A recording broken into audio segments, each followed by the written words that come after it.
What is up, everybody? Welcome back to Readthrough, a Project Moon. This is the Leviathan full book read-through. Kind of a big deal. We just finished Library of Runa, just real recently, I think last week. Before that, Lobotomy Corporation. Next up, Limbus Company. But we had to take a quick pause in order to hit up Leviathan real quick. So, it's a long video. I'm actually recording this after I finished doing the entire thing. Had like a slight camera thing that was being weird. It's fixed now. Wasn't fixed then. You'll get used to it. Lock in.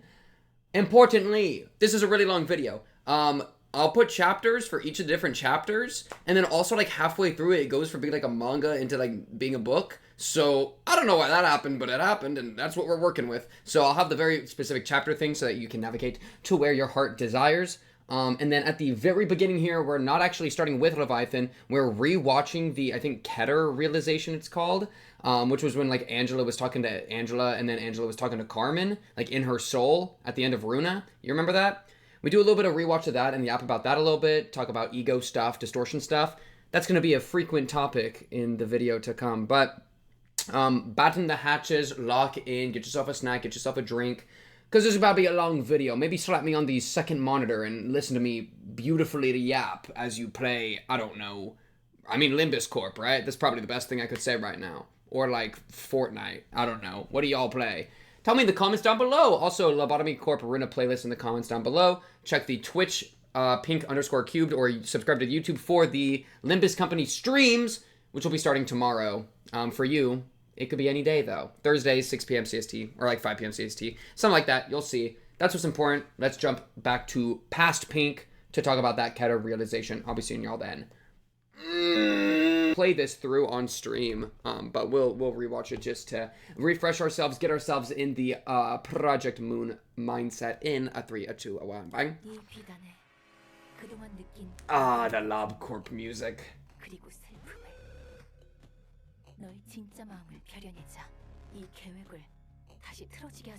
This was low-key. I think this segment of Runa was my favorite segment in all of Runa, probably. With like maybe Zhao also up there because the Zhao thing was great. But Angela, I think this was actually my favorite part for sure. Because Angela like fighting herself and having that entire like clash and like how internal everything felt. Like, ugh! Because it really feels like she was diving into her own mind here. It was so good. You know, like especially the heart, like the heart of ambition or whatever it was called. How it's like the desire to stay alive. Like we're having to kill the desire to stay alive, you know. And this whole like, it was so physical. I mean even this was like bloodbath was the abnormality that this was paralleled with. And so it's like, and bloodbath is an abnormality that's like based around self-harm, and so the idea of like pulling yourself, or like pulling the deep emotions that have been suppressed to the surface through like self-harm is like an incredibly sad prospect and a very like bodily emotional prospect. So it fits so good. Yeah, oh my goodness, and this shot, oh man, it hurts, dude.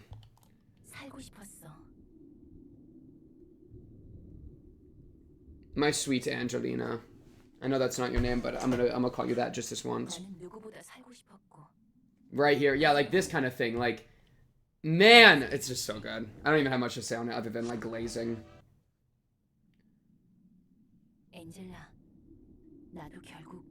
Ooh, you know what'd be interesting? What if Leviathan has to do with... Well, no, that doesn't really make sense. I don't know, because I know at the end of this, Angela like splits into two in a sense. Like we see the... whatever Angela's name was before she became Angela. I'm just forgetting off the top, but we see the split kind of happen where they diverge from each other. Though that's not something that actually I think manifests in the real world, unless there was like a really weird thing with like ego stuff. But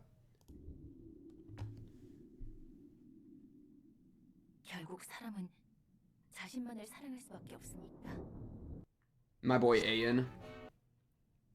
Man, and this shot goes so hard too, bro. Especially after playing Lob Corp, King of Green, dude. All the magical girls. Wait. That line was really good. Relook at that.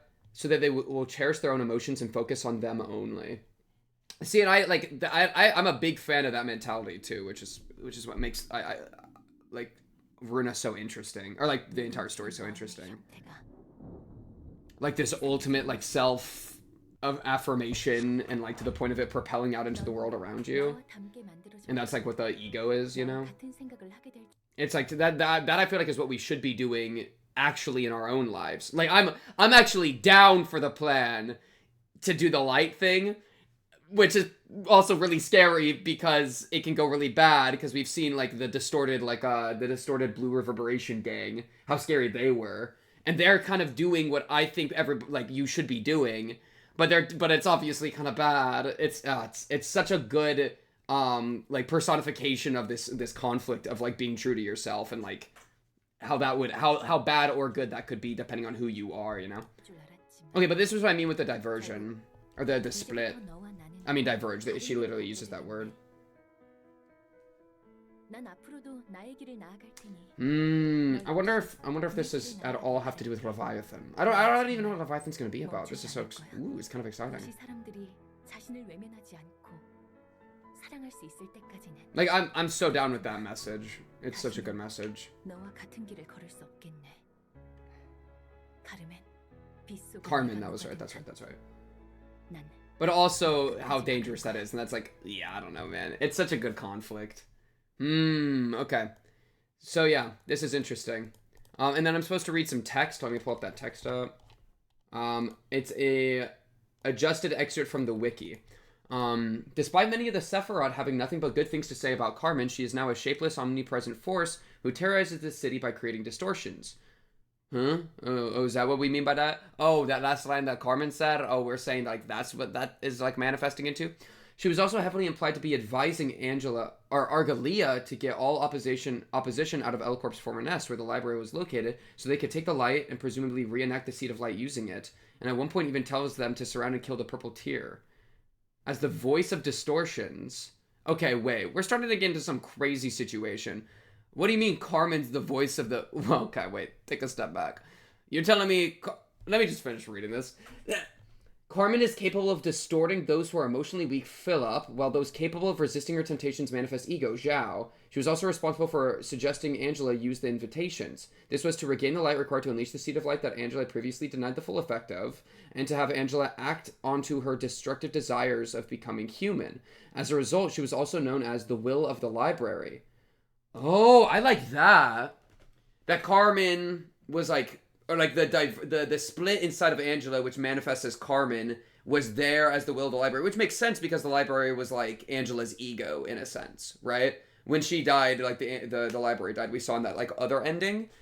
That's interesting. When Carmen was met by Angela in the light, Carmen tells her that she will continue acting as the voice of distortions until the city folk learn to look at their true selves and love themselves for who they are before fading. Yeah, so that's kind of what I was saying. We're like, my crazy thing is that I low-key agree with Carmen, but it's also bad. You know, I think I hold personally, philosophically, I hold Carmen's position about, like, I mean, the line right here was perfect, right? Until the city folk learn to look at their true selves and love themselves for who they are. I absolutely respect that, and, like, agree with that, you know? That's why when the Distorted Ensemble pulls up, it's like, I need to stop these people, but they are doing themselves in the most profound way that they can. And I respect that more than anything else, but I also have to stop you because that's me being true to myself. Me being true to myself is stopping you. You being true to yourself is taking the light from me, you know? And so it's like, you know, it's a philosophy that doesn't work universally. It's not something that like it fails the categorical imperative. However, frick the categorical imperative, I think it's lit, you know? Yeah, but that's and the thing is the difference between like distortion and ego is I think a really interesting point that like we spend some time with, but like I don't know, I feel like you could read into a lot more because like what's the difference between distorting and manifesting ego, right? Like you could say resisting temptations, like crumpling under the pressure, emotionally weak, aka with Philip, right? You could absolutely say those things, and I think that's like valid. but it's like maybe it's like what part of yourself you're being true to. But then we're starting to get to the idea where like if being a distortion and a manifesting ego is both being true to yourself, and they can be so different, then it's like you have different selves you can be true to, right? It kind of like starts to play into like identity, you know. I mean, even the word ego, right? Our ego is like a specific categorization of the self. If you're using like Freud, id, ego, superego, then ego would be ego, you know. Whereas like distortion would be a lot probably more id, you know. But that's, I don't even know if I would want to use Freud to map on, especially because I don't know how much I even like the Freud system. But point being, yeah, I don't know. I get what Carmen's doing, and I can't even like intellectually or like philosophically disagree with it. But at the same time, the resulting consequences are so bad because you can't have people like distorted Argalia running around, or distorted like all the rest of them. That's just not something we can do, and so they have to be stopped. But it's like that's like because of the consequences I don't like, but the actual idea inherently I'm absolutely for. It's such an interesting thing that they've managed to like blossom into this like clashing character, Carmen with Angela, right? But yeah, okay, so that's interesting. I don't think I was viewing Carmen nearly as this impactful in the system of like the light and all of that. But it absolutely makes sense because of how, you know, Angela, the library is doing all this stuff. So kind of funneling that into the Carmen persona, I can definitely, I guess, accept, which is pretty cool. And then Carmen's trying to like redo it, whereas Angela's walking away from the cycle. I don't know. It's interesting, bro. But I frick with it's crazy because, and I want to get started on Leviathan for sure, but like the relationship between Angela and Roland is also so important to me because I'm a big like relationship like person thing. Like if you have a person in front of you, that matters so much, even compared to philosophical ideals, right? That like I could have all these ideals in my head, but if Roland's in front of me and I have the choice to kill him or not, like in Angela's position, that kind of, it's like it's Roland, dude. It's your boy, right? There's a part of me that just abandons all the philosophical ideals just to look at the person like in front. And that very much is, I feel like, where Angela went, you know, as opposed to Carmen, right? It's like the ideal versus like the grounded present moment, you know, something like that, or like the grounded relationship that she has with another person, you know. So it's crazy. I don't like. I don't know. I don't know. I kind of frick with the seed of light strategy. I'm kind of into it, but the consequences are really bad. But I kind of like it though. But it's kind of bad.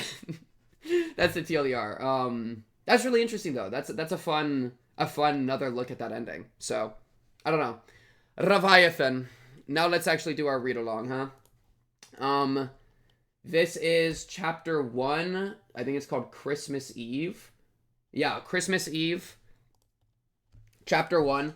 I don't know how I'm going to, like, again, this first time I've done a read-through like this, so it's going to maybe be a little bit weird, like speaking-wise, but we're just going to kind of bounce through it. This is what we got to do to get ready for Limbus Company, okay? So, talk about it. Limbus Company? Limbus Company? Limbus Corporation? Limbus Company? Limbus Company. Talk about it. Okay. Is this really what the city looks like? Question number 1. Low-key, this city looks way more sanitized than I expected, no? It doesn't look that bad. I would live here. I say that on the first page, by the way. Okay, this guy in the window, scary. Is this a wall? A giant wall back here?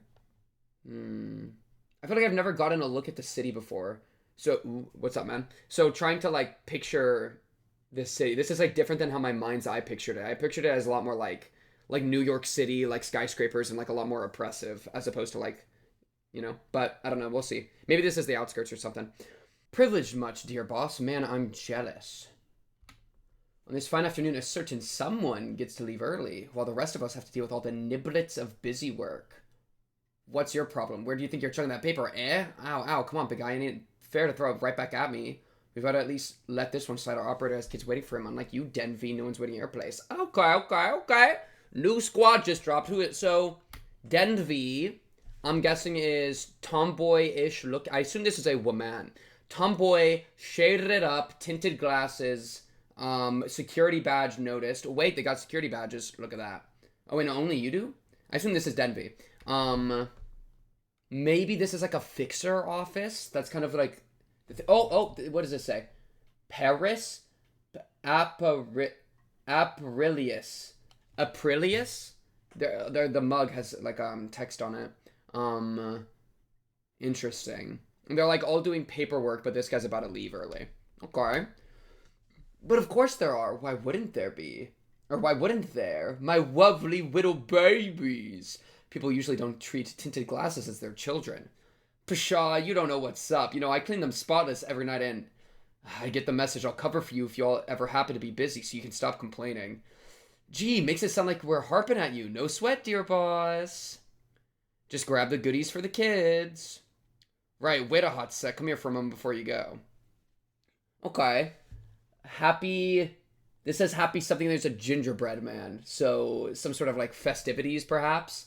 And her into this woman, I think a woman, entire character is having a bunch of sunglasses that she actually like swipes down. That's hilarious. Okay, understood.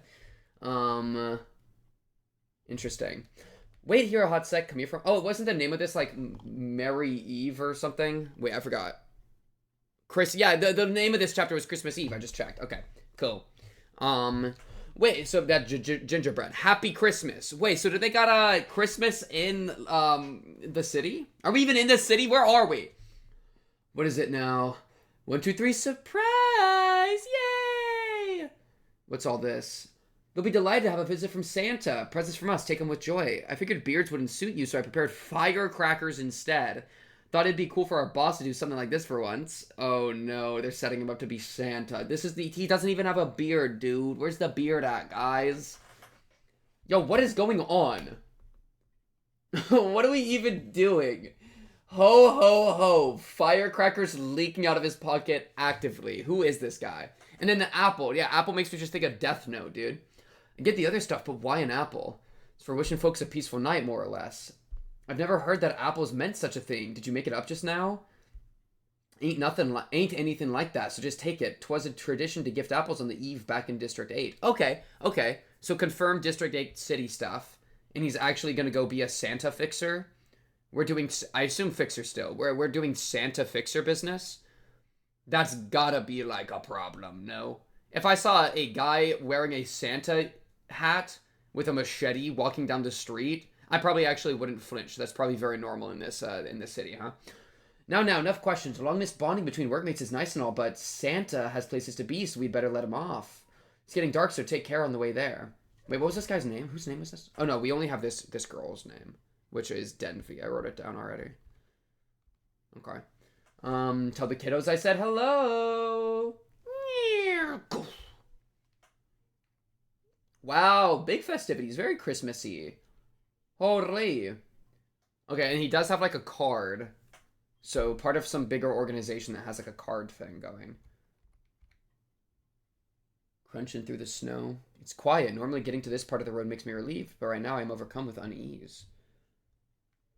I love the crunch of some good snow. Okay. Bloody rubble. I thought we were going to go give Christmas presents to kids. What's up with the blood?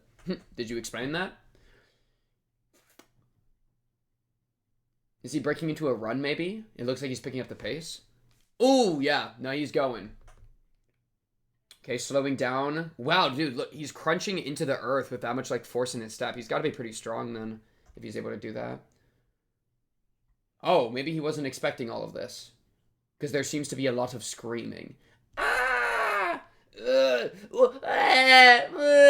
That's my child's crying noise. This is horrible. What happened? Dude, look at the way this light thing is bent, and it's like that's so scary. Blood covered in it, everything.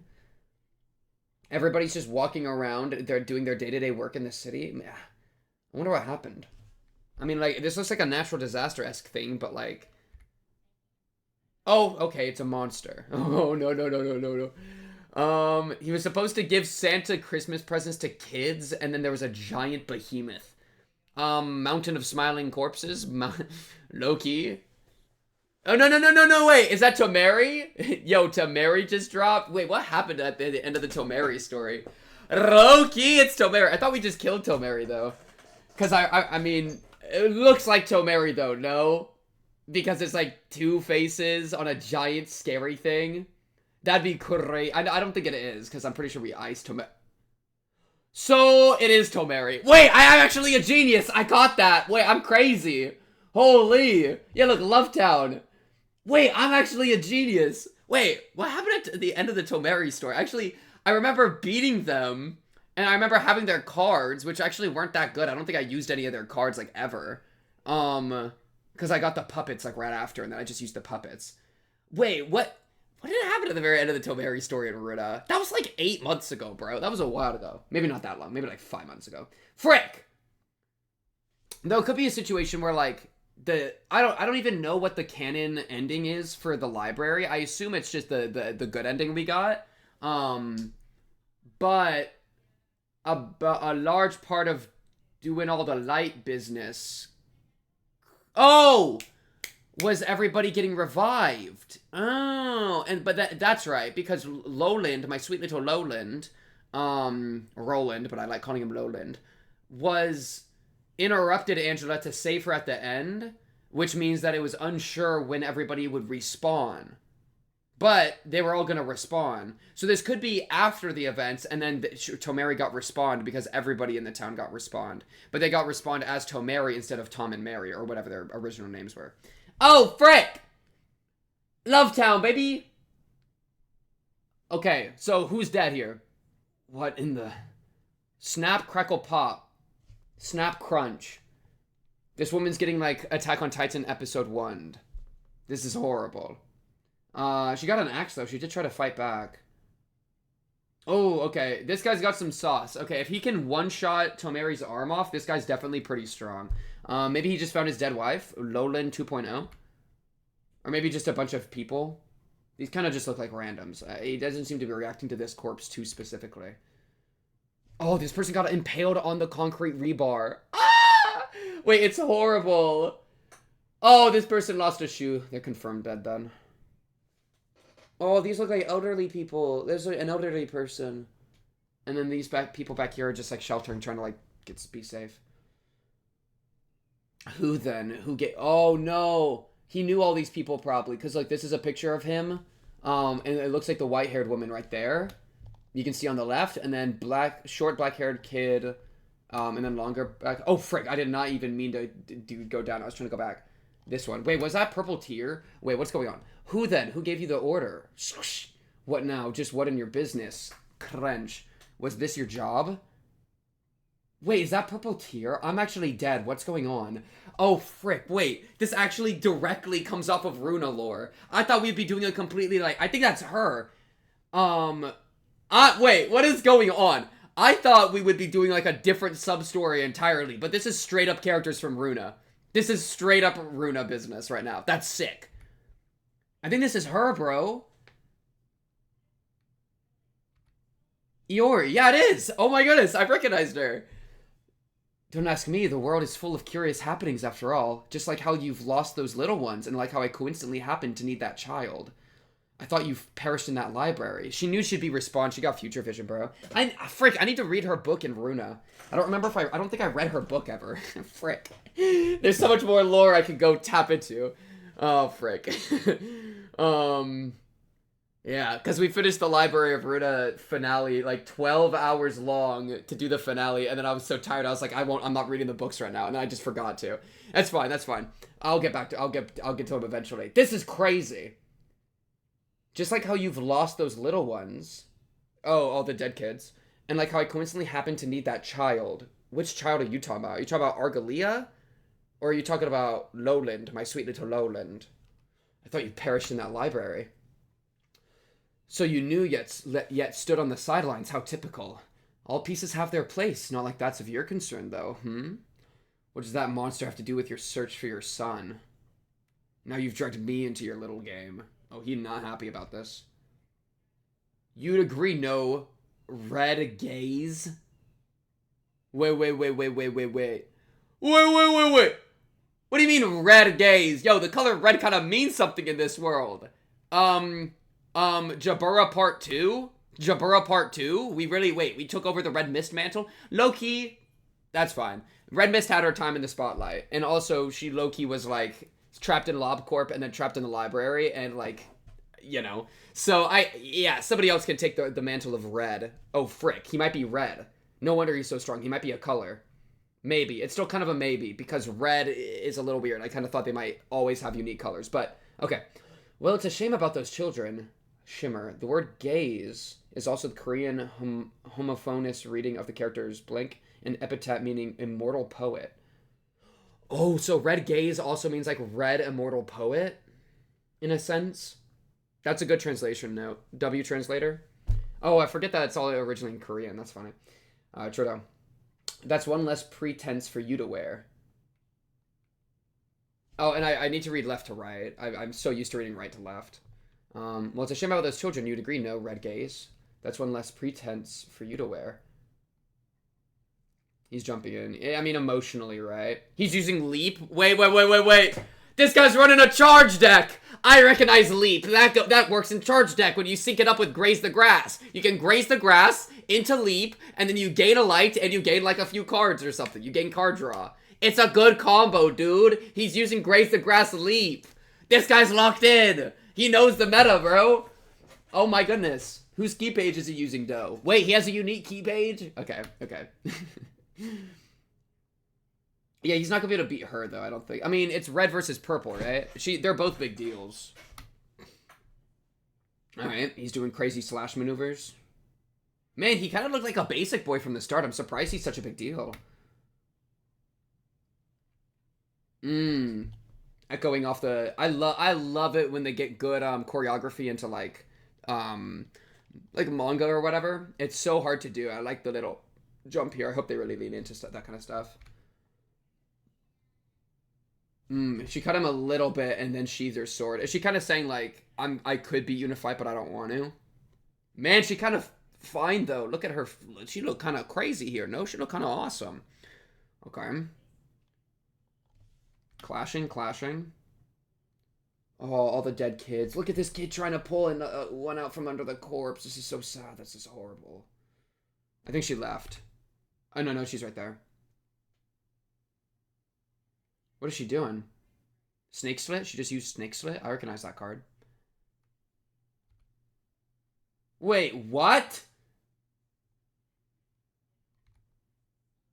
Wait, what? Okay, wait.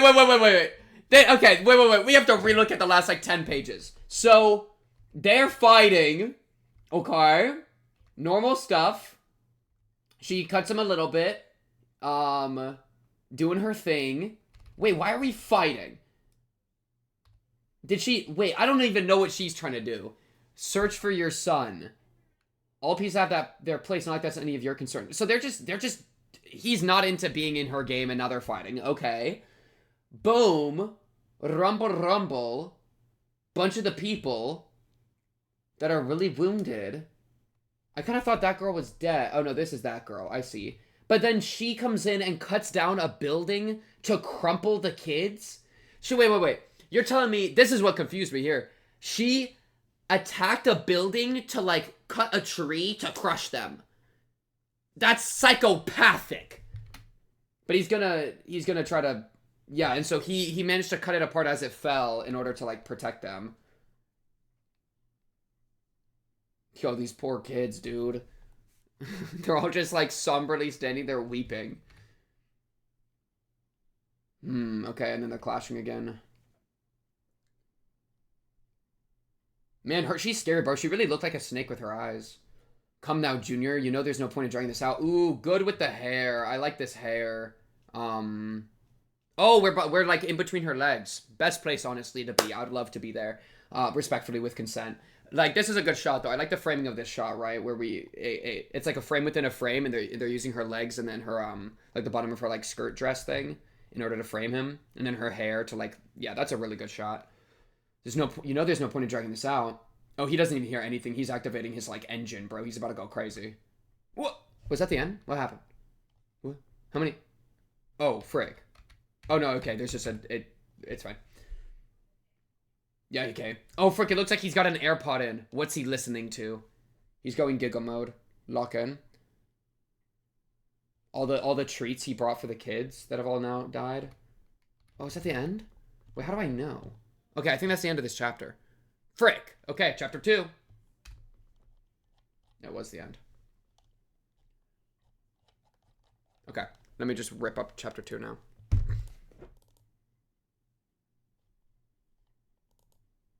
Okay. Garnet and Lapis, chapter 2. Stir, Mister. Okay. Stir, Mister. Okay. We're maybe flashbacking mid-fight. Him with his, like, Fixer squad. I'm assuming Fixer. Or maybe after fight. This might be post-fight. Are you alright? You suddenly went quiet. It was a bit worrying. This kid kind of looks like one that was in that...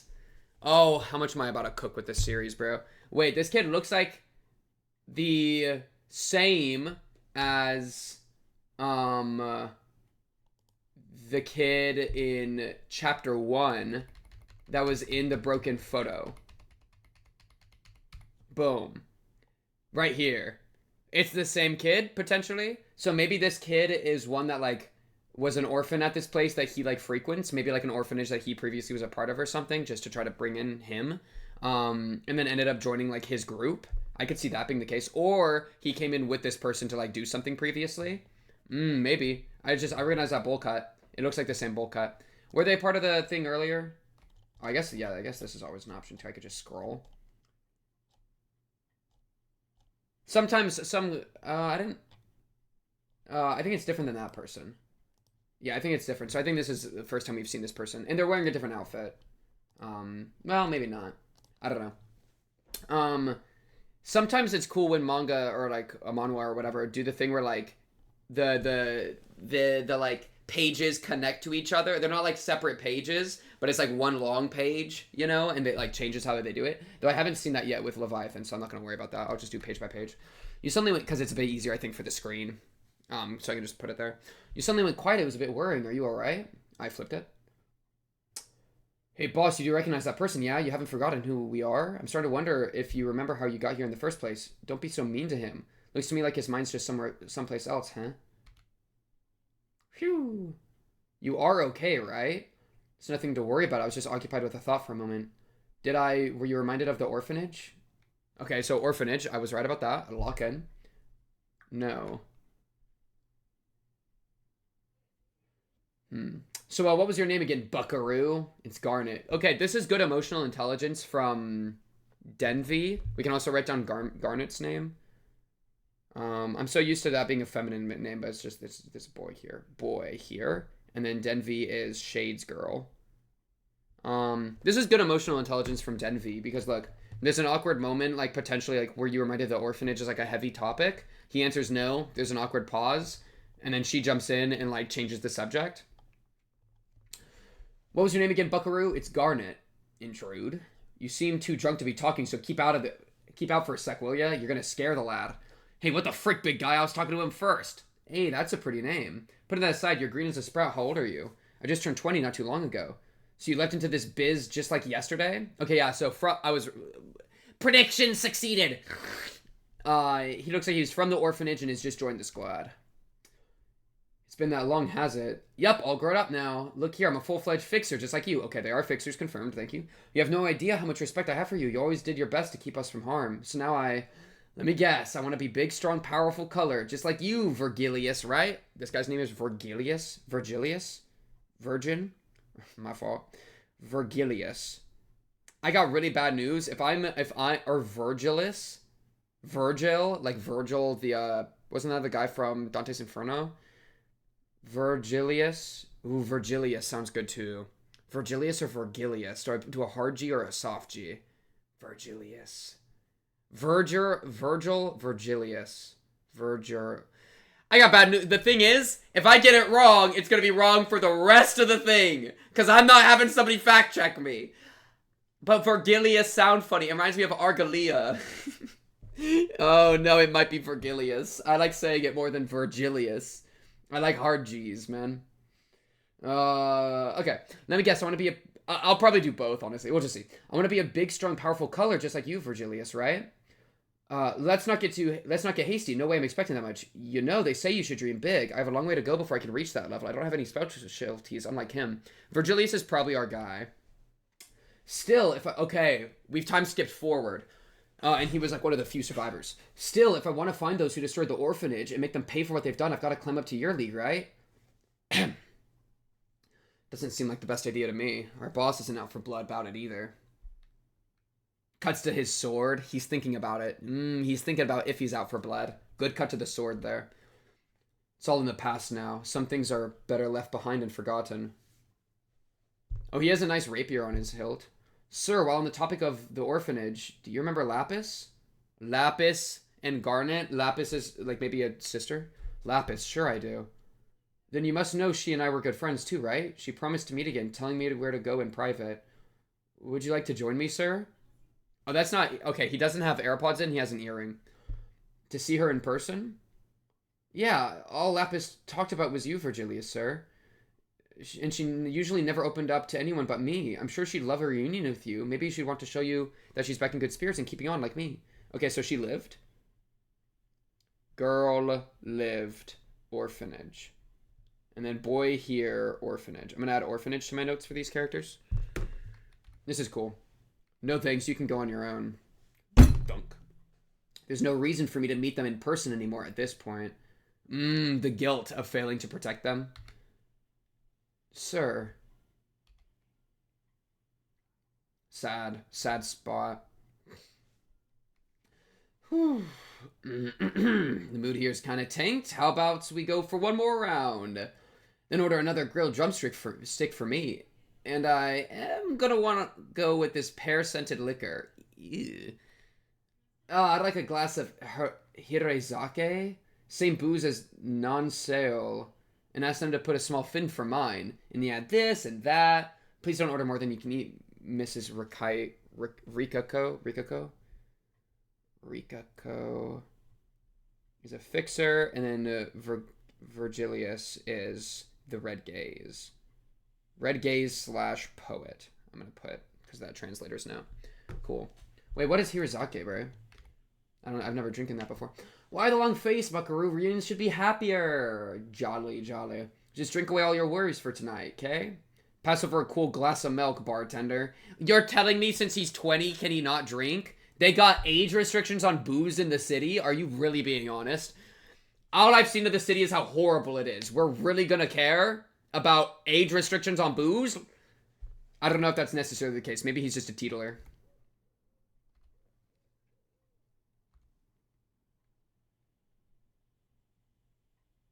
He's going to his apartment. Wait, you're telling me even a color fixer like him is just sitting in a one-room apartment? Flashbacking to himself? Okay, so we got the most depressing fixer's life. I thought Lolin's life was bad. Honestly, let's not do Trauma Olympics. That's a bad idea. Man, I still can't believe that was actually Tomeri. I can't believe I actually guessed that. That's actually so crazy, because I was like, oh yeah, Two Faces kind of looks like them. But that doesn't make any sense. And then it actually totally does make sense if you just think about it a little more. District 22 payphone. Excuse me, sir. What's going on? Sorry to bother you so late at night. I went out to meet Lapis and I don't know how to... You see, I... Calm down and speak slowly. Okay, I had gone to see Lapis, but something just doesn't feel right about that place. He's calling in the support. There were suspicious-looking sculptures inside, and the people looked like syndicate members. You know what Reindeer? Is that bunny ears? Reindeer makes me think of the Rabbit Corporation, because they did have the reindeer team. They're like low-key after the whole library incident. Oh no, but everybody got returned. Oh, that's so weird. So, I don't know. Syndicate members? I don't know. Syndicate. Which syndicate? I don't know. The Bunny is back here. But this is dog and this is, like... Who has round ears? Mickey Mouse? A mouse. So I don't actually know. Oh, frick. What am I looking at here? Okay, a lot of energy just happened in this frame. We got this dotted woman, which is Aura. Abso-freaking-lutely. We got these two, which look spooky. A Hisoka tear tattoo. Crazy tattoo here. And then half this dude's face is all crazy. Loki reminds me of Philip. Loki. But that doesn't really make sense. Because at least I assume that the blue reverberation ensemble doesn't come back, right? Because we killed them as they were distortions. I imagine that happened late enough that they didn't get to, like, that yeah, because they respawned as their distorted gigaforms and then attacked again because of what Angela was doing, which is why then we fought them all off again, which means they're all dead forever, probably. There was also someone who seemed like an officer of the ring. I remember hearing about it at the Seven Associations orientation seminar. I think that ring was supposed to represent a pretty high position in that finger, too. How many coils did the ring have? About 3, I think. A maestro of the ring is over there. Man, I wish I took better notes during LobCorp and Runa. Alright, an officer of the ring. So the ring finger. At one point, they did explain what a bunch of the fingers were. But I honestly I'll do a refresher at another point. Okay, ring finger, and then has maestro of the ring. Is three coils. Okay. Sir, something's definitely wrong there. I can feel it. What should I do? Good question. Is it the end of the chapter? Oh, that is the end of the chapter. Garnet and Lapis. Okay. That was a good chapter. I like that. Interesting. I like the backstory with the orphans. And then now we have, like, a new, like, he was resistant to, like, go do the meeting because of, his, like, guilt in the past about what had happened. But then the meeting was suspicious enough and there's enough going on that now he's going to have to pull up, right? Because he does care about these people. So it shows, like, his reservations for actually, jumping in and helping it shows his reservations because of the guilt he feels, I think. But then also how, like, he's still going to help when called upon. So it shows, I don't know, it's an awkward situation that he's feeling and, like, walking into, you know? I think this shot is really good. Right? It shows how much it's, like, torturing him, you know? Which is, it's crazy. It's crazy that this guy's such a high-level color, or, like, he's a high-level fixer as a color, and that he still cares about orphans, you know? Like, I feel like to still care about people in the city, I feel like is a really big test of strength and willpower. You know, I feel like a lot of people that care about people don't make it to the top. So, all right, the gallery. Oh, this one's only 23. Well, oh, that one was only 20 pages. That's why I felt so short. All right, this one's 23. Something was off about that place. What gave you the impression? It looked like a school more than anything. Perhaps she decided to pursue higher education. That can't be. I definitely heard Lapis got a job at a fruit harvesting company. She never was a fan of studying. And I didn't see a single fruit there, let alone an orchard. Oh, I guess there were some crates, though the whole bunch was rotten. Rotten fruit? This looks like fruit. Anyway, that place is weird. It seemed like there were classrooms, but it didn't feel like a regular school. The people around inside looked like syndicate members. I mean, students don't usually carry weapons to class, though it might be different at some schools. Where are you right now? I ran away from there. Man, and he probably feels bad for running away, hence the twitch and the sinking down. He ran away to call somebody more qualified. Feels bad. I mean, good move, though. You gotta do what you gotta do. Yeah, what is with this animal-themed syndicate, like, in a school building? Sorry, sir. No, don't sweat it. Knowing when to stay out of dangerous business is a valuable skill. What should I do, mister? You don't think something bad happened to Lapis, right? His hand, like, the veins in his hand, like, tensing up. His stress. I really hope not. I've got to help her. But even if I applied to Zue, they won't come right away, will they? Or appeal to Zue. We remember Zue. They had the big swords, the Zueelhanders. The, like, giant two-handed swords, I think. I remember that office. Mister, can you help me out just this once? There's nothing I can do to help. But, sir, I'm not sure what to do on my own. I beg you. I guess we're voice acting a little bit now. Just a little bit. I'm not going to try hard at too much. Head back home for now. We'll talk some more tomorrow. Really? Can I count on you to call me then? Nothing promised. I'll be waiting for your call. Thank you, sir. I wasn't much help in the orphanage incident half a year earlier, but this time will be different. Oh, that's so... There's so much, like... Like, I know he's got a flat face, but there is so much emotion when he hears this, you know? Half a year earlier, so half a year time skip. But, man, imagine hearing that. Ow, dude. Ow. I'm dead. Crack.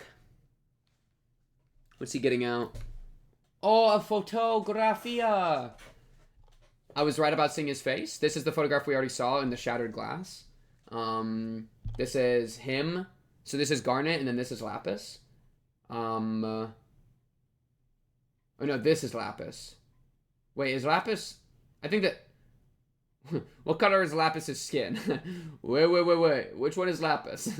I recognize this girl. I recognize this one too. Like, I think... Oh, she was cradling something. She was cradling like a baby brother or something. Or a baby orphanage pal. Who is this one in the middle? All posed up. How many of them are dead? I don't even know which ones are... Oh, this is the elderly woman. The caretaker of the orphanage. This kid got only one eye. A lot of story in these ones. It's a little hard for me to like... Oh, and there's one hidden back here. That one might be important. Just because they're hidden, right? It's a little hard to figure out like which ones' faces I should really focus on. I should probably figure out which ones are alive and dead, right? We're already pretty far through this. Okay, let me just go over here. So, light skin. I think you're dead. And then I think Lapis has the darker skin. Do we have a shot of Lapis in here somewhere? We're going to be doing a lot of this. I don't think we do. And Lapis called you here, dude? Garnet, Lapis called you here? This is a sus situation.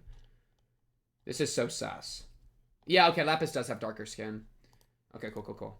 I was a little unsure about that. I'm glad I checked. Just can't open this file. Try again. Thank you. Yeah, so this is Lapis here. Lapis and Garnet were both on... So, which means they were probably very close to Virgilius himself, because they were both next to him. Though she got a stoic face. He still as impatient as he was 10 years ago. He's blogging. Mister! Man, that sword has crazy power in it, dude. You really showed up. Thank you for coming. No need for greetings. Is this the building? Yeah, I never got far in, though. Figures resembling works of art, huh? It's fishy. Something's up for sure. Yeah, like a wolf and then an animal head. Like a crow or a raven or something. Or that might be a fox, actually. That's weird. Those are weird because they're different than the other ones we saw.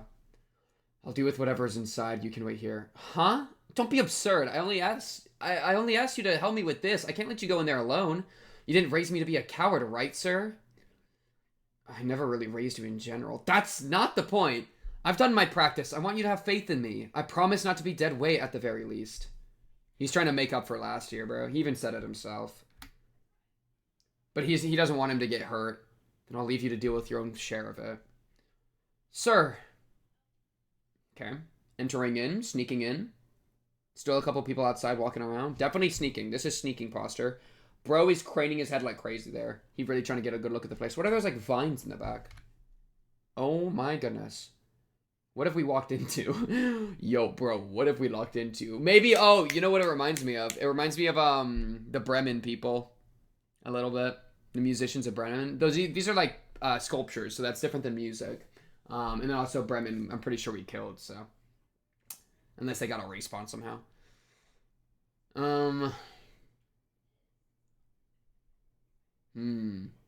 Interesting. This bunny go hard. There are chambers that look just like classrooms. I don't know which one they're saying. Yeah, it's like they're giving lessons or something. The ring, they only trust what they see. It might be too late. Typical. It seems weird now that we're inside. For a school, it's completely missing students. No, this is not an ordinary school. It's an art gallery hosted by the ring. In that case, there ought to be docents looking around. Does that mean Lapis is involved with them? Most likely. Mister, she's gonna be fine, right? I hope we'll find her here. Okay, we're about to get jumped. A gallery hosted by the ring. Okay, overhearing the conversation. They're who I saw yesterday. Just what are they up to? Maybe tailing them leads to something useful? We can ask the one spying on us for directions. Sorry? Hello? Oh, frick! I should have thought that. That's so scary. Yeah, some of these sculptures are real people. Good idea. Wait, can we tell? It looks like the wolf one. Which one? I don't think I can tell which one it was here. It would have been cool if the one... Oh, it's the one at the end of the hall. The one at the end of the hall was special. We're both busy, so let's get over this quickly. They weren't normal exhibits? Ugh. I don't know what your business is, but I ask that you give your corporation, sir or madam. Bro's really trying to put it out. Look, that's the Hana Fixer logo. This right here. Maybe he's like part of the Hana group, but that means you're not a color, right? I actually don't know exactly. I don't know exactly the politics and like the structure of the Hana organization, but that is that same trigram kind of thing. I just recognize it from Runa. Pardon? Pardon? What was that? Oi, what's going on over there? Did I make a blunder? Let's talk is usually better against your enemies. Shing! Get ready. Okay. Hold on, this thing's kind of stuck. This guy sucks, bro. Garnet's gonna get himself killed. Bro, of course it's stuck. You got like 17 chains on your rapier. You do not need it to be all that chained up. Okay, it's a rope technique. Man, they're kind of beautiful, no? They actually do look like sculptures. Ooh, coming in with the poke? Good poke? Wait, he actually got one. Wait, good move. Virgilius, sir. And in the same time, bro killed like 20 people. That's okay. That's just how it goes, bro. You got a good kill. You got a good kill. Good move. I'm not missing chapters whenever it does that, right? Let me double check. Okay, I'm not. Cool. Oh, there's the last page, though. Okay, last page of the gallery. Ha ha ha! Just look at that. You two are totally hilarious. Would it kill ya to kill or what? And you, the exhibits, who told you guys to move? Aren't you afraid of being scolded? I know I'm getting off scot-free. Who's this dude, bro? Is this the guy with the ring? I don't think so. Some high-ranking member of the ring, though. But he's not necessarily the maestro. I don't really see it here, but maybe. Oh, there's maybe a ring right here. Maybe this guy is the maestro of the ring. Yo, what happened to Lapis? Why do you got, like, the one, like, berserk thing on your face? Are those eyes? Bro's got eyes in his swords. What are you doing, bro? This guy's a freak! I can already tell this guy's a freak. Okay. Next chapter. A docent. 21 pages. Man, they really gave me 30 to start and then started skimming. That's so mucked up, dude. Hello? Thank you. You guys would have been in serious trouble if it was someone else that spotted you. Not that I mind, though. They weren't my favorites anyways. A docent. Oh, so this is a docent. This guy's a docent. You see, deconstruction is where art begins. And this is just a bit too plain, wouldn't you agree? Stabs the guy in the throat. Good move. I like this guy. This guy's got some pizzazz. He's definitely a problem, and we're gonna have to put him down like a wild animal, but I like his pizzazz. Ugh. Whoopsie. Don't let Jumsu know that I said this, okay? He liked the musicians of Bremen. I was right. I cooked! I even said they looked like the musicians of Bremen. Oh my goodness. I'm so on it, dude. I'm so on it. Jumsu's name is made by combining dot with feminine, effeminate suffix. An English equivalent would be dotty. Oh, okay. Oh, so they made a Musicians of Bremen exhibit. That's so fun. Though I don't think they're the true Musicians of Bremen. Okay. He reaches back to swing. Somebody throws a weapon to take it out of his hand. Got him. Bleeding. Aren't you the one who started vandalizing the items? Whatever we've done, we didn't kill anyone. Come on, bringing in those pieces was a lot of work, and you aren't even trying to act sorry. Did he throw his, like, full sword? I think he did. Brought in? Oh, frick, is this Lapis? Was Lapis one of the Musicians of Bremen? Oh my goodness. Holy crap. Wait, that's not necessarily Lapis, though. Oh, yeah, because Lapis got dark skin. This is just straight up a woman, though. Oh, no. Wait. So each of the people... Okay. So the guy that he stabbed, which I think is this one, that's who he's reaching for, is actually this woman that was sewn shut. Her ears and her mouth. Okay, sewing the ears doesn't make too much sense. You'd have to, like, go in there and just, like, pop the eardrum if you want to make them deaf. Wow, that's horrible. Turned him to living art exhibits. Did you say you didn't hurt people or you didn't kill people? We didn't kill anyone. I guess you're right. I mean, she's not dead. Oh, she's pretty, dude. I feel bad for her. But also, if she wasn't pretty, even if she was ugly, I'd still feel bad for her. Let me be clear. Huh? Did Lapis also... This is so too bitter. Why didn't anyone ever eat this? I mean, you asked for one. You always keep candy in your mouth so well. I thought it must be tasty. You're so clueless. Garnet, the sweeter things are, the sooner they'll melt. Bitter candy I can preserve and suckle away little by little. Really? When I grow up, I'm going to try all the flavors in the world. Oh, look how good this shot is, dude. I like this Lapis girl, man. I can't believe she maybe got turned into a thing. Well, we'll see. Probably not. I feel like that... I don't know. We're going to free her, though. That's why we're here. This is a good shot. This is very much like more mental of my what I think the city would look like, right? Like towering skyscrapers, like corporate industrial brutalist hellscape, you know? That's very much how I feel like it would look. So this is cool. This is super cool to see. Also, this line, when I grow up, I'm going to try all the flavors in the world, is like a really nice line. Reminds me a little bit of that one shark lady, but not really. Not in like any real way, you know? That's sweet. I like that. Lapis? Please hold on. I'll have you untied in a jiffy. Now, where did I put my knife? Garnet. Garnet, don't bother.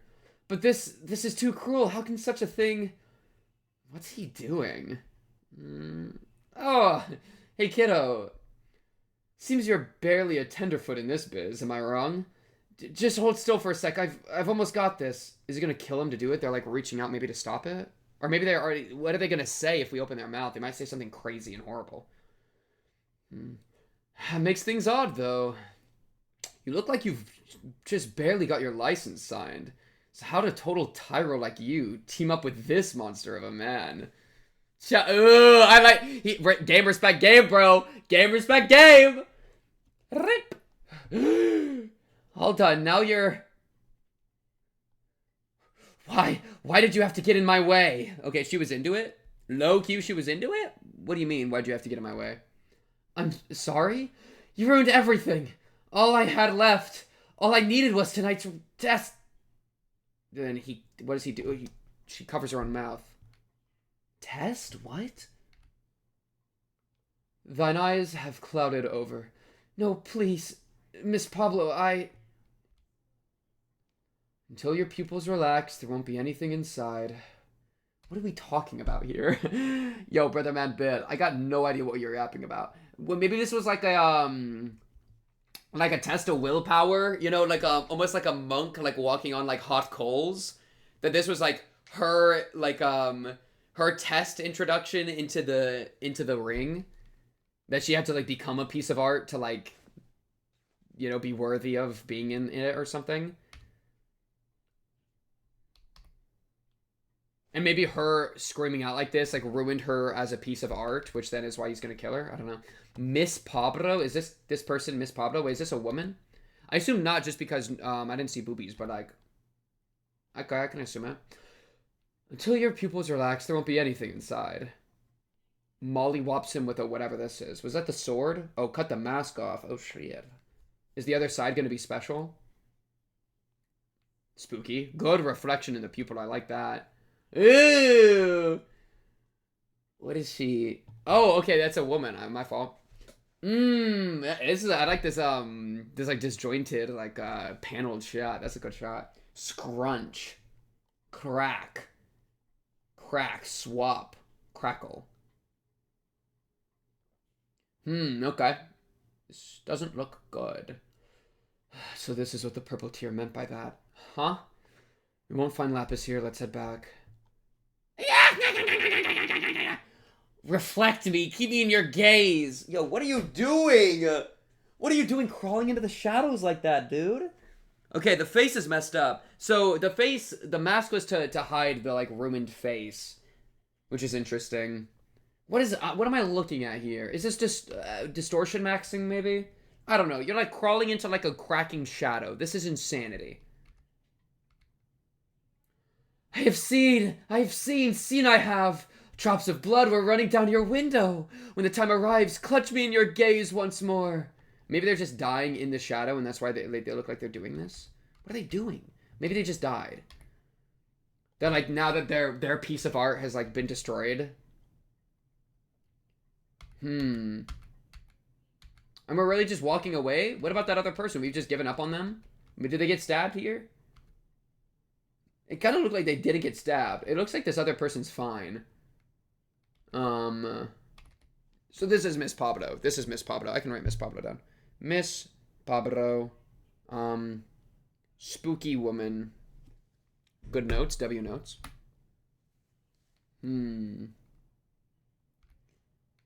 Interesting. This almost looks like a jester's hat, does it not? With the way this framed with the hands. Crack. Yeah, this is what's really interesting to me. I wonder what this is. And also what the purple tear meant by that. Did he talk again with the purple tear? Or was it something that was said in chapter 1? I'm not sure. Reflect me, keep me in your gaze is really scary, though.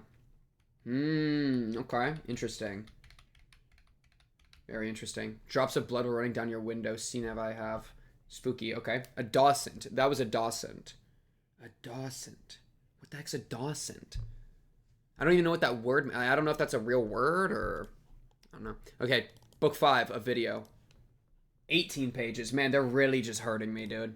They're ready. They started 34, 27, 26, 25, 18. Yo, Leviathan. This is juicy. Give me some more. I appreciate it. Okay. Got the squad together. You walked in their gallery of all places and wrecked works. Enough said. There's reasons to say it's never good to fandango with them. It's true that Lapis wasn't in that gallery, but no wonder the last sent you a gift too. Lapis sent me something? What did she send? Don't you worry, it's untouched. Check it out yourself. DVD. 2G from L. Aww. Also notable, I didn't say this, I mean, it's kind of assumed, it's obvious, but like Garnet, Lapis, both are like gemstones, shows how big of a connection they probably have together. Unless it's the case that each of the people in the orphanage are named after gemstones, and it's like a thing that the orphanage does. That could be cool. But that'd be cool world building, to have an orphanage that all the kids are named after gems. So if we ever met like Ruby, we would know that they're from the same orphanage. We just haven't gotten any other names. And then Virgilius. I don't know if Virgilius. I'm not going to look up Virgilius because I'm not going to spoil myself, but maybe that's like a gem. That'd be cool. Probably not though. Okay. That's just it's probably just Garnet and Lapis. Do people nowadays use tapes instead of letters to send regards? Huh, 6mm videotape. Don't be silly. I'll go grab a player for this thing. So I'll set up. I'll play the video now. Clickety clack. She got the sunglasses on her laptop, including the sun with sunglasses. Hilarious. Okay, those are some Lapis feet. I recognize those any day of the week. Okay. Some sort of lab. This looks pretty sus. Split. Huff ha. Ha huff. These are like containment units, like pods with people in them. She might have... Was she working with them or was she in a pod? Ruby! Oh my god, I'm so locked in. Look, it says Ruby down here. Wait, I just predicted that perfectly on accident. Okay, I didn't pre-watch. I did not pre-watch, I promise.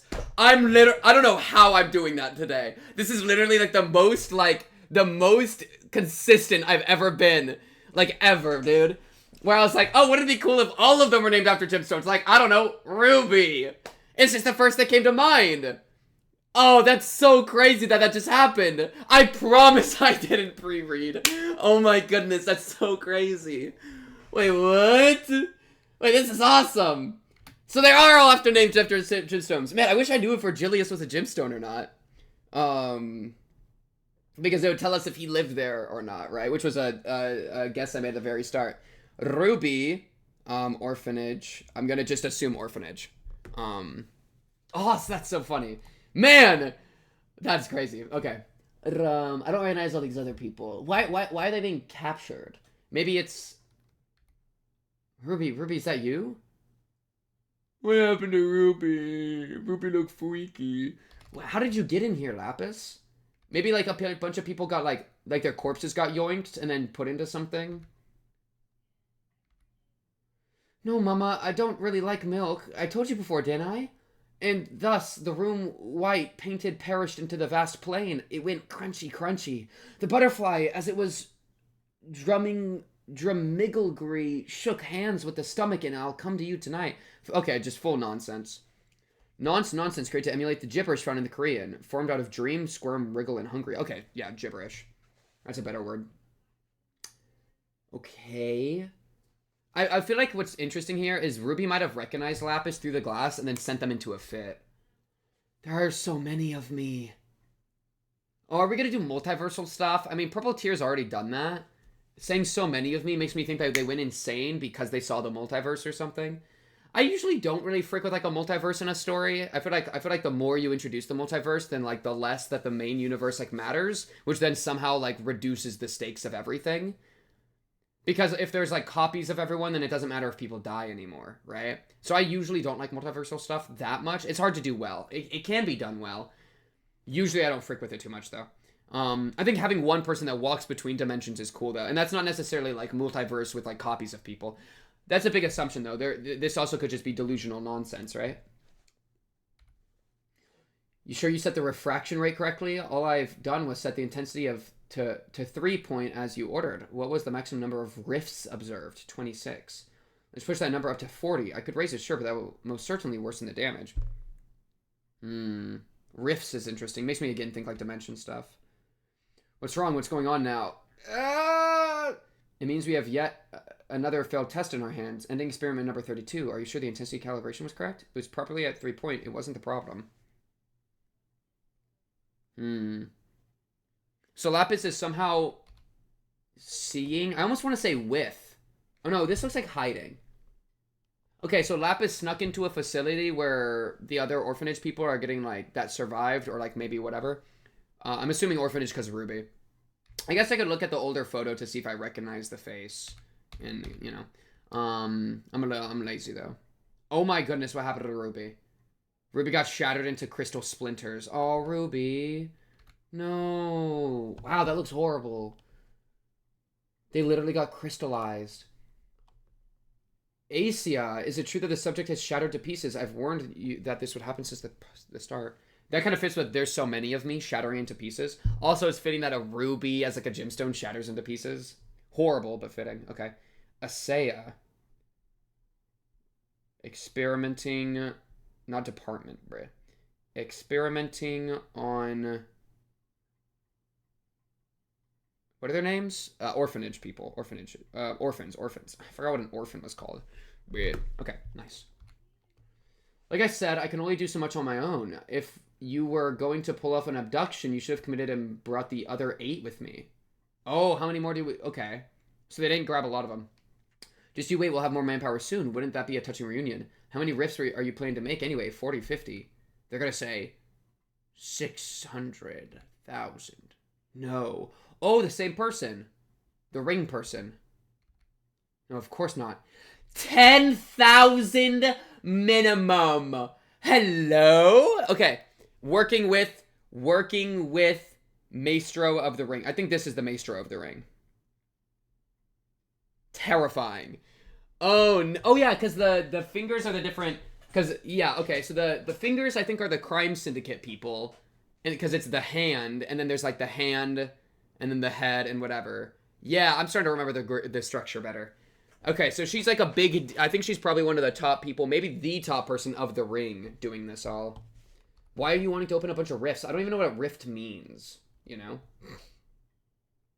Ruby's dead, though. Rip Ruby. Okay, let me, I'm gonna real quick peek the group photo. Where was the group photo? Group photo? Thought it was in chapter 2. Am I stupid? I want to peep the group photo so I can see if I recognize Ruby in it.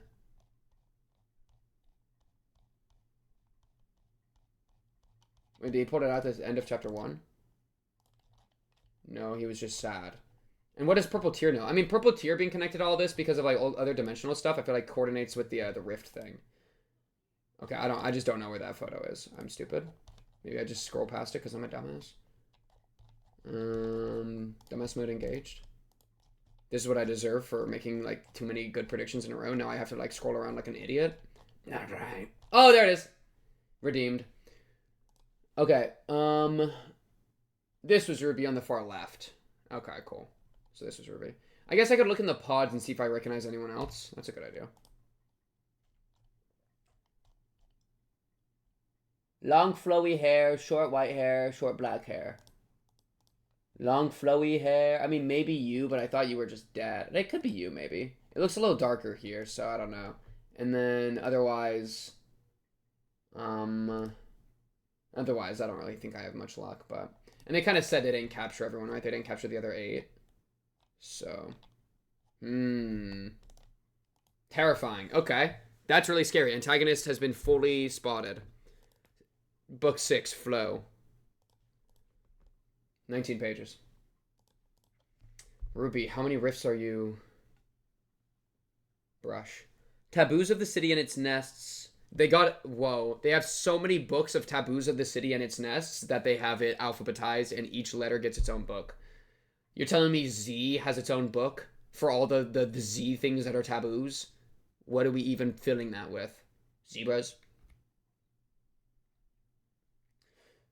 This is legit, right? Yeah, no doubt that's an officer. Yeah, no doubt that's an officer of the ring. Lapis must be in danger. Oh, no, that's not what I meant. I mean, this is a huge find.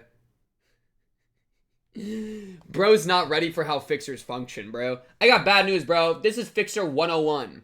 You want to be cool? Wait, let me make sure I'm not running out of storage space real quick because I'm doing a big recording. Okay, I'm fine. I've only taken up like 6 gigs. Okay.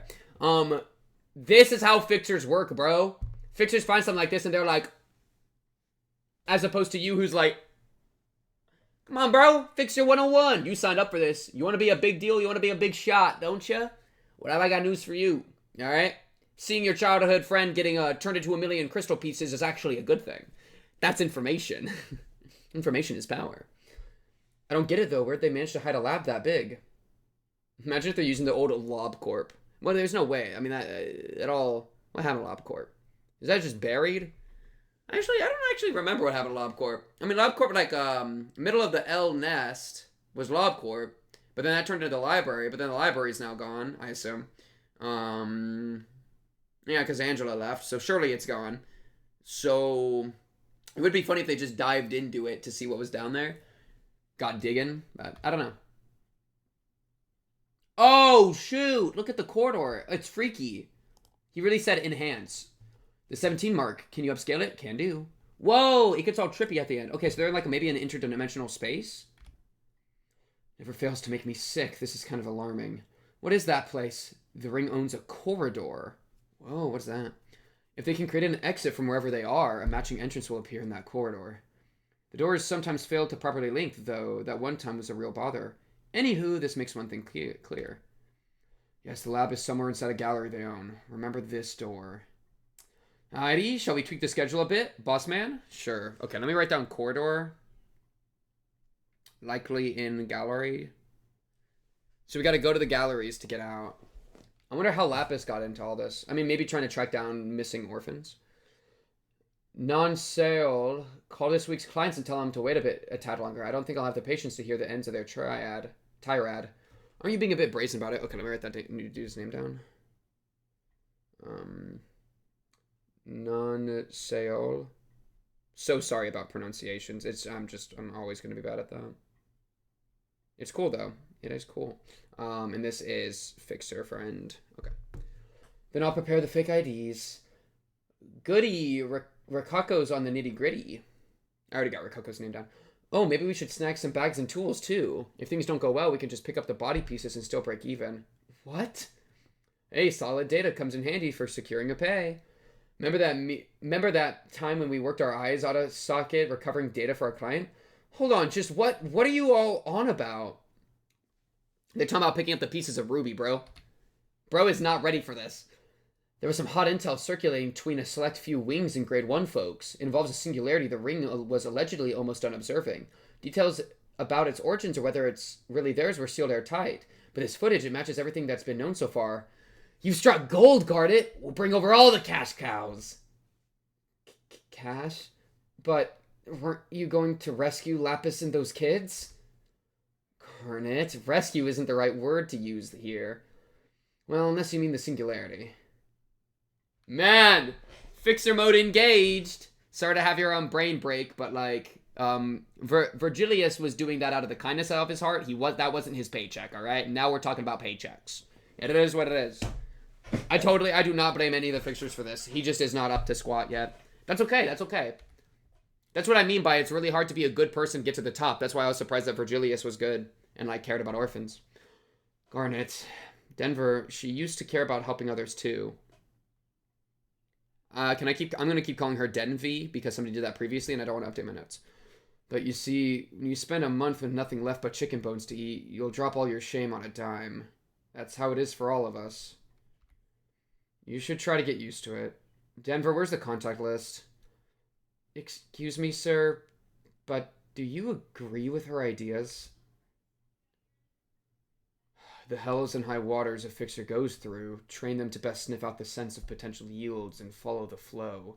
Hence the name of the chapter. This is the kind of path that lies ahead of you. You should adapt to it before it breaks you.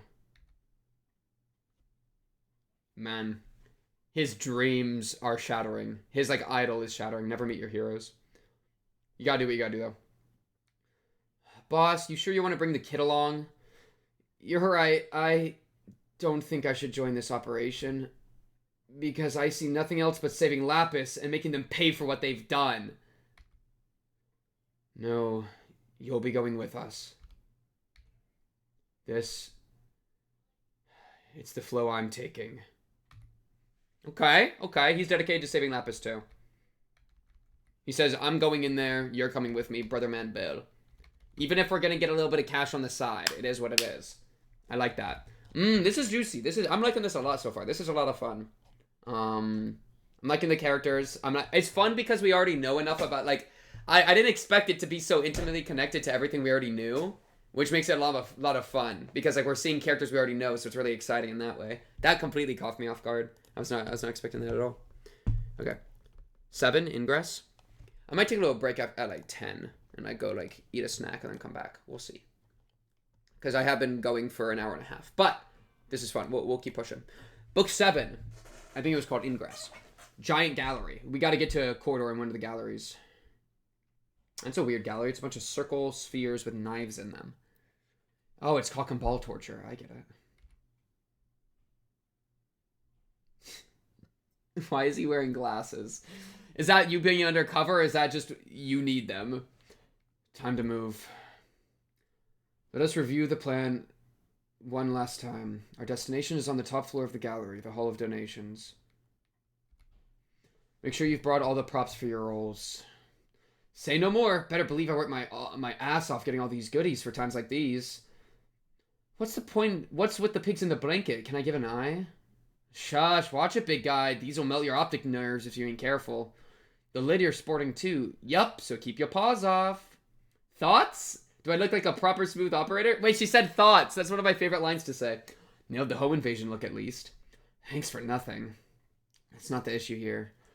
That being said... What's wrong with my outfit? Wretched. It doesn't fit me at all. Why is yours the right size? What's up? I think it suits you perfect. The coveralls were all I could find. Nuncio, you dork, you had one job. Don't blame poor Nuncio for this. Any questions? Zip it! All y'all, we're in the middle of a brief. Everyone, please calm down. Arguing about clothes the entire time?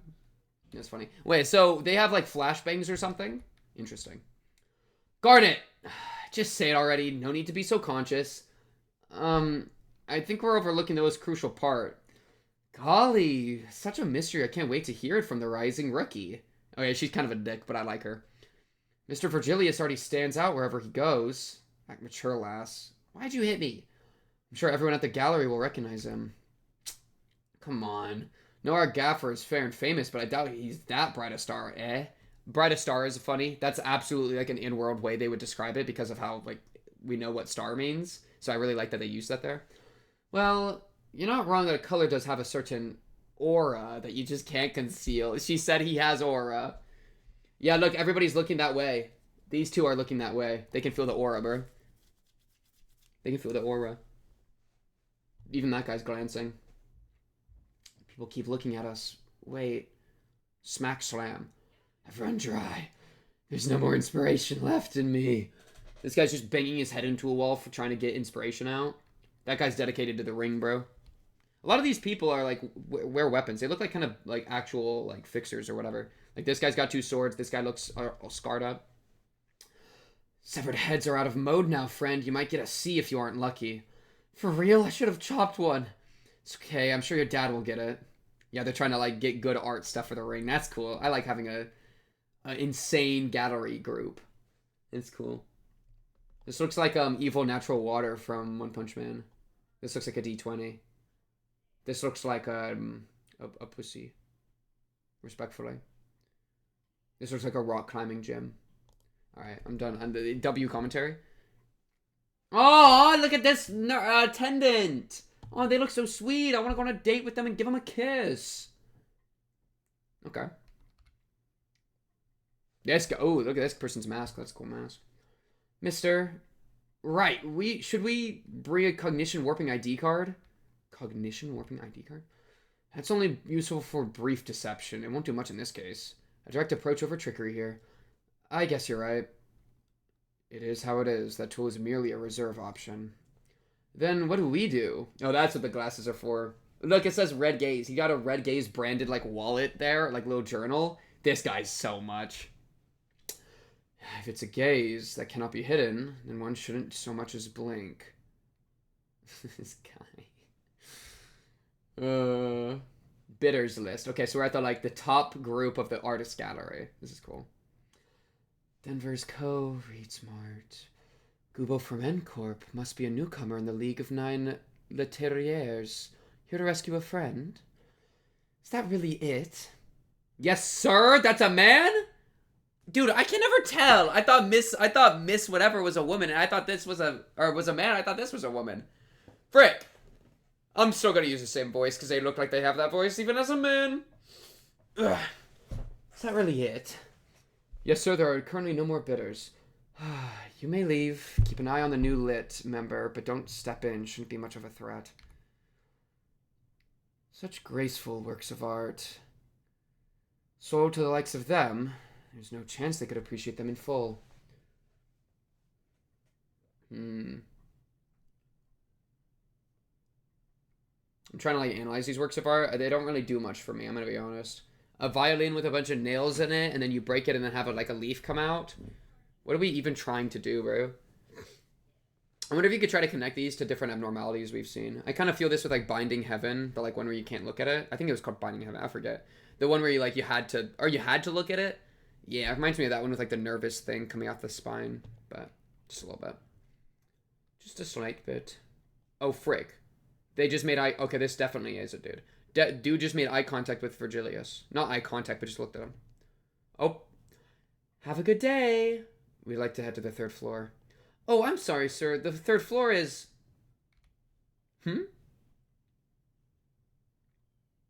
Bro went back into the gallery. My, we've been visited by a valuable guest. Man, and sees through it instantly. Too good. Red gaze. Oh, shoot. Oh, he's saying... I see what he was saying earlier. He was saying...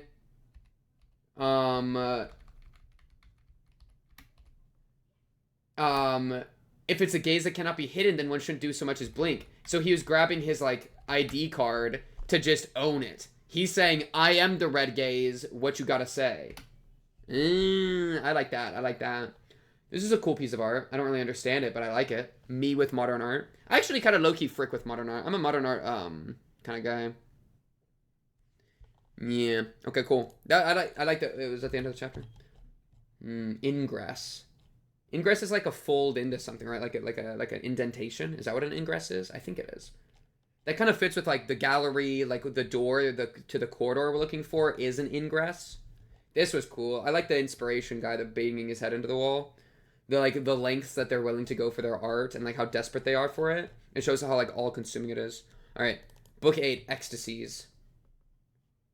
19 pages. There we go.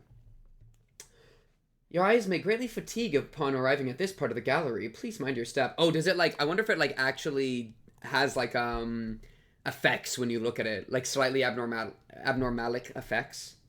That'd be interesting. Mom Enterprise. MDM or Mom? Mom Enterprise? Talk about it. Okay. Oh, this is how they're sneaking in. They're sneaking in as like construction people. It's a heist, bro. We're doing like a heist movie right now. This is cool. I like a heist movie. Yeah. Our gallery pan flipped. All operatives are now in the gallery. Tracking devices online. Dang, we're actually doing a heist movie. Alrighty. The game's just begun. Gird your loins, folks. And don't be an anxious little amateur out there. I mean, they do have an anxious little amateur. Cuts to the anxious little amateur. So, 2 people in construction things, 1 person looking at the gallery, and then Bro is with the Garnet's with the red gaze. Going to the top. Boss is entering the 2nd floor. Target's moving to point S32. You got the word on the delivery due today, right? From MDM? Okay, MDM. Oh, is that how they snuck in? Oh, they're MDM. Okay. From MDM? Yeah, just sign the papers. By the way, what happened to your predecessor? Oh, you know, the usual. Rambled about returning to the ocean before disappearing. Hang on, ma'am. Feels like the box is shaking a little. Stop panicking. The thing's built to stay upright. Wobble. Right, Nancio. As a good reminder, if you tip that box over, you're saying goodbye to 5 years of salary. The sharks really shook us down with the deal. Highway robbery, I tell ya. No way we're doing business with them again. Please don't poke it, ma'am. Yeesh, wouldn't take a big guy like you to be such a worrywart. So they probably like made a deal to be the deliverers. But then if they fail the delivery, then they have to pay for it. Something like that. Yikes, bro. But ma'am, I don't want any blame put on me. Fine, just step aside already. Oops. Sorry, pal. Didn't notice you down there. Just trolling. Literally just here to troll. Shows up where you're not supposed to be. Shoulder bumps your undercover operative ally. And then leaves. Lol. Alright, looking around. What do we got? The general public is bound to the conventional mindset of viewing things from just one perspective. A lot of rings on this person's hand. However, Mansur Jumsoon is fond of Ostranene. Multilateral methods stem from many viewpoints. From there, we can face the world in all its reality and provoke various interactions. Oh, that's interesting. Defamiliarization. Oh, I like that. Defamiliarize with our usual viewpoint to see things from different angles. That's cool. Yeah. Face the world in all its reality and provoke various interactions. I totally freak with that with art. Yeah. We're so used to seeing the world certain ways that if we're able to see it in different lights, like we can, I feel like, really open our mind up to like reality, you know? Because we're like, I don't know. I'm not gonna go into that. I don't think I'm well, I don't know. It's like we're so used in our day-to-day to looking at things certain ways that like, how do you get yourself to look at things from a different perspective? Because there are different perspectives to look at things. So I feel like art's a really good way to shock you into doing that, right? One of the best quotes, art's meant to disturb the comforted and comfort the disturbed. I flipped it, but it still works, right?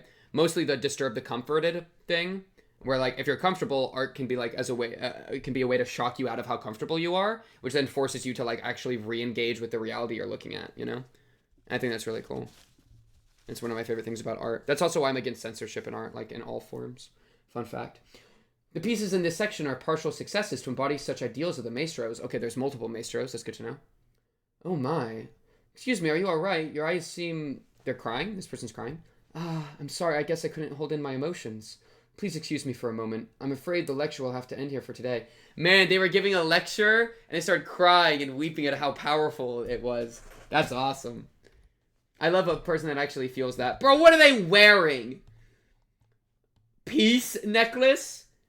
Oh, they have the tier on their thing. We saw this person already. There's one of the 4 people. Probably the 4 maestros, right? Oh, that means little, Miss Pablo was probably a maestro. right? Because there were the 4 of them, and it was Miss Pablo, and then this person, and then one other that I forgot, and then the main one.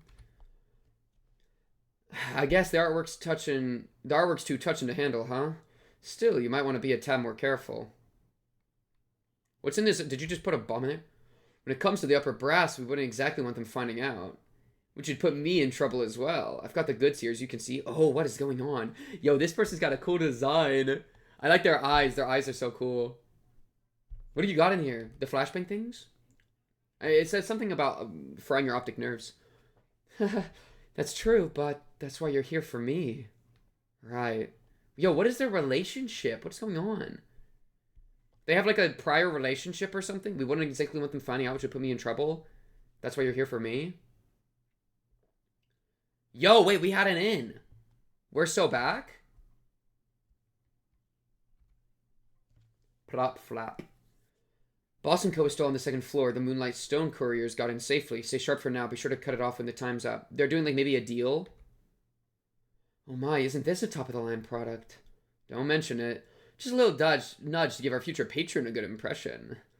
Ah, oh, I'm moved. Bleeding now from the nose. I love that. I love how they're so engaged with this that they're crying and they're bleeding, right? Like it's like reverberating through their entire body. It's funny I say reverberation because the Reverberation Ensemble, which is also like a very artistic group. That's funny.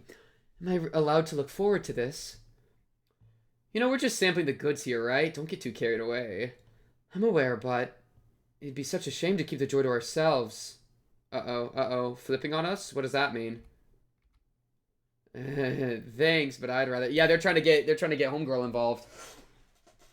Ecstasies. They're better when they're shared together. Oh, the frying of your optic nerve thing. They're like, hey, join us. Join us in it. Whatever that is. Oh, no. What's that about to mean? Oh, no, that's the end of the chapter. Ah! Oh, no. Our connection is flipping on us. No. Wait. I don't even know what the product is. I can't tell what I'm looking at here, dude. I don't know what I'm looking at here, dude. Okay. Book 9, Eye Opening. Should probably, I'll frick you. Frick you and everything you stand for. Their stare down. It's kind of cute. Looks like he means it. Guess you'll have to dip yourself in hot water here, Denver. Okay, it's a dude. I can never tell, bro. These long-haired, beautiful people. They're so androgynous. You gonna be okay with that? Your buddies look like they might drop dead while waiting for me. Fret not. The drier the eyes become, the greater the joy of seeing will be. Edging. Bros edging the comrades. Do we have cleaners left? We do have some left in stock. Why are we asking about cleaners? Be sure to get your brain cleaned after this. Oh, brain cleaner. Bro's about to take the hit. Denver's about to take the craziest, like, experience. Is this, like, I don't know what this is. Are you about to, like, put something in your eye and then see the universe and, like, blank your brain out?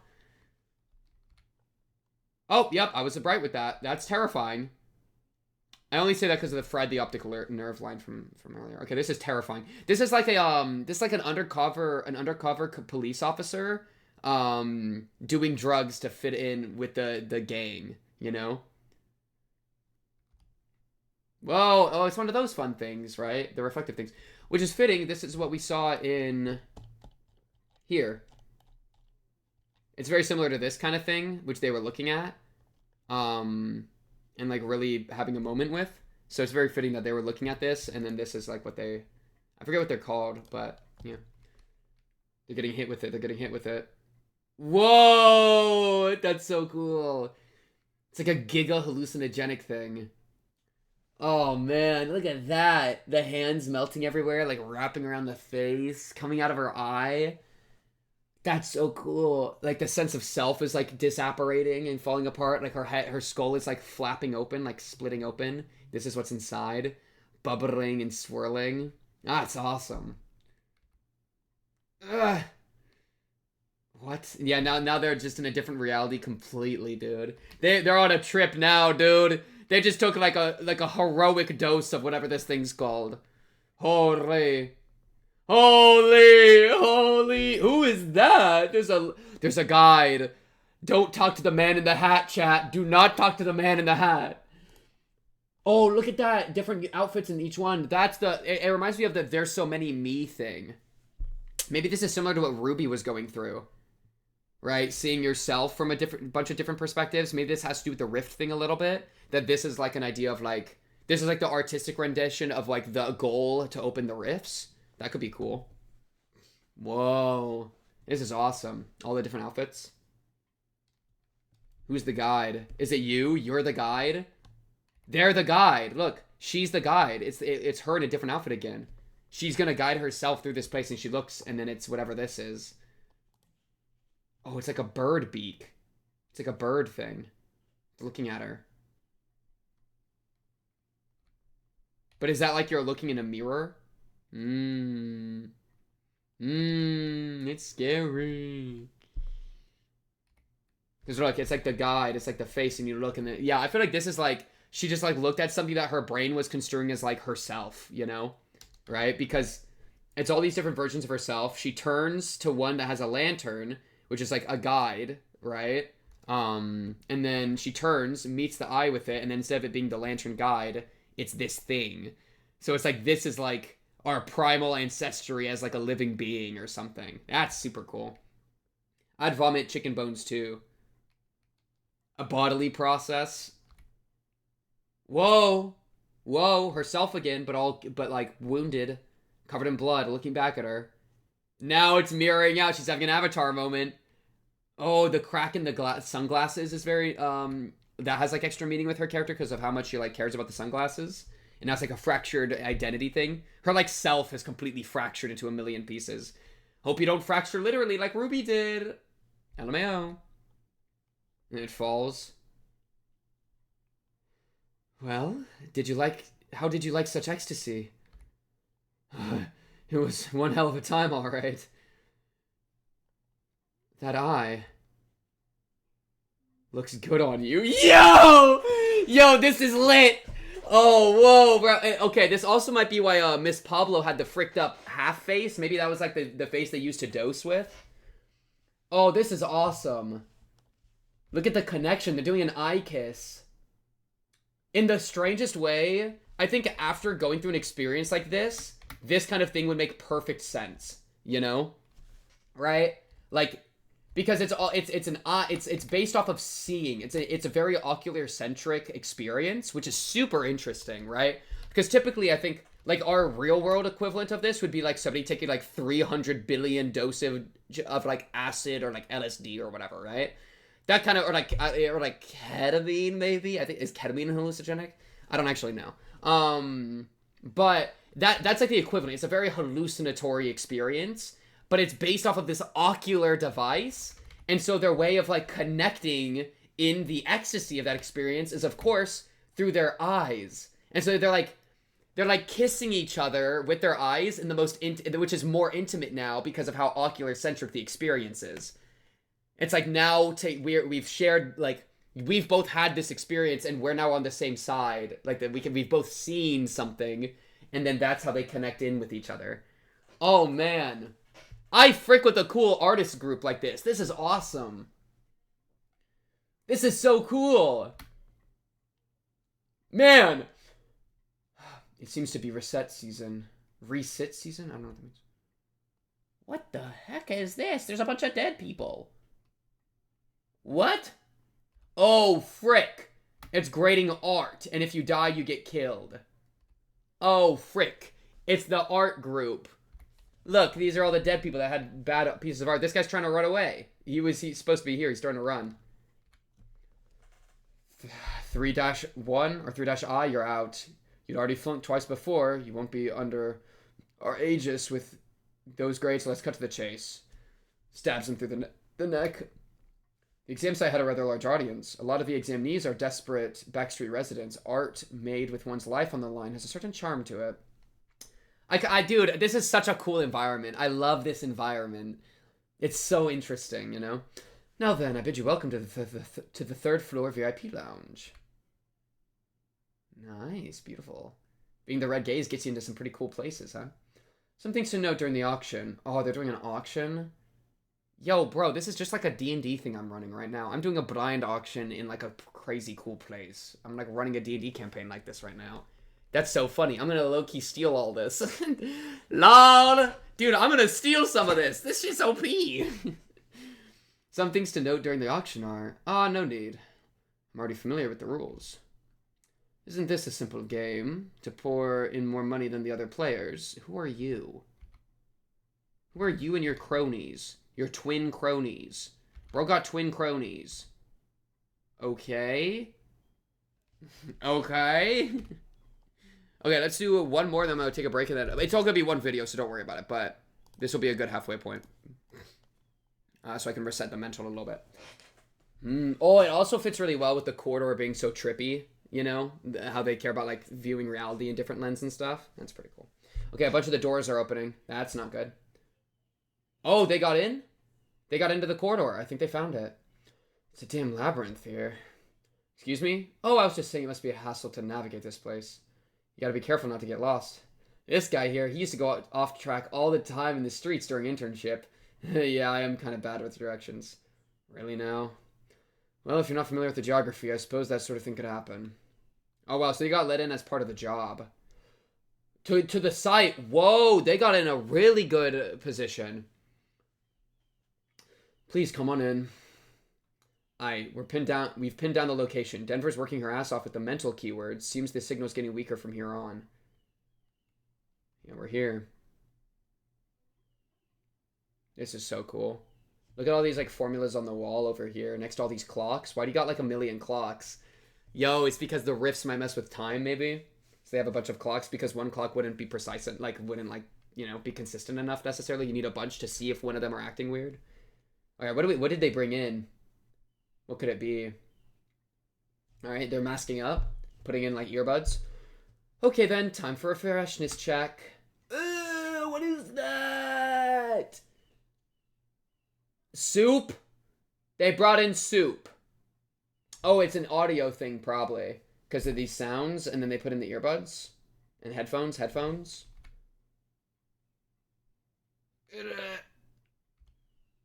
Ew, what is that? Shaw. Chunk. I hear a sound. Must return home. It's all faded to break in the waves. I can't breathe up here. Help me. Oh, her thing broke. When it got in too deep, her headphones broke and then it fell off. And then she's starting to go crazy now. I should have worn your earplugs. It was right there on the instructions. Oh well, Nuncio, we gotta finish up. Slip. Oh no, are you good? Did you get hit by it too? Oh my goodness, he got hit by it too. Dumb ass mode engaged. Yeah, I kind of thought, dude. Well, oh no, wait, I'm tripping.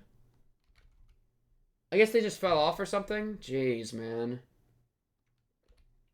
Really? I showed you how to wear them too. Guess I'll have to finish up myself. Got enough space. You're cutting into it? Dude, what is this? It's alright. I read that it'll get better after a short time of heareth. In the sea, families should stay together. What? Done and done. All finished without a hitch. Want to take a look? I don't even know what I'm looking at. What is that? There's something at the bottom of the soup. It's like this little container with like a flesh thing. It's got some like pipes in it and stuff. Dude, this feels like a Lob Corp abnormality, bro. They straight up got an abnormality with them. What do you say? It's thick as expected. Sure, it works just as well. I hope you'll use our service again. Well, probably.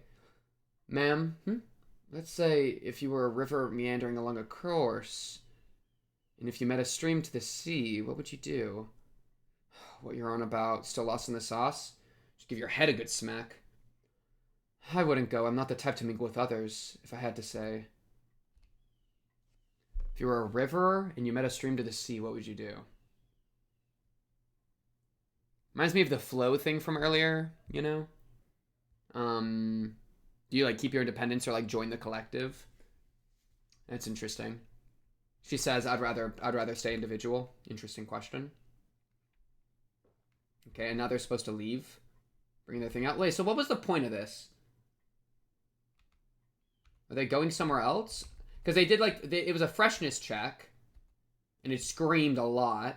And then drove people into this, like, river ocean themed madness. Okay. Okay, and now we're going down Spooky Corridor again. He still seems to be okay enough that he can at least follow instructions and do stuff. So he's not like that lost, but he is partially lost. Okay. Meeting a bunch of the people in the pods. Cleaning some of the pods that have broken. This really is what it's like working in LobCorp, huh? I know it's not LobCorp, but this is probably what it kind of felt like a little bit. Like, them interacting with this crazy abnormality that's screaming everywhere and drives people crazy, and they're like, well, we had to do this. It was the freshness check. It's in the instructions. It's like literally what it feels like, probably. It's so funny. It's so cool, dude. We'll open this as soon as you're ready. Okay, headphones back on. Got a bit. I'm doing earplugs and headphones. And tape. Opening the container now. Got it. All right, opening it up.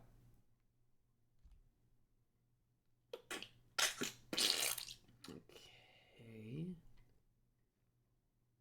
He's getting hit pretty hard. She's cutting it out. Cutting out like this orb or something. Just sit tight and calm down. Hey, I came since I saw someone choking outside, so, is it all done with now? Well then, we'll clean up and help with the rest of the installation. Okay. Back to your senses finally? We've got cleaning to do. It's only just getting started, so don't let your guard down. Sorry. Don't sweat it, just do it right next time. That's true, I guess. What do you mean by that? Wait, my head is still ringing. Don't hit me. You seem perfectly fine from the way you're talking. That's the end? I feel like I didn't... Okay, what? Resection. It was called... This was called resection? Resection. I don't understand what MDM Industries is supposed to be doing. It's like this weird audio thing that does something to people. Maybe it like cleanses the energy or something. I don't know. And they're cutting out something, and then they got like this thing out of it, and then it's thick, and they like that, and then they go somewhere else, and then they open it up, and they get snipping, and they pull out this thing, this like orb. Yeah, they cut out this orb, and they put it in the thing, and then are chilling. Okay. Weird. So they're like, they brought in this like flesh thing and then started pulling bits out of it as part of like an installation maybe. So either it's purely for art or this is like a service they sell, the MDM Industries sell, or enterprises or whatever, in order to do something. But I don't know what they're doing really. It's just kind of chaos, but interesting. Well, I'm going to end my recording for a second. I'm going to go like eat some food, come back, and then finish out. But this will all be one video. So I will be right back. All right, and we are back. Book 11 is where we're jumping into, titled The Auction, which is a little bit of a terrifying title. 23 pages it looks like. Pretty much the last chapter, I don't know what's in the box, is where we're at. It's been like an hour since I read it. So we're still in the thick of it, okay? Gotta see what happens next. And by next, I mean right now. So let's just jump into it. So... Oh, yeah, and there was that new guy right here. We see him right here. So another big deal-esque person. And our boy Red Gaze has managed to sneak... Red Gaze? Get it? Like gay people? Shout out the gay people. Has managed to get into the auction using his own title as like a way to get in. So that's basically where we're at. Boom. Oh, yeah, and this... Oh, frick. Wait, that's Miss Pablo. Oh, Miss Pablo's alive. Oh, that weird thing with the shadow. I kind of thought Miss Pablo is dead there. Oh, frick. Yeah. Right here. And then there's like eyes coming out of the walls. And she do not frick with that. Oh, nice view you've got there. Yeah, that's crazy. I mean, that's reminiscent of what happened to her, where like she was like half like contorted into the shadow, almost looking like it had like grabbed her and pulled her in. So maybe she has like some weird thing with it. And also like the eye iconography is very similar to her, both her weapon and also now her mask. But like her weapon especially, I said that the hilt looked like it had eyes on it, and that looks like it was like kind of on the money, maybe. Oh, she do not. She gives it a little. So is she crazy and she's the only one seeing this? That'd be really funny, wouldn't it? Could you imagine? No, it looks like they're everywhere. There are these holes everywhere, and there's eyes up here, which also makes sense with the ocular centrism of the hallucinogenic thing from earlier. So eyes have a very special role here for all of them, which makes absolute sense. Dang, she kind of fine too. I like the her body, respectfully. All right, dude, what is going on? They actually let you in, eh? It doesn't usually happen. Though I guess having a color in the audience was too thrilling for him to resist. Dude, what are they doing with all their heads in the cloaks? That's so freaky. Is he seat belted in? No, that's, I think, his belt. Okay, I thought he was seat belted into the chair. Sir? Don't worry. We don't have to bow down. There's something on my screen. Rather, they'd be honored to see their works frayed by my gaze. Ooh! Especially with red gaze as the title. That's so crazy, dude. Man, are the other people not worthy? What's going on? Or maybe they... Wow, they're doing a... This is crazy. Look. Now, presenting our first item. Whoosh! 43 years ago, hair was collected into this urn from every villager of a now-gone town in Nest U. The opening bid is 30 million on, and the bid increment is 5 million. 35 million, 40 million. 40 million going once. Will anyone give me 45? There we have 45 million. It's interesting that only Red Gaze and Garnet are the ones that have their heads up. Everybody else is just like hearing it and they're taking it. Because I think the cloak is supposed to obscure their vision. Why? That's so funky, dude. Why is that so funky, dude? Sorry, calm down. That's crazy. No, we're now at 50 million on. Will anyone give me more? Then we have a deal at 50 million on. My praise to you. Now let's move on to the second item. The elegant Mr. Stroud, going on dancing for 3 years now. Time flows 8 times slower on his stage. A luxury worth giving glances when you bore. The opening bid is 50 million on this time. They got a dancer dude in a cage. What are you doing? That is such a crazy auction thing. Oh my goodness, he's swole too. Alright, Mr. Strond. Mr. Strode. 8 times slower on his stage. So he's been... Time flows slower on his stage. Which means... he's experienced it longer. Because if I'm on stage and it's 8 times slower, then when I go off stage... Like, if I'm on stage and a year passes, 8 times slower means 8 years have passed on the stage, it feels like. Which means he's been dancing for 21 years? 8, 16, 24. Frick, I did my math wrong. For 24 years? Or is it the 3 years include the 8 times? Hey, can I ask a question to the auctioneer? When you say 3 years, does that mean his time or our time? That man, he's not even remotely interested in the items. He is after something specific. He's in this auction for a very particular reason, like I am. Yes, we have a deal at 70 million on. Next up. On, by the way, I haven't heard before. We've already reached our final item of the day. It's my favorite one, and one I expect will sell the highest. I am overjoyed to present this piece to you. Oh, I wonder if this is gonna be... well, I was gonna do a different guess, and then I read more, and then it stopped making sense. Okay. I was gonna say something about, like, I wonder if this has to do with anything with Lapis, but no, I don't think this makes sense.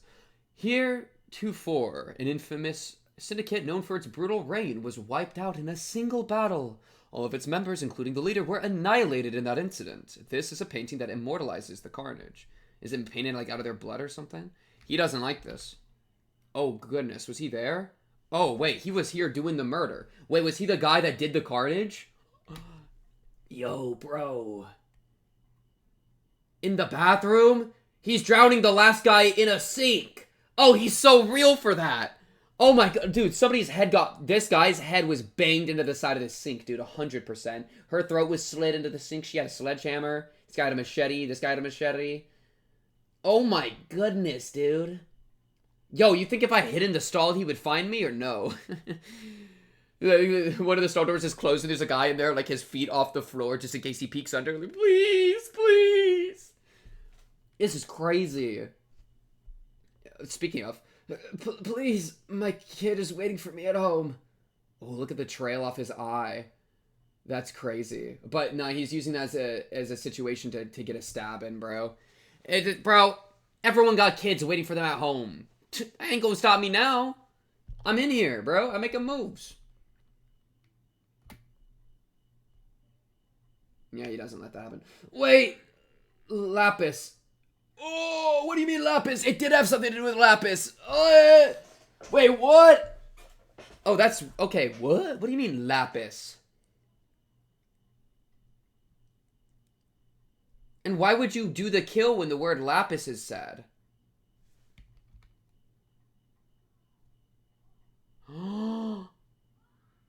So what's the code? Eek! The file password is Lapis. It's the name of the boss's daughter. Huh? What do you mean? Name of the boss's daughter? What?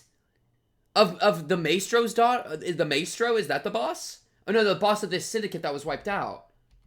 Right? Heretofore. Heretofore. Wait, what? Oh, that's crazy. Maybe heretofore? Daughter of some boss. I don't know which boss exactly. I think the wiped out syndicate. What do you mean? Wait, maybe... Oh, okay, so the question is, when did this happen in relation to, like, everything, right? If this was far enough in the past, he might have been the one that orphaned her. What if he killed all these people, including the boss, and then Lapis became an orphan because of that? Or it could be the case that this is something that, when everything happened half a year ago, that Lapis was found by the boss and, like, made into the daughter, or was always the daughter or something, right? So either he orphaned her, which could also be why he feels all the guilt and why he actually protects the orphanage, which would be crazy, and that would make sense as to why he's, like, a good person, is because of, like, guilt of specifically orphaning a specific girl. Also, is this girl maybe one of the fixers on his team? Is this, like, Rikako or something? I don't know. I don't know. This is crazy. But please let me... You'll stay alive for a few hours with the cut I'm about to leave on you. Consider it my thanks for having told me the code. Ugh, he's so scary! Not the purposefully, not perfectly killing her, but making her bleed out. That's low-key worse. I mean, it does give her a chance to run up and survive, I guess. Oh, man. And this, like, painting thing behind him. This shot looks so good. And then he leaves. It looks like he's going into a stall. Why is it, like... Since this battle, their names and records have been expunged. Oh, it's probably the other voice. Since this battle, their names and records have been expunged. Who they were, what they did, whatever they deserved, whether they deserved that fate, everything about the Syndicate and its members forever remains a mystery. Painted from the consciousness of the sole survivor unto death after onslaught. This is the final item of the day. The opening bid is 1 billion on. Painted from the consciousness of the sole survivor unto death.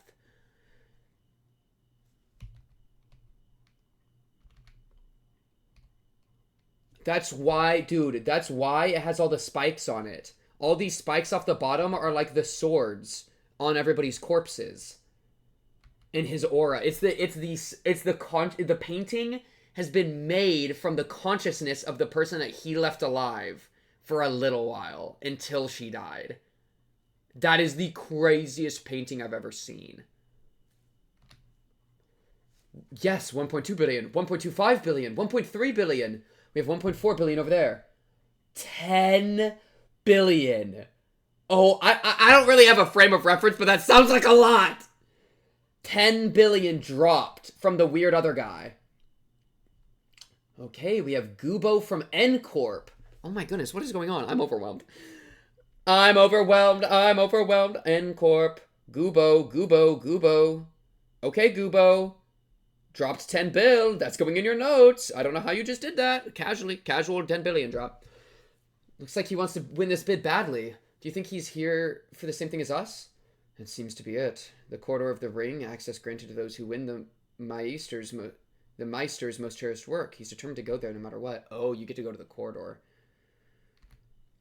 Is there anyone else? All right, then. Let's wrap up the... Boom. Bids. Hey... You know you ought to pay the full price in cash here and now, right? How much you know? Yeah, 10 billion? How much you got? No. Is this a Cut off. I have something more valuable. I'm sure that you know the painting is unfinished. It's something of a counterfeit, produced only from someone's fading mind. However, what if I could complete it? Ah! Whoa! That's a good bet, because he was there. He was there. So if he let his consciousness be read, he could complete the rest of the bloodshed because he was the one doing it. If you take me to the lab, I can show you the real deal. Hold it, this is not in line with the rules. Was it not that only the group of the highest bid would be allowed into the corridor? Maybe both will get to win. The moment you break the rules of the auction, you and your gallery will be put in ill repute, a major disgrace. Maester, it's 10 bill on the line. You won't gazump him, right? Ah, rules and reputation. Had you been just a little more cultured, you would have realized that such things are utterly worthless before this gaze. I'm with them, bro. I'm with the crazy artist, bro. I'm here for the crazy artist. Those are material things. We're here for something even more profound. This art piece. And it can be complete, you know? Oh, that's awesome. Bang gavel. The decision is made. This painting, the Red Gaze, goes to the Red Gaze himself. Wow! Said no to the 10 bill? Not even a both? Whoa! Won the that's crazy. That's insane. Wait, they're actually cooking with this one, dude. That's a crazy meaning behind this thing. I, like, absolutely didn't get it, but now looking at it, it's like, wow, the fading mind of somebody that had been murdered, that's, like, taking in the sight of all their comrades dead, that's the painting? Whoa, bro! I'm in it, dude. I'm in it. All right. That was the auction. Crazy auction, dude. The guy in the guy dancing around too. What a hilarious auction piece. He was into it, dude. What? Where's my pretty pictures? What? Wait, pretty pictures left me? The corridor shin. What? I don't. Okay. Well, this is what I have, so I guess I'm just gonna read this. Weird. Okay. Well, chat. We work with what we got. The code is eye fragment and glass, according to Denver. She did a fine job, boss. Right, she was getting the mental key codes or something. Lan Yen spoke through the radio, his voice obscured by small noises and interference. I could give him a response without being audible, but I decided against it. There was no time to be loitering around sending my thoughts when that person was ahead of us, and now we take a turn in this direction. One must accompany a guide to explore the ring's corridor. The reason is that the corridor has countless doors, the passageways connect to each other by intricate and complex rules. Getting last in a space as linear as a corridor may sound unlikely, but I'm sure it's more than possible in this one. In the footage she filmed, Lapis showed us our destination in the corridor, and the guide here at this ring number brought us to that entrance. And as they say, one who knows where the journey begins and ends will not lose the way. Very fair. Oh! In other words, now that we're allowed in the corridor, there was no need for a guide. Cuts his legs off. Red hot sizzle blade. Damn! Here we arrive at the VIP room, Mr. Redgaze. Please wait here until Master Jamsoon arrives to give you a more detailed explanation on the art. Ah! Ah! Having outlived their usefulness, the guide's words fade away with no ears to fall upon. Next, the guide's body loses balance and collapses, their ankles having been slashed. Sir! Oh, that's Garnet. My fault. Sir!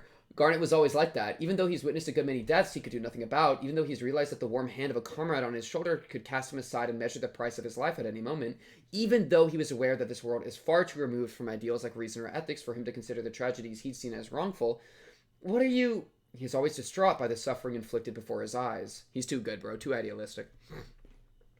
Our infiltration mission ended once we entered the corridor, Garnet. That's why I have to deliver this as matter-of-factly as I can. Ooh, okay, so we're getting it specifically from, Virgilius's perspective. I want Garnet to grow into a person who doesn't agonize over the sufferings. We should try to make this quick. This gladius is fitted with a heating mechanism. Oh, okay, so it literally was heated up. Not just like a cool visual thing. That's cool. And a gladius. True, it does look like a gladius. That makes sense. The searing heat of the blade cauterizes the wound. It prevents this guide whose only fault was letting us in from bleeding out. They will likely survive. They might recover from the concussion sooner or later and call for backup, but this is no time to spill blood. Garnet's eyes dim upon hearing my words. Whether it be the lunæ of disillusion, despair, or expectation, it doesn't matter. I want him to soak in the darkness, to let it slowly consume him. It's what he needs to live a normal life. Big thematic thing there. Whoa. Right? Whether or not we should, that should happen. Whether or not he should let his naivete die, right? His ideals die. I can't afford to repeat the scarcity of time to you twice. Let's move. Oh, that was wrong voice. Who cares? Leaving behind a deliberately cold remark, I walked on. A branching path. A branching path. The passage that seemed to extend endlessly came to an intersection. The correct path was already determined, but it wouldn't be a bad idea to let Garment come up with an answer. I maintained a willful silence, waiting for him to speak up. I think we should take a right turn. I just feel like that's the right way. He may not know it himself, but Garnet is good at deconstructing and piecing together information. Internalizing the Sevens Association workflow he's seen during their fixer qualification test might have helped, but I believe most of it can be attributed to his powers of observation that stem from the refusal to be a mere bystander to the suffering of others. It's no surprise you feel that way. You know where we started and where to go. A correct answer deserves an act explanation, I began to mutter. One can only find their way in this corridor by recognizing those 2 points. Since we know them, we can traverse by feeling what directions to take. Reversion of causality, was it? I think I remember being taught in the association's training program that some singularities take advantage of this. That's right, and try to talk less to other fixers or clients. No one in the city welcomes a fixer who's in the learning stages. Make yourself look better than you are if it helps you earn your keep. Understood. Vim is restored in Garnet's eyes. As easily as he is disheartened, he can shake off the gloom just the same. Although I had no grounds to call it his faith, it's how his emotions usually flowed, that things will work out despite it all. Yo, I hope nobody gets ego/distortion moded. I don't want a bad guy to go ego moded or one of our boys to go distortion moded. That'd be bad. For a prosperous life in the city, perhaps such a mindset could be useful in the long term. Then walking up the corridor, I hear footsteps. I hope that, man, wait, I wonder if the rest of the books are going to be like this. That would kind of be sad. We'll see. I hear footsteps. I don't know which one that said that. Reaching the end of the hallway, I could sense someone approaching from around the corner. Long steps composed and nonchalant. A tall person estimated to be at least 180 centimeters in height. Furthermore, someone who could stroll around the corner like it's their own home. They're right around the corner, meaning it's a docent. Oh, frick. A guest wandering around the ring's corridor without a guide leading them can only be one thing, an unwelcome visitor. The docent bursts out in pure rage the moment their eyes reach us. I knew it! You were just another money-grubbing fixer after all! You used Mustard Jumpsuit's passion for art to feed your own greed! The docent didn't seem to have any patience for my side of the story as he gripped the pole tight and started running at me, an entirely emotional act, her reason dominated by anger. The action I should take was made clear in that moment. Make sure you aren't ahead of me, Garnet. Just as I felt the tiny movement of Garnet lightly nodding in the corner of my left eye, clash! The steel pole flew in with unhesitating force and clashed against the blade of the gladius, creating a repulsive noise. It's more solid than I anticipated. The swing I made with the intent to cut through the weapon didn't go as planned. I shouldn't have allowed you to meet Master Jumpsoon! A furious scream flies straight into my face. It's undoubtedly one of unadulterated rage. Alas, in order to draw out the full strength of wrath, it has to be rid of spite first. A refined wrath becomes the power to overcome hardships, while spiteful anger only clouds the eyes. That was a good line. For instance, in a narrow space like this corridor, it would have been wiser to avoid engaging in close combat using a weapon as long as the docents. However, those consumed by wrath will only lash out feverishly in a clash of emotions. This feel like a ruina battle, bro. All this talk about, like Garnet's emotions, the clash of emotions here, wrath can become hardships, or if it goes wrong, can cloud the eyes. That's like ego distortion a little bit, right? Emotion coins. They're gaining emotion coins. This is going to make things simpler. Squeak! Alright, that's probably another sound. It's metal on metal. Squeak! Yeah, that's okay. An unpleasant hiss of metal scratching on metal. Her slight quivering in the noisy friction does not go unnoticed. As soon as I kick the whole lower part of the lengthy pole, all the weight she placed on the front collapses on her. Naturally, her body begins to tilt in the other direction. The docent is leaning more and more, and her pole is pinned down by the edge of my sword, disarmed, completely defenseless. Lifting my other arm, I landed a fist directly on her unguarded solar plexus. I could feel her breastbone deform and break in two before she was sent flying towards the end of the corridor. Bro just broke her breastbone in one punch. Garnet. With his eyes locked on the target, I sought out a glimpse of the presence behind my back and whispered in his direction. Go find the lab and get in there first. Just me? Is it really going to be okay? Saying it will be fine won't relieve Garnet of his concern. I'll need something to convince him. I took my coat off along with the sheath and handed it to Garnet. Sir, that's... Take my gladius. Okay! Whoa! Now it's Garnet's turn to wield the gladius? That's crazy. That's like a continue my story type beat a little bit. But he is giving, like, this is a good weapon, use it. He doesn't need a weapon. He feels a little overconfident, maybe. And he's desperate to protect Garnet. In all his floundering, he managed to equip the coat and the sword firmly. The mental keywords Lan Yen relayed to you. You remember those, right? And our goal as well? Of course. Even if he was prone to waver in his feelings, he was upright at his core. That was the important thing. The pitiful and heart-rending struggle to hold his roots fast, grasping onto the smallest specks of dirt. That's what matters the most. You're not going anywhere! The docent stood up in the forking passage of the corridor. It was clear from the get-go that breaking a bone or two wouldn't incapacitate them. There was just one thing. I'll deal with the obstacle. The path should be clear, and to your eyes as well. Right. I only needed a second to adjust the direction a little. What are you babbling about? A different color of outrage is painted over her pure rage. Even if she can't hear the conversation, stopping in the middle of battle to have a casual exchange with a third party was sure to enrage her for being ignored. That's what I was looking for. The layer upon layer of anger was going to dull the sharpness of her mind. You're not getting away! I gathered strength in my legs. The feeling is rather different from controlling muscles. It's more akin to hydraulic cylinders and motors pumping energy to my right leg. Oh, man, that go hard, dude. Him gathering strength in his legs is like a machine pumping energy like motors. That's so good. There's like a line from a Spider-Man or Deadpool comic where, or not Deadpool, frick. I love him so much. He's the blind one. The devil of the frick of Hell's Kitchen. I'm just gonna look up devil. I need it. Devil of Hell's Kitchen. Matt Murdock. Daredevil. Mind blanked that. There's a line from like some comment where Daredevil describes Spider-Man's muscles tensing up as the like metal coils of like the Brooklyn Bridge or something, of like a bridge, like these giant metal fibers that strain under the weight of cars. He described muscles tensing up in much the same way. It reminds me of that, bro, where like flexing the muscles and gathering the strength is like a dunk, dunk, dunk. That's so cool. My next attack won't be easy to keep track of. The distance was closed in an instant. Like a marble launched from a slingshot, I approached the target at great speed. This momentum is asking to be exerted. I simply opened my palm and placed it under my opponent's chin. Her head was thrown back to an almost unnatural degree. Damn. Using an augmented body is not unlike driving a car. Ooh, and that's cool because, okay, so he's got like machinery literally in his legs that he was like gassing up. Augmented body. The procedure on my legs allows me to maneuver them similar to how you feed energy into a car's engine and speed it up by stepping on the accelerator. You could also argue that augments are like vehicles in that the field of use as well as proficiency can differ depending on the manufacturer and model. I wonder if Jabura has any augmented stuff. However, or like back in her day, right? However, a vehicle is ultimately a tool. It is up to the driver to operate it. The performance just now was a culmination of my experience more than anything. As I figured when I broke her breastbone, this woman is tough. Her cervical vertebrae are still intact from an impact that would have shattered those of a regular member. Even though she's passed out, it was only for a moment. That fleeting moment was all I needed. Garnet, my arm extends and once again finds its fist in the center of her chest. The macabre sensation of broken bones being further buried into the body can be felt, and the feeling of the organs and muscles around them being torn apart is delivered through the skin. But it doesn't quite lead to the feeling of a life being snuffed out. She had already detached from the fist, tumbling through a door at the end of the corridor. I continued the sentence that had gone wayward for a second. Now. Oh, got it.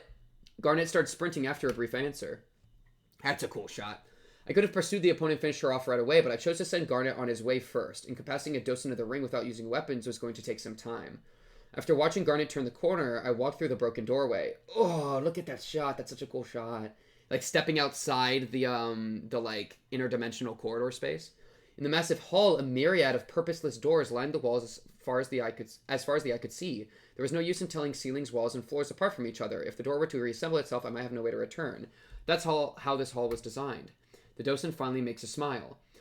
If you knew what kind of place this is, then you should know that it was a huge mistake to walk into this hall. Well, I can't say if it was, but that does sound like something I've heard often. Bluffing, are you? That one is not something I've heard often. The docent corrects her posture and lunges at me. She looked ready to engage with me from a distance at this time, either having calmed down or having determined that she would have the upper hand in this place. Unfortunately for her, she will not have that space. Artificially weaved muscle fibers once again build up strength. Propelled with explosive force, I reached her without delay. A fist is struck upon her chest yet again. The impact of my hand colliding with her solar plexus, or the solid remainder of bruised flesh where it once used to be, is sent to me. Ooh, I like that description. That's good prose, bro.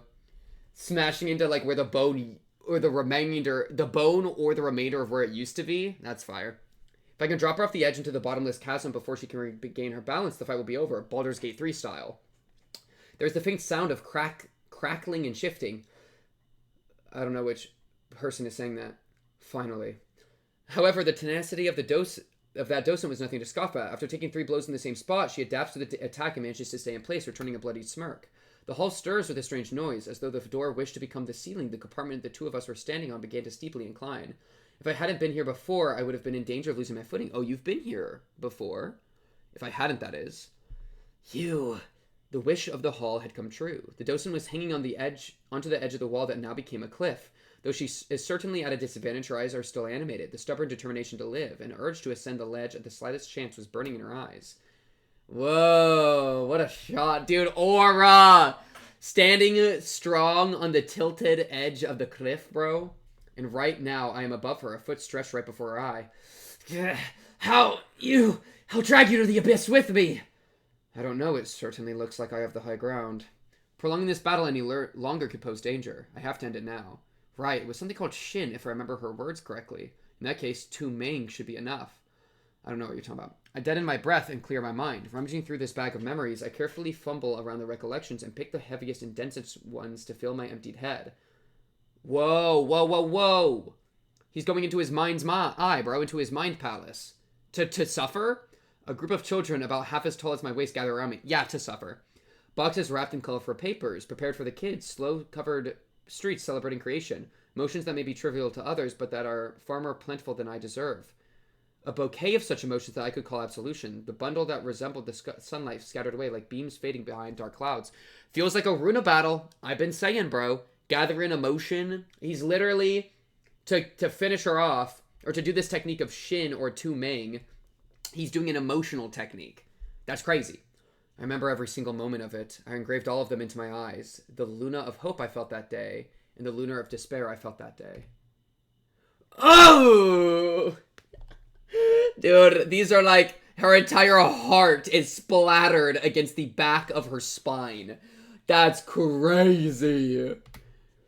2 rings of light that resemble the glow of the moon wrap around my leg. Carrying this nightly luster, the leg sorrowfully lands on the docent as she climbs up the cliff screaming.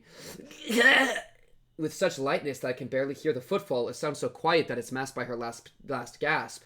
In a most airy descent, the moonlit leg crushed the docent's miserably wounded chest. It was neither the augmentation, blood pressure, nor the contraction of muscles. The only thing that moved was the mind. Kicking off with the recoil of the heart, I returned through the broken door presented by the hall. So this is the power of the light she mentioned, the power of sin. Whoa, who mentioned this? The power of the light? Yo, do you know Angela? I mean, she, power of the light? I don't know. You don't say who mentioned the stuff here. It's absolutely. I mean, me saying that it's like Runa is, I think, absolutely what's going on. Because it directly is mentioned the power of the light, and the power of the light is like the power of emotion. You know, the power of sin. Ow. Virgilius' description of various emotions all have the mang present in them, such as hope, despair, disillusion, expectation. I mean, we know that both positive and negative emotion can give you the rank ups for your stronger ego stuff, you know? It's just all about not letting it control you. That's awesome. This is super cool. If I remember her words correctly. So yeah, I don't know what Shin and Ming is. I mean, that doesn't really... Maybe purple tear? That sounds maybe purple tear-ish to me. Because she would also know. And I feel like that'd be closer to how she would say stuff. But who knows? But yeah, he's literally charging up like a motion attack. Oh, sick! Her design. The hair down go crazy. Project Moon official. Awesome. Okay. I hope that like that was super sick. I liked that. Are we giving up on the... Oh, I see. I think the next 3 chapters are going to be like this. Because 12, 13, 14, and 15 all are way smaller size-wise than the rest. But then 16 through 20 go back to the normal size of the ones that came before. So I think the next 3 are going to be like this. Okay. I wonder why that happened. It's a very interesting thing. I mean, I still like it, so it's fine. Can I open this? Okay, book 13, Riffs. 36 pages. Oh, this is going to take a little bit. Oh, frick. You got me reading an entire book now. Tricked you. It's actually a book. God damn it, Project Moon. How could you do this to me? All right. I guess I'm going to read it all. We're already in. We're already committing. My legs felt like stones. The fact that this was the first time Mr. Virgilius and I were separated. Okay, different narrator. Since we came to the Ring's gallery has been weighing on me. To be honest, it isn't just the gallery. Most of the time, he's been with me to help me work lately. And when he wasn't around, other experienced fixers have kept me company. But in those groups limited my role, but I was able to go unharmed thanks to them. Then perhaps... Yo, I want some Dr. Pepper, bro. Then perhaps these heavy footsteps I'm taking right now might be my first step towards being an independent fixer. I couldn't help but sigh. The corridor was narrow but unfathomably long. What will I do if I go the wrong way? I like that. I like that.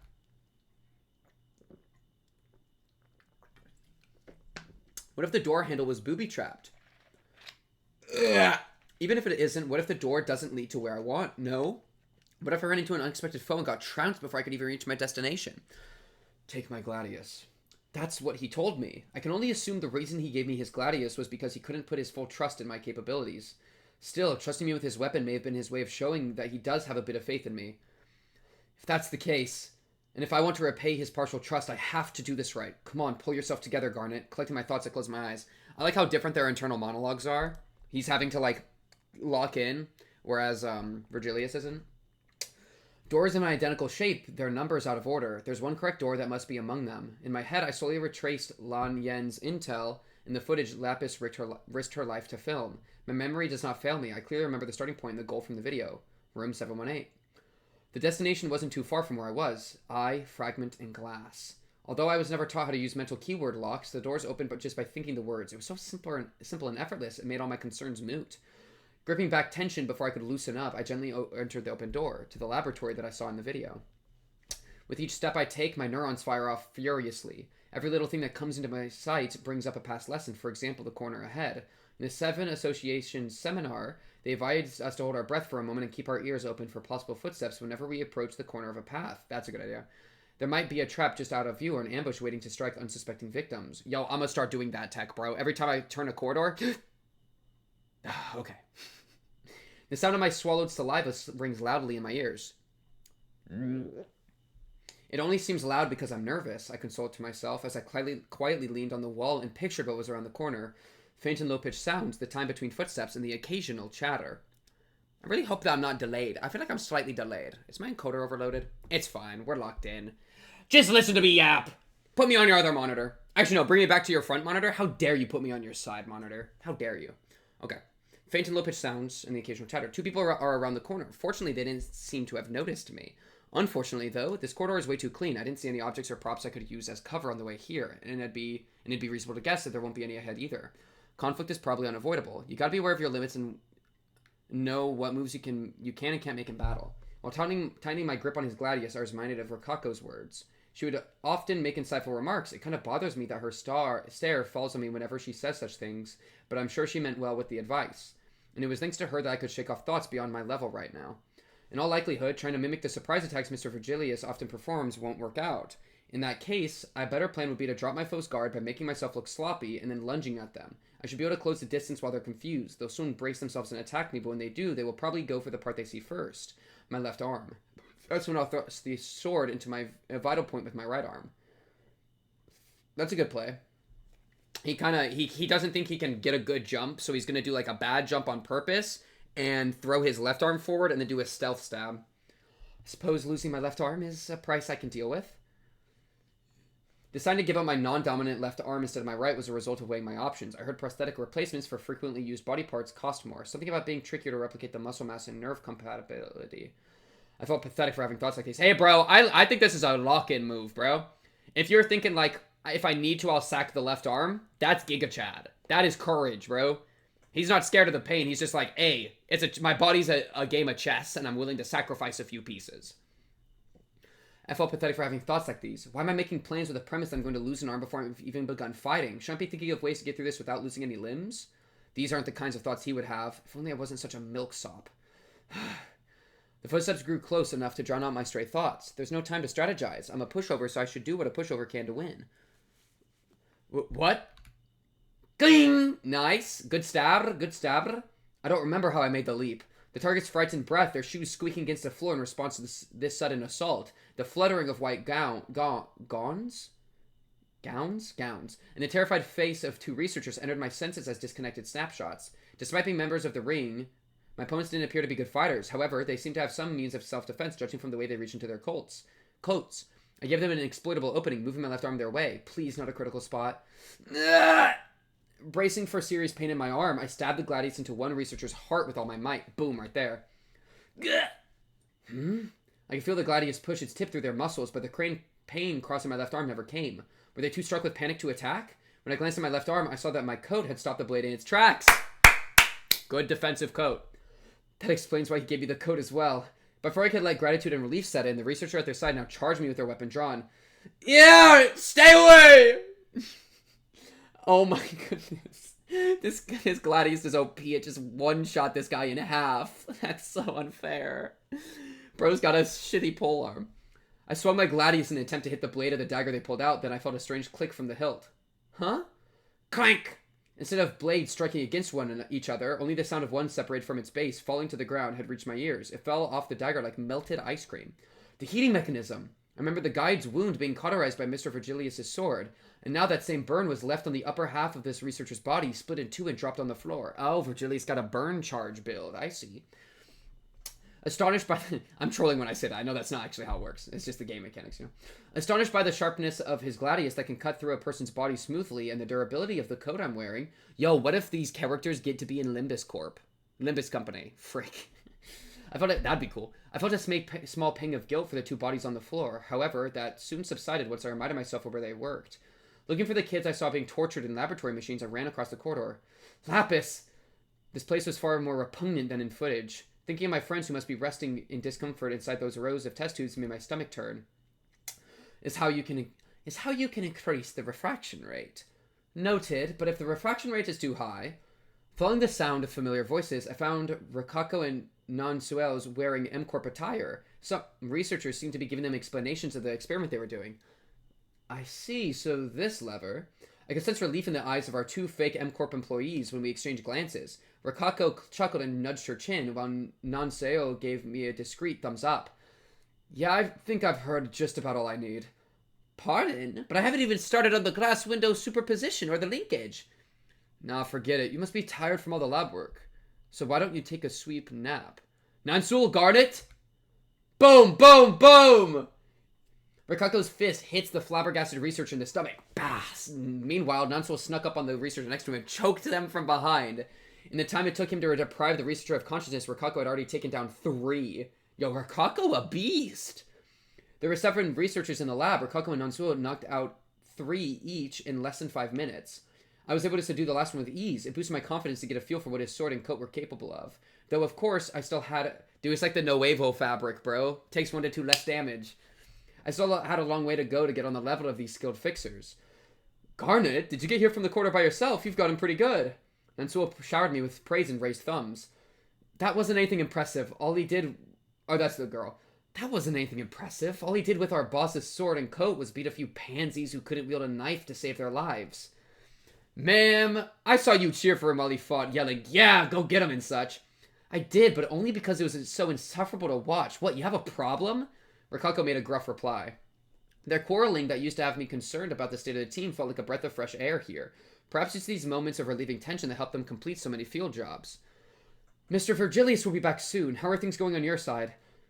We were able to figure out the controls and how the machines work without much trouble. Wasted a bit... Oh, it's the other one. We were able to figure out the controls and how the machines work without much trouble. Wasted a bit of time thanks to Nansul being a total bungler with the machines. But, hey, this wasn't a half-bad record. Come now, I only struggled one time.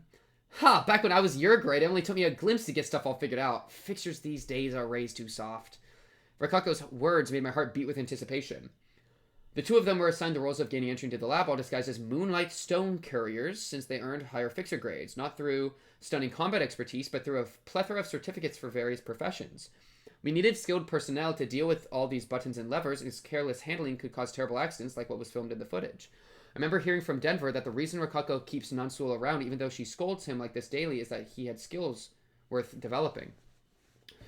She wouldn't have talked to him in the first place if he was an actual... she wouldn't have talked to him in the first place if he was an actual lost cause. That's what Denver had added as she giggled. In any case, having 2 capable fixers with me lessened my worries. Then we can start rescuing my friends now. Where should we start? I asked in an admittedly hopeful tone. I wanted to rescue the kids as soon as possible and find Lapis. Uh-oh. The two didn't look too delighted, however. Rococo made a perplexed face and Nunsual slunk his eyes away. I was familiar with this air. It was after watching Lapis's videotape at the office. My plea to hurry and rescue her was met with a similar coldness. Garnet, our primary objective is to seize the singularity, don't you remember? It's the reason we got into this job. Rococo said in a slightly frustrated but appeasing tone. And I knew that. Fixers are motivated by their sense of interest. I was well aware that I should grow accustomed to this and adopt their mindset sooner rather than later. But still... I know, but if you know the controls, it shouldn't be an issue to stop the machines right now.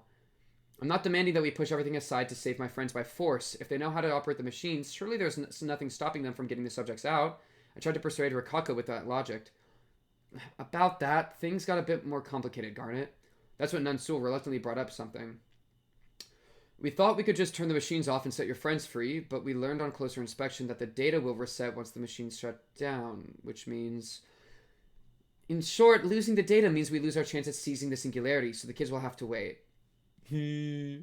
Rococo always based her priorities on value, and when two objectives were in conflict, she would discard the one with the less worth without batting an eye. Perhaps remaining level-headed throughout the process is what allowed her to climb to where she stands now. I can't help but wonder how I look in her eyes. An immature rookie who whines when things aren't going his way, an incompetent fledgling unfit to work as a fixer. Or worse, she might not be thinking of me as a colleague at all. Her priorities might have shifted a little, had the subjects lining the tubes been acquaintances of her coworker. But what if something happens while downloading the data? Here I was, miserably insisting on the unreasonable once more, knowing all this. Garnet, let's say that we open these tubes right now to save those kids and lose the data. What next? We'll need some leverage to use in our favor if we want to get out of this alive after provoking the ring. Ma'am, Nunsual looked at Rococo as if she wanted to stop her, but she went on. Our boss would probably manage no problem. He's a color and everything. But what about me and Nunsual? I wish I could pronounce stuff right. And the people at our office, and you. She rebuked even harder and then continued with a vague look on her face that didn't appear to signal anger or sadness. I don't think I can handle spending the rest of my life being chased by the ring. Are you prepared to bear that responsibility for us, Garnet? An agonizing silence fills the air. The most agonizing of all was my own behavior. All I could do was stare down at my feet, unable to stand my ground against Rococo's argument. I thought I was ready to face this when I asked Mr. Virgilius for help over the payphone. I thought that even if saving Lapis was an arduous ordeal, I'd be able to do it with the help from the office and from him. But in the end, even that stereotypical feat of overcoming hardship was the preserve of those with power. That's why Rococo and Nunsual have been planning ahead, looking far into the future, taking into account what kind of organizations the ring is. The ramifications of getting into conflict with this syndicate, the losses it will cause, the gains that could they could reap if the operation is a success in spite of the risks, all of it. Can I bear that responsibility? Of course I can't. I can't even be sure of my own immediate future, so how would I do something far-sighted planners aren't confident they can manage? There's just no way. Even so... he's stubborn. I know all the kids lying in these tubes by name, but you two don't. You don't know the soured sweetness of half-melted candy sticking to its wrapper, held inside a small patient palm for hours and hours. You don't know that... We saw that scene. You don't know the chilly breaths we had let out to make the fanciest drawings on frosted windows during a cold day with broken heaters. Our inherent dearth gave richness to each moment of our lives. So we weren't related by blood, but we were family nonetheless. I know all of them. I sink to my knees at the cruelty of having to weigh the lives of my dying siblings against profit and loss. Garnet. But how awful it was that I still couldn't reject it. You're right about everything. No, I'm actually not sure if you are, but it's just so upsetting that it sounds right, and I don't know what I can say to prove you wrong. I get how you feel. That wall of helplessness you've hit is another name for reality, so you need to accept it. We can't afford to live in fantasies. It was Nunsual, wrong one. Nunsual put it sedatedly,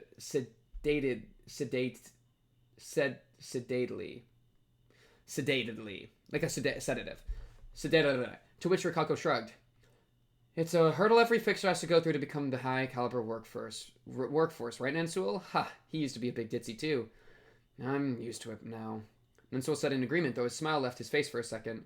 Perhaps we all have a stage of pupation we must go through. Once we've hardened enough and fully prepared ourselves to leave the cocoon, only then will we begin our own flight. In this metaphor, I'd only be a small larva just beginning to make my cocoon. I hope this pain that will mold me into a butterfly is sensible. All right, that's enough of that. Let's get back to business. You cool, Garnet? Rococo gave me his weak nod, then turned to Nunsual. Hey, Nunsual, why don't we make better use of the lab space now that there's no one to interrupt us? We're going to have to hurry, though. Sure thing, ma'am. Nansuo replied casually. He then entered the control room to work with the panels. I can save them. Rikako and Nansuo are quick with their work. There will definitely be a chance once they're finished with the singularity. Muttering what could be taken as a resolution to myself or an excuse to my friends still trapped in the machines, I headed for the entrance. I wanted to be ready to fend off intruders in case any appeared. However, I heard the clacking of shoes coming from a completely unexpected direction. Someone was walking to this place from inside the control room. It was a person with multiple rings. Ah, that's scary! The auctioneer, Mr. Virgilius, and I saw. Oh no! It's the maestro? Or like the head one. Uh-oh. Yeah, they got the dots and everything. Uh-oh. The maestro just appeared. Like the top dog. That's like the worst thing that could have just happened. It's especially bad because how did they get past Virgilius? Did this happen? I mean, the quarter is weird, so it could have just they could have just gotten past luckily, or did they do something? Did they actually get past him? There's no way, right? They probably just bypassed him completely. That's crazy. That's really bad. What's a maestro doing here? I heard Rikako's confused exclamation. All of us probably shared the same feeling. Has it been a diversion after all? Sneaking into the lab while your allies joined the auction. Jumsoon was Jumsoon. I can just write his name. Jumsoon. Was calm in spite of the incapacitated ring members and researchers collapsed on the floor around her. Wait, her? I'm so confused on this person's gender, bro. I thought it was a dude, and now I'm back to thinking it's a woman. I don't care. I don't know. Honestly, who cares? Either way, it doesn't matter. There was not a shred of unease from the way she skimmed over the outfits Rikako and Nansuo wearing and nodded as if she admired the craft. Seems it's not just the children you're trying to extract. Was I really truly deceived by Sir Virgilius?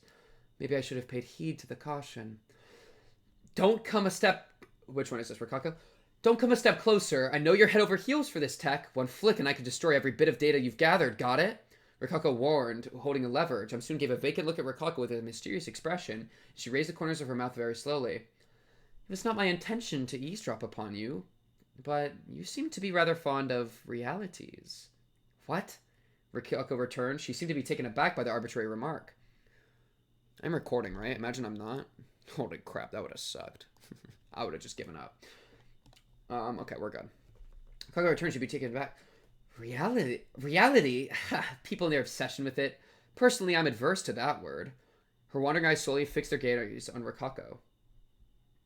And then... Oh, betrayal? No! No! What? Rikako, no! Wait, that actually sucks. What? No! No! How could you? There's no way it was from the river thing, right? It was an inside agent? It's gotta be inside agent, right? No.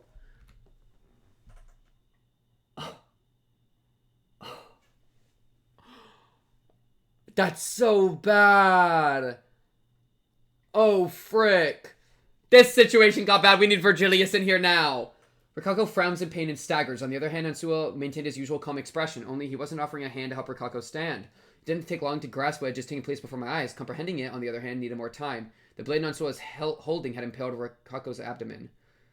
Rikako seems to have realized the same thing. Looking down at the blade poking through her stomach, she then turned to Nansuo, who was standing at her back. Sim Nansuel? Like you said, ma'am, I figured we were on our own to make ourselves a way to live. Double agent. Fuck.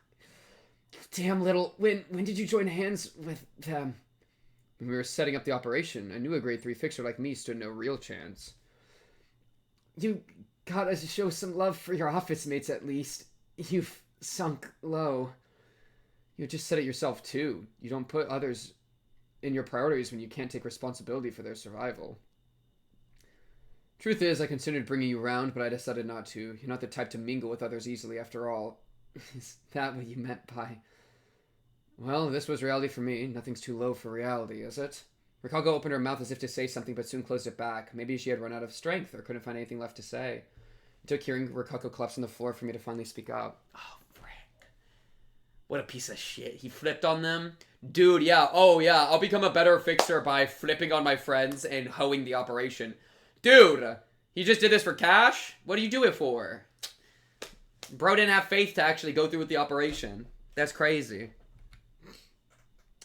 Why would you... In response, Nisuo shrugged with a quiet cackle. It was as though he were telling me that the answer was stated multiple times already. In some ways, his gesture resembled what Kako did a bit ago, and that's when something finally dawned on me. If this was the reality, perhaps the pupa shouldn't have left the cocoon in the first place. There was no such thing as sensible pain. Ah, thank you for coming all the way here, my precious Jim. Yo, you cannot be calling him Jim. You cannot be calling him Jim, because everyone from the orphanage is called Jims. Did you choose the orphanage people specifically because they're Jims? Because they're Jims? Because their names are Jims? Is there deeper meaning to that? I hope not. Or he's just trolling because he knows that he's an orphanage. It's crazy he knows the orphanage thing. But he recognizes them. Jumpsuit spoke to me in an elegant voice, smooth as a marble. To tell you the truth, I had given up on the Jim that is you, Garnet. The red gaze was a massive thorn standing in the way. And you'd even become a fixer. What a hassle this became. Me? I aim to create uncompromising perfection, but because of your little deviation, I almost had to compromise with reality and undermine the integrity of my art. I've been feeling rather unhappy because of that. I really owe you my thanks. She even bowed her head like she sincerely wanted to show her gratitude. Realizing that all my friends, including myself, were treated like nothing more than materials for a twisted work of art, it set my heart ablaze with anger. I wonder if they're going to try to distortion these people as art. What? Why did it have to be my friends? What kind of grudge did you have against the Red Gaze? I vented my unbridled anger at the maestro. Why did it have to be the orphanage? What they needed was... Okay, so they... Oh. So you're telling me the purple tier Tomeri attack... okay, that's interesting. Because I was thinking the entire time that they swooped... That Tomeri just got teleported in. I guess this was dumb of me to think. For some reason, I didn't really fully think that they had sent Tomeri and purple tier in. That they had been sent in and then kidnapped these orphans specifically. I kind of thought they were just grabbing them because they were like free orphans just dropped, yoink, you know? But no, this makes a lot more sense that it was all part of a bigger plan. Yeah, absolutely. Especially with the purple tier involved, why would she be involved if it wasn't a bigger plan? Like, duh, you know? Yeah. Frick. What they needed was an ounce of happiness, not more tragedy. We were destitute children who were trying to find crumbs of joy in the smallest things. I can't imagine a reason to go to the lengths of inflicting misfortune on people like us. Grudge? Yeah, Jumsoon tilted her head as though she heard an unfamiliar word. I bear no ill feelings like that. Don't you know what I mean, Garnet? That orphanage was chosen. Chosen? That was not a word I was familiar with. It's where the first miracle occurred. Right there, right then, where you were. Miracle? We never saw any miracles. We were busy savoring little bits of happiness that weren't anything more than regular occurrences to others. We've never... Then it hit me. One thing flashed across my mind. It was a catastrophe, not at all reminiscent of a miracle. It was the exact opposite of one. The incident where a terrible mass of flesh appeared at the orphanage and took so many lives. Tomeri? Chaos that Lapis and I could barely survive. An event that caused Mr. Virgilius, the Red Gaze, to stop visiting the orphanage. Is that what she's calling a miracle? Wait, you aren't talking about the incident on Christmas Eve, are you? What else could it be? It couldn't have happened on a more fitting day, truly befitting the Holy Eve commemorating birth. It was a miraculous day of uncut gems beginning to shine. Crazy line, dude. Uncut gems, bro. I wanted to believe I heard wrong, but it was simply out of the question. That was no miracle. My body was shaking. I was overwhelmed with fury upon listening to her disregard for everything I cared for. My head was boiling with rage. I couldn't even form my words properly. Okay, so maybe I'm actually right. Maybe my first thought was more right. Where, like, they chose the orphanage and kidnapped them because Tomeri appeared there and the disaster happened. As opposed to causing Tomeri to appear there. It was, like, that was my thing. So, yeah, now I'm back to thinking that Tomeri appeared there, like, they respawned there. They literally, them, because they two people. That's funny. But yeah, it's like they respawned there from the light, and that's the Christmas miracle, and that's why they were chosen. Yeah, that's kind of what I was originally thinking. No, it will mark the beginning of everything. The starting point of innumerable worlds that we will unravel from now on. Oh no, if you do multiverse just to bring in the gacha system, I'm gonna kill you, Project Moon. Is the multiverse thing just so that people can play gacha? No, don't do it. Please,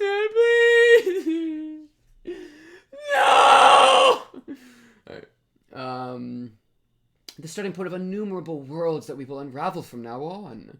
While I stay silent, Jumsoon keeps running her mouth. You may not have known this, Garnet, but our gallery had been planning to make something fascinating for a good while. For that to happen, we must dedicate utmost care to every step of it. We can't settle for anything less than what is chosen by the world, Garnet. You heard its cry, didn't you? The first of the resurrected to return from the scattered light. Oh, Tomari was the first. Oh, okay. That's cute. Her voice raised higher and higher. She went on. An ecstatic flush suffused her face, and her eyes grew thin, as if she were observing something captivating. And in a moment, she made an order. Mr. Nansuo, was it? Could you pull the yellow lever next to you all the way up, if you please? This lever? Nansuo hesitates for a moment, and I look into his reluctant eyes. No, please say that's not it. Please don't accept that as part of your reality. I stared at him with pleading eyes. Is what you think it is. I don't know who's saying that.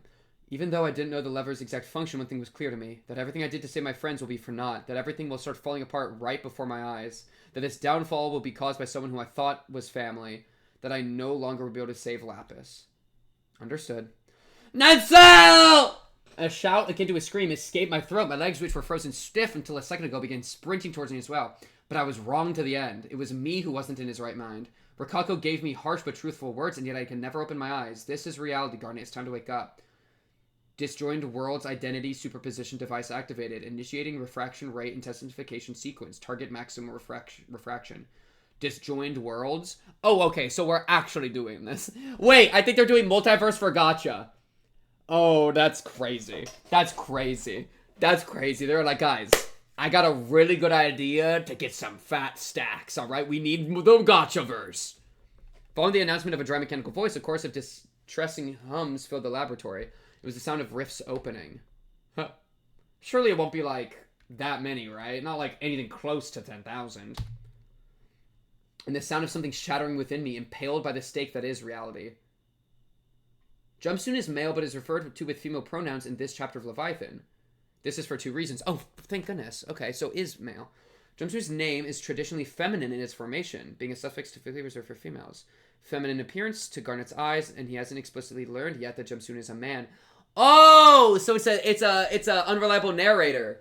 Garnet is an unreliable narrator and doesn't know that Jumsoon is a man, and is assuming that Jumsoon's a woman. Hilarious. Maestros are always referred to with he as a form of respect to the title. Think of it as an army private's referring to female sergeant as sir. That's why Garnet maintains his incorrect assumption. Interesting. Okay, the multiverse is currently, like, exploding. 10,000 rifts. Well, that's not good. And one of them is the pink cubed rift. Talk about it. Fracturedworlds.pdf. Welcome aboard. Man, they got me fricked up reading this much. Then they got me fricked up.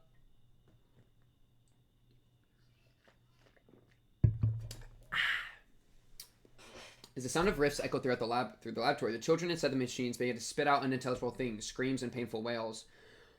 Stop, please! I don't want to see. I'm looking into myself.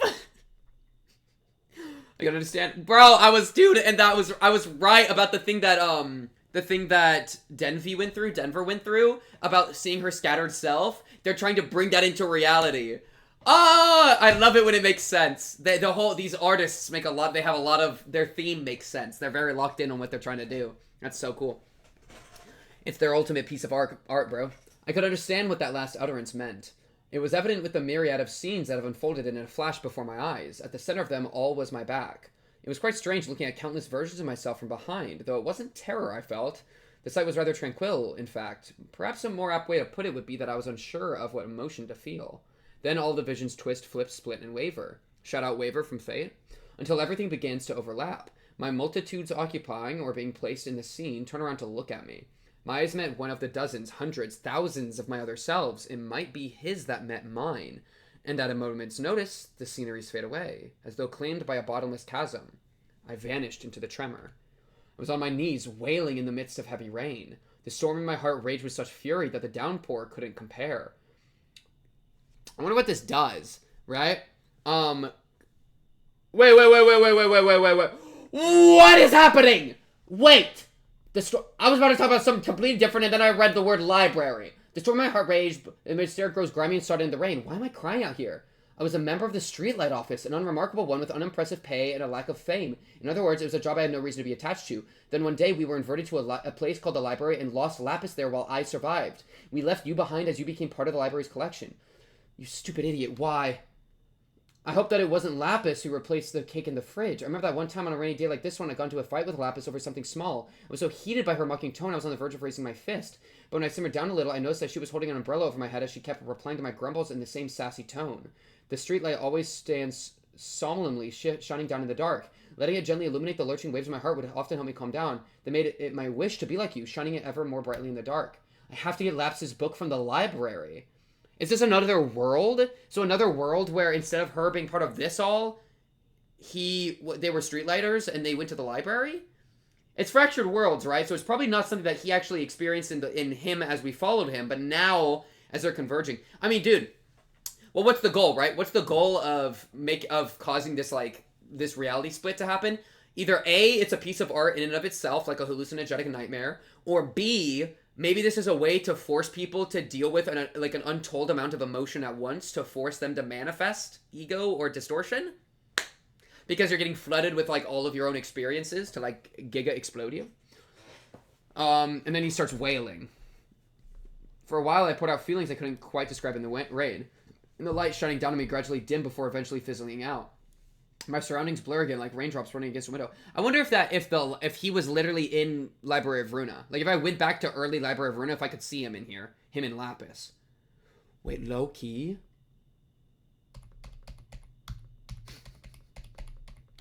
Wait. No. I'm opening it. I gotta open Library of Runa, chat. It's a Library of Runa pivot. I did not think it was a Library of Runa pivot. It's a Library of Runa pivot. We gotta open Library of Runa to see if he's in it. It's important. This is already gonna be like a 4-hour video, so it doesn't matter. Okay, moment of truth. I feel like they actually were, and I'm gonna recognize her. Let's see. No? No. Okay, no. No, they weren't. Okay. Pierre Jack. This is the Streetlight group. Okay. Just had to check, chat. Okay, Lulu did come back for more, though. Lulu and Mars? But Lulu's not the right color of skins. I thought maybe for a split second Lulu might be Lapis, but no. There's no way. It's just not gonna happen. Lulu's friend. Lulu's friend. Here. Yeah. Okay. So there's nothing to do with that. Nothing there. That's crazy, though. I really did think for a second that it might be the case. That's so funny. Yeah. Okay. And if I go to, like, these...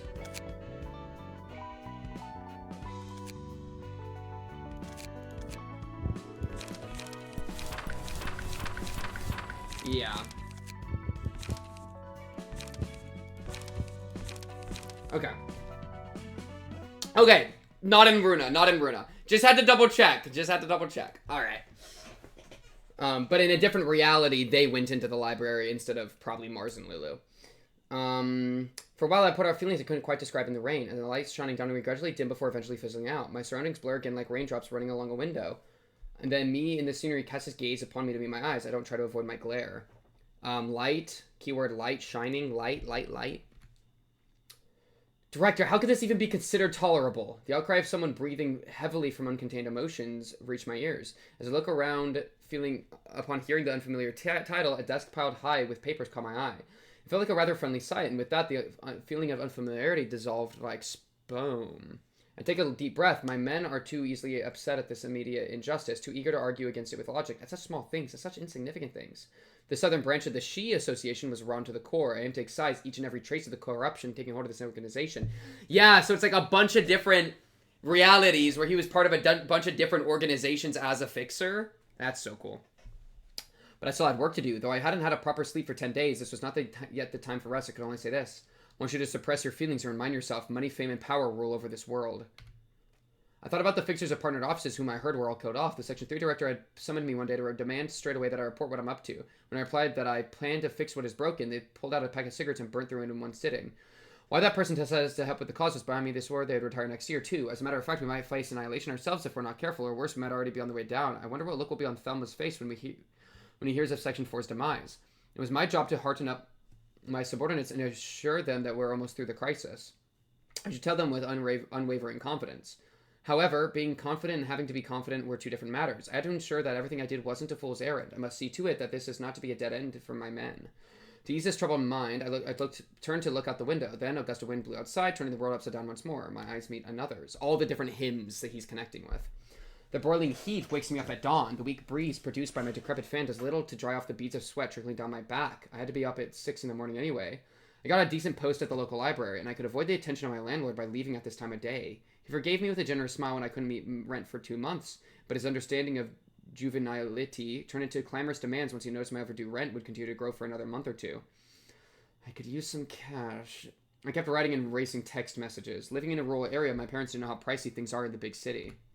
They think I've taken the midnight shift to make myself extra money, but they don't know how hard it is to cover the gas, water, and electric bills for my cramped lodging, on top of food, travel, and all the other little things. Bros living in the modern world. They were assured by their son that his academic excellence as the top of the class would put him and his family on the road to luxury, but they didn't know that I applied for a lesser university to secure scholarships. They don't know that I had to take a semester off to make a living, or that I was busy flying from table to table serving customers at a barbecue restaurant while others were busy flying in and out of the country, building international experiences studying abroad. That's so real. I wanted to know where it all went wrong, but with everything taken together, there's only one conclusion to make. I was the one who tried and failed to qualify for the jobs. It must have been my lack of effort that got me rejected. If only I'd slept just a little less than I did. If only I'd bought one fewer piece of clothing. And he's blaming himself. Bro, it's the system that's broken, not you. Come on. If only I hadn't gotten my hands on different food because I got sick of instant ramen.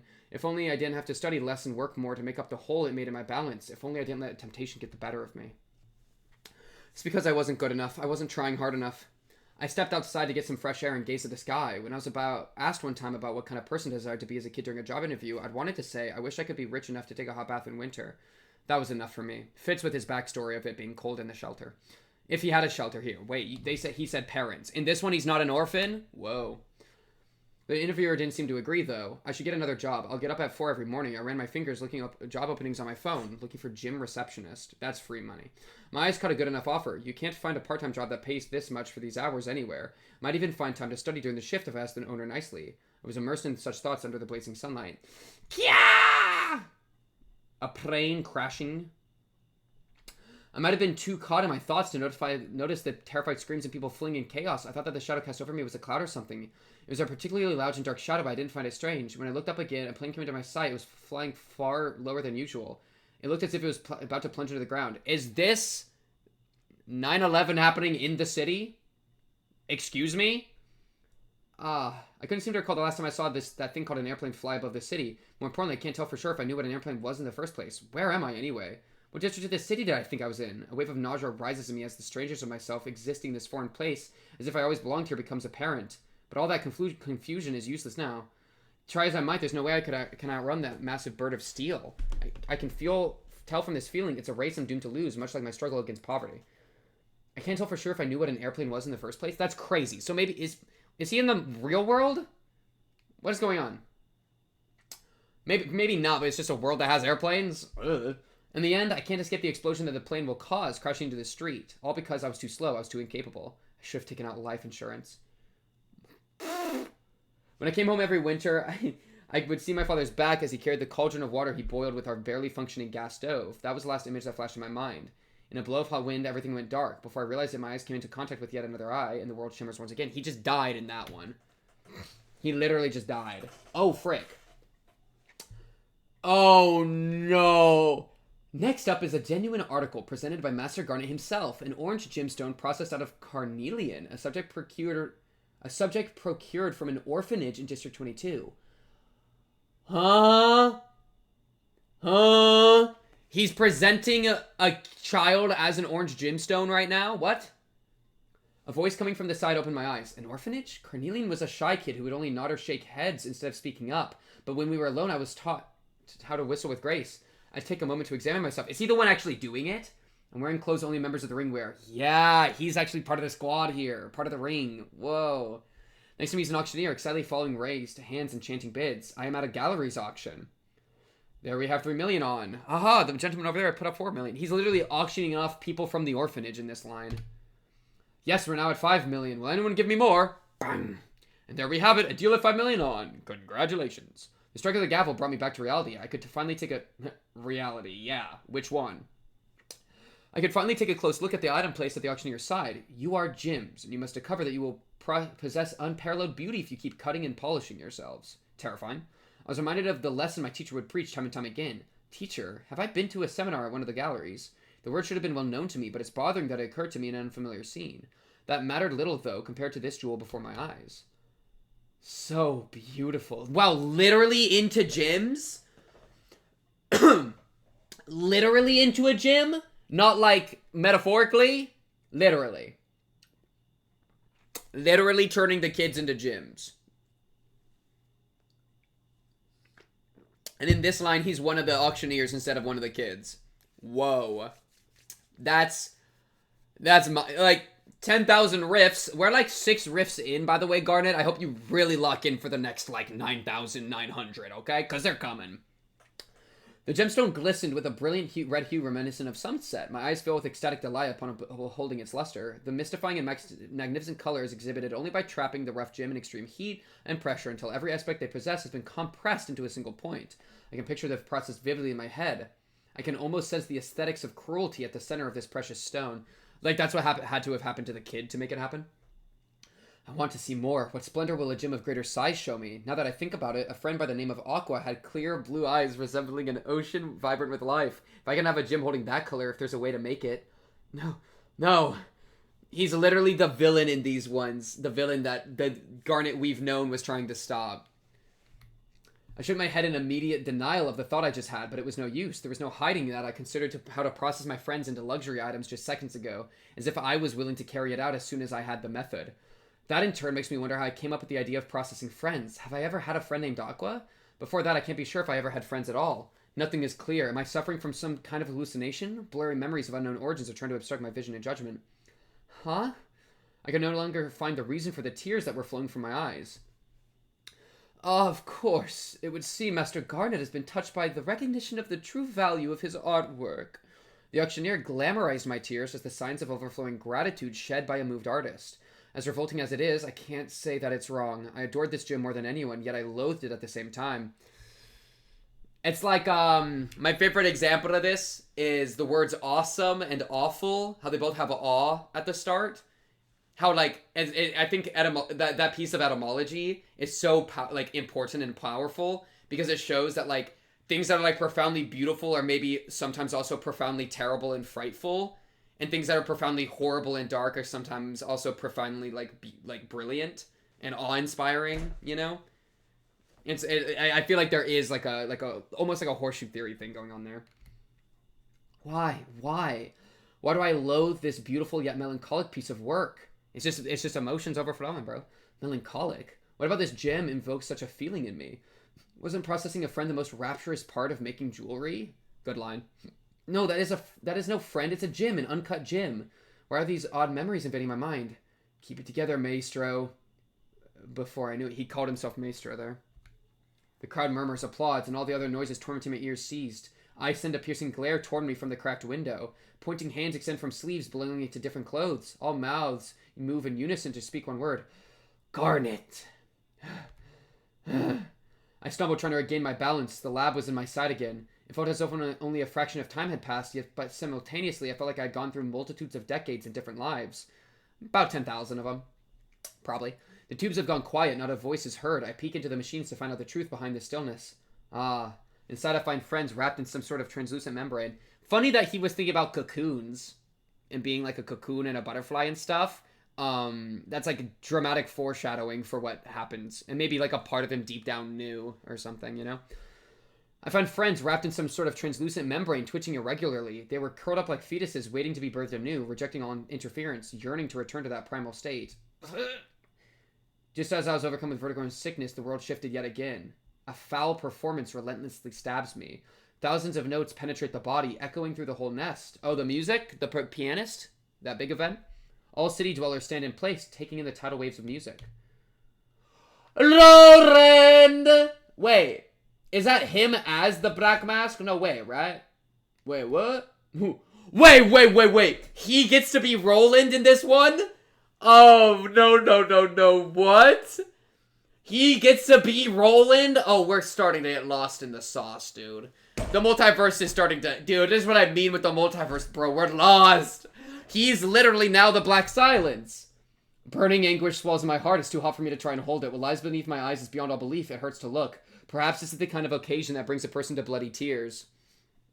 Why do I have to be robbed of my mundane happiness the instant I find it? Why was the Pageon I bought crisper than ever today? Sorry, Lapis. I was too late. He literally had a Lowland moment, but with himself and Lapis. I'm, like, my brain. Like, yo, can we, like, fix this, Virgilius? You wanna, like, fix this? I don't even know if the timeline that we've been in with up to the point of this story is the same as the one that, we played in Runa and LobCorp, you know? I'm gonna assume Runa and LobCorp are all on one thing. But, like, I don't even know it, because, like, him as the Red Gaze kind of contradicted with Red Mist, you know? So a part of me thought that, you know, I was like, oh, I guess they replaced her. But maybe it's actually just a different timeline, and she was not the, and he was the Red instead of her in this timeline, right? I don't know. Who knows? I remember you saying that you were a fan of the streets of music, so it'd be okay. This tragedy could have been avoided had I found a way for us to move into a nest. It's literally the same thing as Lowland. The piano had long since ceased, but its sound still stings me. Maybe the performance never ended in my heart. Oh. Wow. I'm going to live the rest of my life in regret for this moment, staring at you in helplessness, having become part of the performance, drenched in notes of blood running from above, this silence, this hell.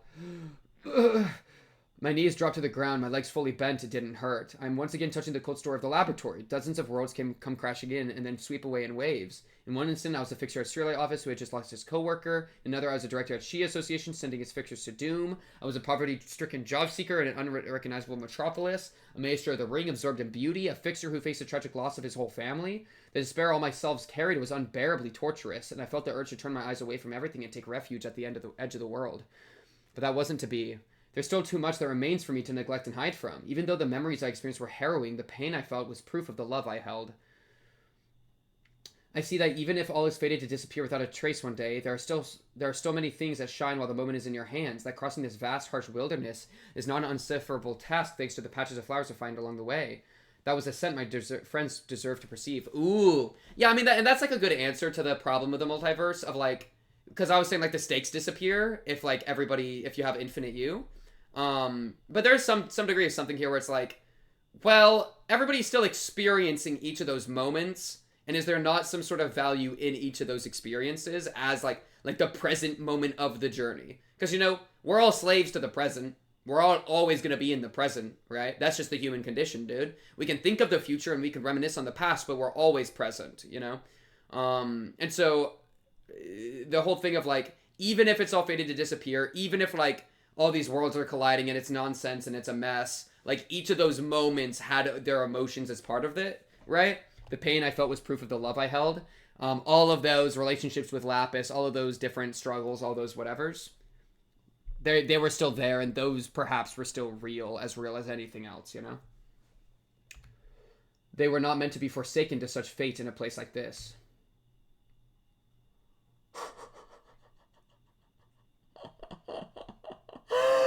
Is that Taste My Flaming Bat?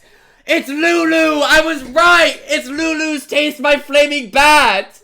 Oh my goodness! The most goated early game burn build of Library of Runa. Plus Black Silence. Plus She Association. Low-key, that's some Zhao plumage. I don't know. Somebody better than me can figure it all out. And then this one of the pants. Oh my goodness! He's literally everybody! Wait. So has everybody been... Have you been Angela before? Like, what the hell? This is crazy. Yo, Taste My Flaming Bat mentioned. Huge. That's crazy. And like, you look into a gym and like the different cuts of it reflect in different ways. So just like the different worlds reflect through him in different ways. My goodness. Splendid, simply splendid, Garnet. Your sanity is intact at such a high refraction rate. I heard Jumpstream's voice through the window.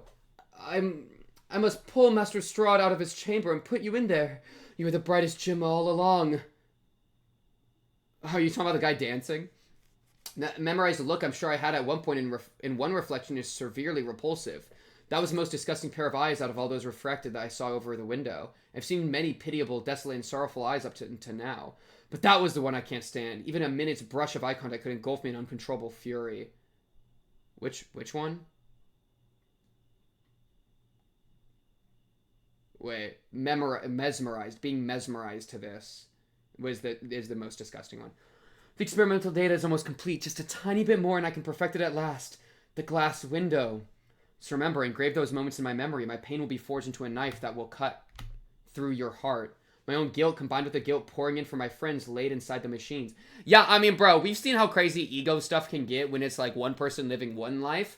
Bro, it now got Lowland, maybe Zhao, Taste My Flaming Bat, Lulu, who obviously is stronger than the other two, and like a million more. So, this is kind of crazy. When I find the determination to keep these feelings with me rather than try to shake them off, I realize now that although my body is in complete disorder, my mind is able to confront it directly. And now I declare, adjusting my halved, crumpling mask, feeling the silence that has shrouded me in darkness radiate outward. You'll die by my hands in the most painful way imaginable. Black silence mode engaged. Oh, that's the end of the chapter. I'm dead, bro. This is just like, what are we... Like a Leviathan. Oh my goodness, is this a Thomas Hobbes reference? Oh my goodness, there's no way it's a Thomas Hobbes reference. Everybody just at once said, what are you wapping about? It might be a Thomas Hobbes reference. Check this out. Thomas Hobbes is a political theorist, or a political philosopher writer, from like, what, 1700s? Let me check. Leviathan published in 1651 by Thomas Hobbes. Yeah, check this shit out, right? Check out the frontispiece, the cover page. Let me get in a new tab. Here we go. Check this shit out. All right? And you might be like, hey, why are you bringing this up? Listen, it's got the word Leviathan in it. It's literally called the Leviathan. This came out before Runa. This came out in like 1650, like I just said, or whatever. Right? Written by Thomas Hobbes. I read this shit, believe it or not. Yeah, I know, it's kind of crazy. But the important thing here is that it's about like, it's talking about like the political system or whatever. And the idea is that really, really roughly put, is that the political system comes from like a conjoined like belief kind of thing. And like, so like a bunch of individual people believe in the power, of the political system or whatever. And then all those beliefs come together to form the Leviathan. That's kind of like my way to try to describe what the Leviathan means, right? And that's why if you zoomed in on the, it looks like he's wearing chain link in this. It's actually a bunch of people. Like his armor is the armor of people, because it's the culmination of a bunch of people believing in something. That's also why there's a big point of like church versus state and how like, I think he wanted them to come together. I honestly haven't read it in a few years. I want to go back. But I think it was that he wanted them to come together so that you could like, yeah, well, yeah, no, it absolutely was that. Because he's holding the ecclesiastical rod here. And then he's also holding the sword of, like, state. And the sword points to the heavens, and the ecclesiastical points to the ground. Where normally you would think that the heavens are what the religion points to. But here, the religious tool is pointed towards the ground. And the tool of the state, the sword, is pointed up to the heavens. So it's like the divine... It's the intersection between both of those. The state and the religion, right? Because he was kind of here for that, because he was trying to like merge this stuff to make a better Leviathan. It's more of like a, yeah. So that's what the text is about. Why do I bring this up? Low key, he's a Leviathan. Oh my god, Thomas Hobbes, you did it again. Thomas Hobbes predicted Library of Runa, Project Moon, not even Library of Runa, Project Moon's Leviathan. Because he's a Leviathan conjoined of his own experiences, right? His own experiences are now combined to form him into a Leviathan, much the same way that the Leviathan was formed in Thomas Hobbes' writing, through a conjoined belief structure. Belief is also interesting here because it almost feels reminiscent of emotion. Is there ever a world that's an intentional coincidence, like an intentional thing? I don't know. But if nothing else, it's a really fun connection of two different pieces that have used the term Leviathan to great effect. There we go. Hey, look, my degree did something. That was actually part of my minor. That actually wasn't even part of my major degree, funnily enough. Yeah, okay. This is getting crazy. Next chapter. Focus. This is, I think, the last one that's going to be text. As I thought, Yongji was right. Someone in a lab coat entered and broke the silence. Nansuo made way for the scientist. It was a familiar face, the same person seen overseeing the experiment alongside Jamsun and operating the machines in the footage Rokako showed me. Judging from his indifference, I suspect Nansuo snuck that man in when he and Rokako had first infiltrated the place. That result is a first even for you, isn't it, Asaya? This was the person that was experimenting on the orphans previously. And we've seen that name once before. Jamsun takes a step back so the man she called Asaya can speak freely. His eyes seemed to be locked on something far beyond his surroundings. It was as if he deemed the incapacitated ring underlings or Rikako's body lying on the floor unworthy of his gaze. Double check I'm still recording. Looks good. Double check storage space because this is getting lit, so I don't want to run out of space mid jump. All right, it's looking fine. I still got enough. Yeah, I got time. It appears though Isaiah was observing me through the glass wall all this time. The glass window is a technology that can superimpose worlds upon each other, albeit in a blurry state. Even though it's not as stable as the mirror, it's capable of superposing a large number of worlds. His eyes carefully examined my body in detail, scanning through my limbs that have taken different forms. Dude, we fell for the bait. We got hoed. Going from right arm to the left, then my torso, left and right leg tracing over like a slithering snake. And most of all, the curious stare of his emotionless eyes eventually met mine and stopped there. More precisely, he was seeing the eyes of many different garnets layered over them. Oh, I could see an exotic sparkle in his eyes, bro. Imagine trying to read this without playing Library of Runa. You would have no idea what the frick's going on. You would have no idea the significance of the Black Silence thing at all, and the Lulu's Flaming Bat. That's crazy. Lulu's Flaming Bat mentioned. Holy peak. I'm amazed by that man's ability to bear it all. Of course he can. He's a gem discovered by yours truly. Emotions flooding in from all manner of worlds must be fighting for control as we speak, yet he is able to stand his ground without being swept away. That's insane. That is insane. His assessment of my current state was accurate. As he put it, my mind was being fractured into pieces, various pain-filled sounds echoing within. Pleased to look at my scars, pleased to see my suffering, raging, crying, screaming in resentment of my adversary, myself, or the world as a whole. Different though they are in approach, all the instances of pain are equal in pitch. With each blink of an eye, I had to withstand moments that removed me from my own self to return here. Asaya nods in marvel. Ah, so you have learned how to maintain the focus. I looked up at him. That's why you were able to keep your mind as your own, despite embracing so many pains that not a trace of your original exterior remains. There are still foggy spots here and there, but those can be clarified no problem. And then once I do, unable to contain his thrill, he gapes wide. Ultimately, it could become a singularity to surpass the mirror of my friend Yin Seng's creation. All it took was curving the refraction rate slightly, and the things it achieved. This is insane. This is insane. This is insane. Refraction rate. I've heard that term before. In Lapis's footage, Jamsun ordered researchers to raise it far past the normal amount. And the scientist did as she told, in spite of the concerns he raised. Consequently, the children shattered miserably. A higher refraction rate means you yield more of your heart to the glass window. But it allows for more panes of glass to stack. It can only be successful if you master the delicate act of perishing your heart without killing it. Like you are doing right now.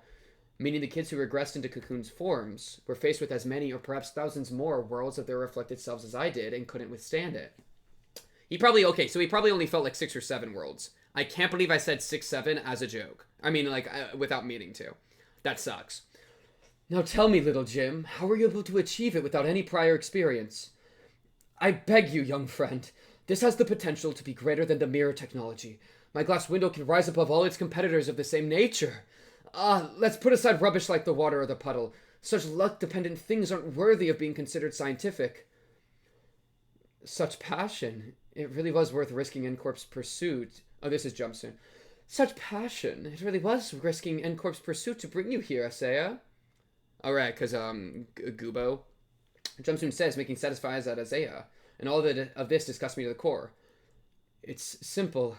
I decide to give them a piece of insight they seek so dearly, mustering the strength to get this choked voice out of my throat. I have... What did you say, Garnet? Did the red gaze hand something over to you? Jamsun approaches the glass wall to hear me better, to absorb me closely for any precious techniques Mr. Virgilius might have granted me. What did she expect? Of course I wouldn't possess anything impressive like that. Though he gave me his Gladius and coat, I am no longer using either of them. Only, if I had to name the reason why I can bear the crushing weight of countless glass windows, I am going back with them. It's faith. Faith that I'll save Lapis and my friends and return to the office with Mr. Virgilius. It will keep me secure to the end of my rope. These kids will break free from their cocoons and come back to us.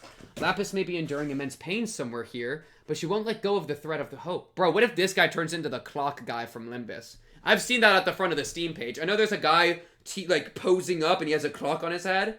What if he's like, what if he ascends and becomes the clock guy? That'd be funny. Lapis may be enduring immense pain somewhere else, but she won't let go of the thread of hope. A massive lance, handcrafted by Alice Workshop's maesters, falls into my right hand. In the world where I was a color, I knew how to wield that workshop's weapons.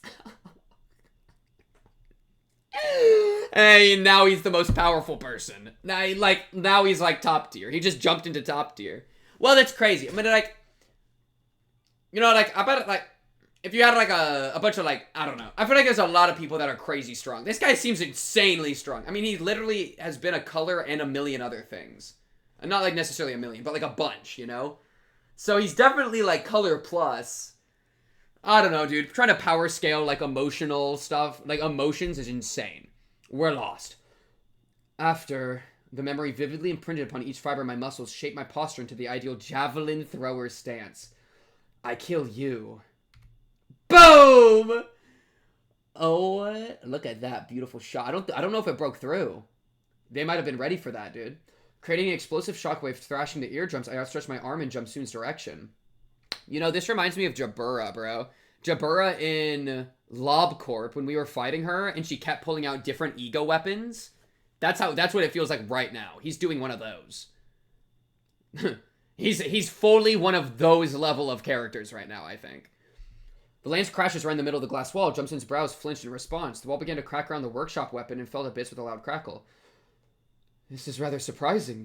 This glass can't be damaged with most weapons. I can see Jumsoon's face between the falling shards. Mild surprise is all you would show. You have no idea how clear and unshakable this faith sustaining me is. He's ego-moded, bro. You couldn't imagine what it's like when you've lived a life of greed. But my faith is fervent. A flame. Shout out Zhao real quick. With the lance now departed... the song. I am fire. That song is actually so good. I love that song, bro. Yeah, that song is so peak. With the lance now departed, a bat is in my hands. Yes! Flaming bat! Its heat burns my palms red, sending a wave of searing pain through my skin. That's true. It self-damages you when you swing it. Doesn't it give you burn or something? Taste my flaming bat, self-damages? LOL! That's so awesome. It's literally how it worked in Runa. I'm pretty sure. That's so awesome. Ugh.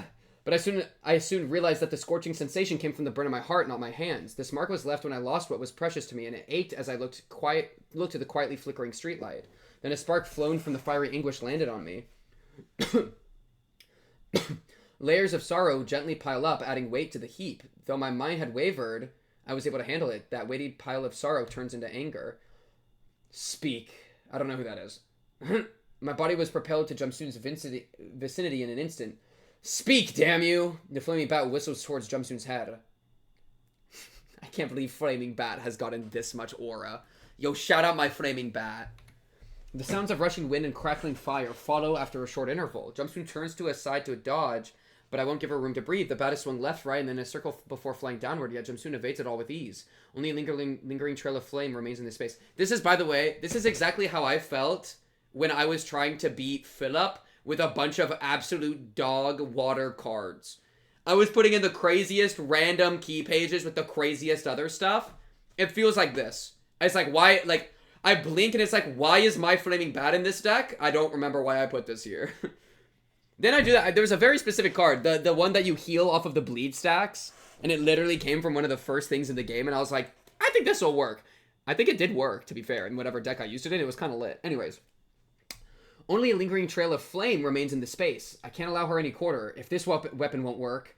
I finally planted my left leg on the floor, lifting my right leg to swing at Jumsoon. The Maestro's outfit has a flexibility-enhancing material weaved into it, which allows me to deliver a more powerful kick. It was wisdom I earned through Master O'Garnet's window. Tell me how to bring them back to normal. The roundhouse kick caught her by surprise. Her action wasn't fast enough to get out of its way. Yeah, this is so crazy. It's so similar to how Runa plays, where like you give somebody a key page and then you give somebody a bunch of different like pages from a bunch of different other people's books. It's the same as this. It's like you're jumping into other stuff. The difference here is that he's jumping into other versions of himself and he's using those. But he's pretty much doing it, you know? The tip of my foot grazed her side, causing her to stumble. Still, the cocoons. It didn't seem to have left a good impact. She turns and slows her eye to the squirming kids inside the machines again. I'm overcome with unpleasant and appalling emotions. However, now is the time to suppress them. What are... I close my eyes and reach for the stillness in the dark. Crazy line. Then I find a red line and grasp it. When I open my eyes, a red sword was gripped in my right hand. The blade slashed at Jumsoon like a gale, leaving a crimson trace. I attacked with the intention to behead her, but she regained her balance quickly and deftly slipped away from the wall, but I won't miss her this time. Damn! Look at that, dude! Man, he's got aura! Man! So the sword is that which sword is this? How do you? I'm gonna assume that it's the Roland sword, a black silent sword, but I don't know.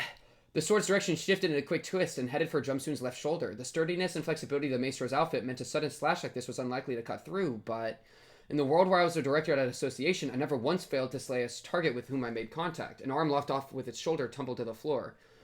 Will you open up after I take your other arm? I was surprised by the way I spoke. I never thought I was capable of saying things like this. Threats or intimidation were usually a job for experienced fixers like Rikako or Denver. However, once I gave a lashing from my own tongue, I could see that it was another part of the struggle to stay alive. It wasn't a boastful display of expertise or the symptom of a cold and uncaring heart. Whew, to tell you the truth, those cocoons are new to me too. Even though she had just lost an arm, Jumsoon's face still maintains an arrogant composure. It doesn't change that she's at a disadvantage, that much was clear. The tide of the battle should have turned in my favor with this. She still has to be barely keeping herself up from the amount of blood she's using, but Jumsoon's gleeful smile won't leave her face. My dear Garnet, I'm sorry to disappoint your desperation, but it's hard not to divert my attention to those curiosities. Don't be ridiculous. Who else could have... At some point, Asaya interrupted the conversation and began talking. It was in complete disregard of the fight that was taking place, or even the possibility that the sword I'm wielding, or the other weapons in the scene might be pointed at him at any moment. He continues to talk as if such fears were redundant. At some point, chrysaloid or ovid transformations such as these began occurring on rare occasions after a failed test.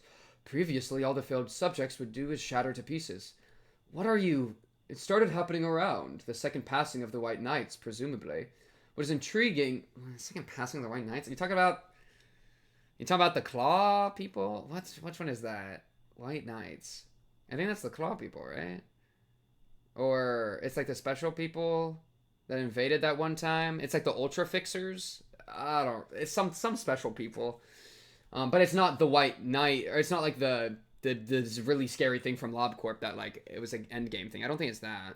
Where like the people get sacrificed with one sin. I don't think it's that. I don't know. I assume not. What is intriguing is the natural occurrences of this phenomenon have also been reported completely unrelated to our experiments. I couldn't understand. You didn't make them that way on purpose. We? For what? Oh, Garnet, why would we ever partake in the worthless endeavor of encasing precious raw stones in those fleshy sacks? But then, those cocoons.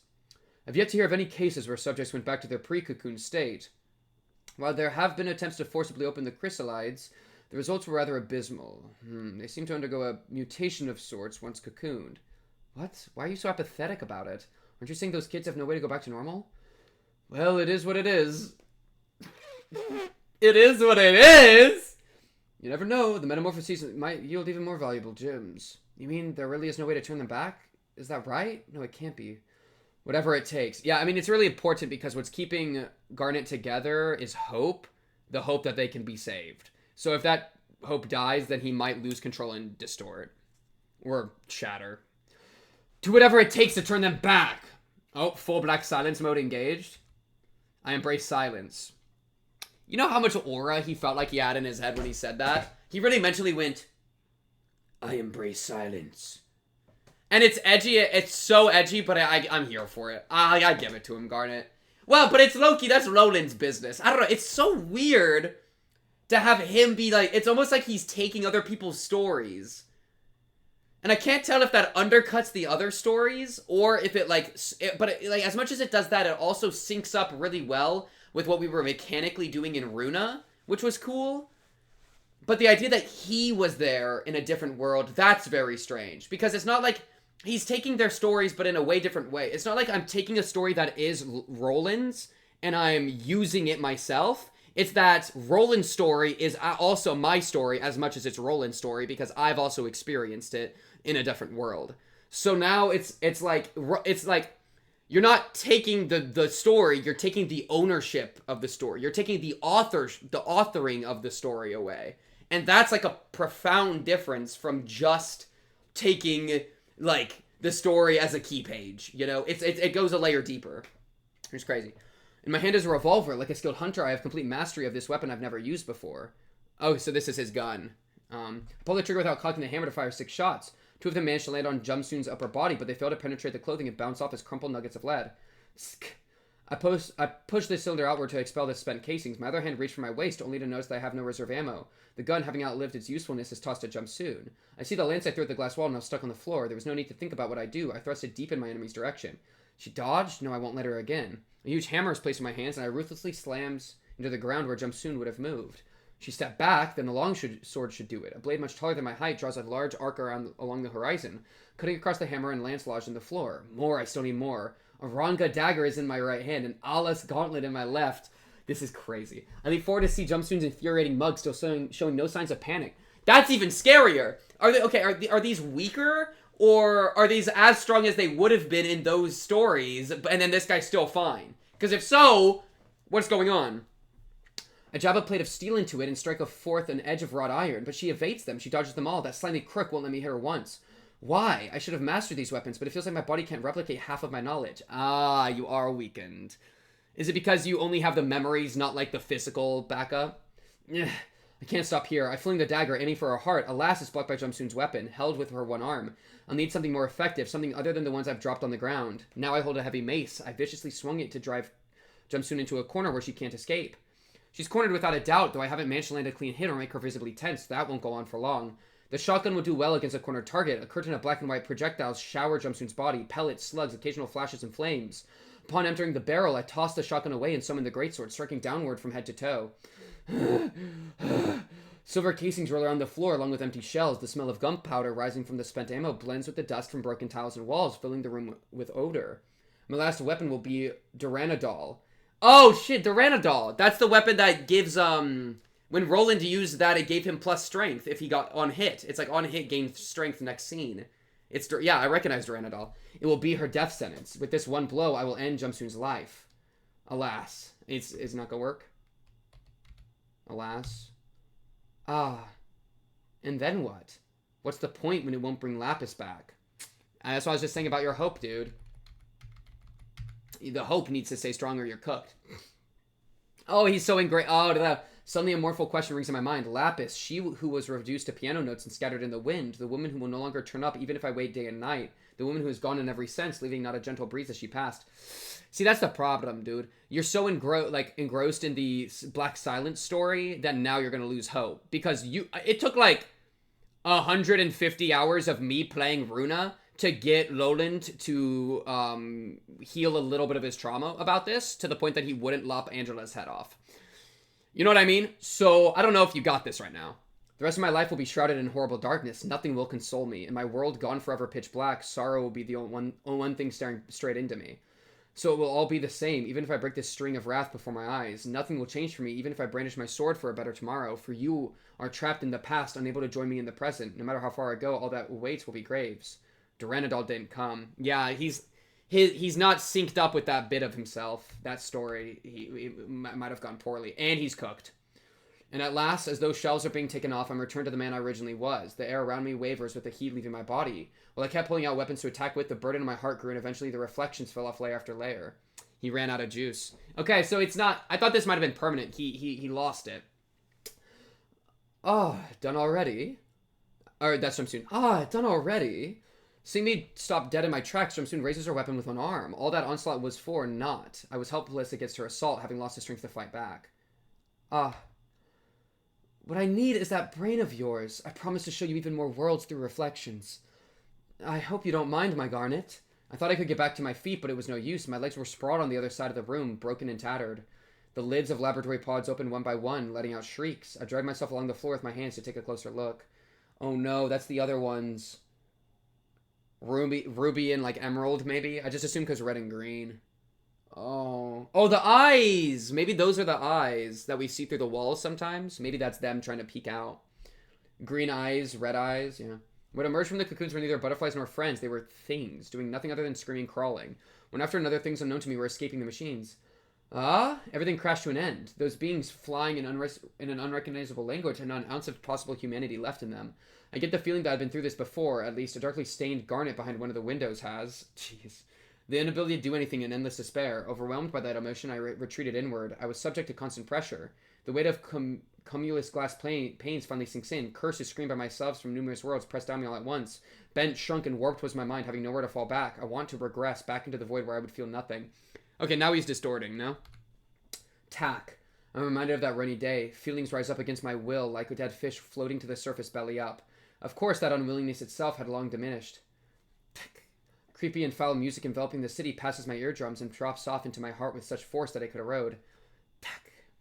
The suffocating emotions I felt that day constantly strangle me. My threads hid into cocoons. I want to hide as they did. Tack. But then they crawl out. What emerged were indescribable things. Friends. Plunk. Sorry, everyone. I was too late. Let's stop here. I think it's enough. This is going poorly. No, Garnet, this can't be. How can this be? Shouts coming from outside grow faint. I slowly close my eyes, hoping they won't open again. When must you of all gems go inside a cocoon? Oh, it's the other people. He couldn't bear the weight. He got the closest out of all of them, but he couldn't bear it, and he's retreating now. And he's cocooning in at the horror of it. So this is what all of them went through when all of them cocooned. I hope no one comes looking for me. There will be a comfort I won't give up. Asia, explain to me, just, what is this cocoon, and why does it have to ruin our experiments? It was so simple after all. It was as simple as abandoning myself. There was nothing more to it than closing my eyes and leaving my body for hungered sins to feast on. Like that, I curled up in a tiny little world, and inside I faced the fires of guilt, extending an arm to shake my hand. That's him.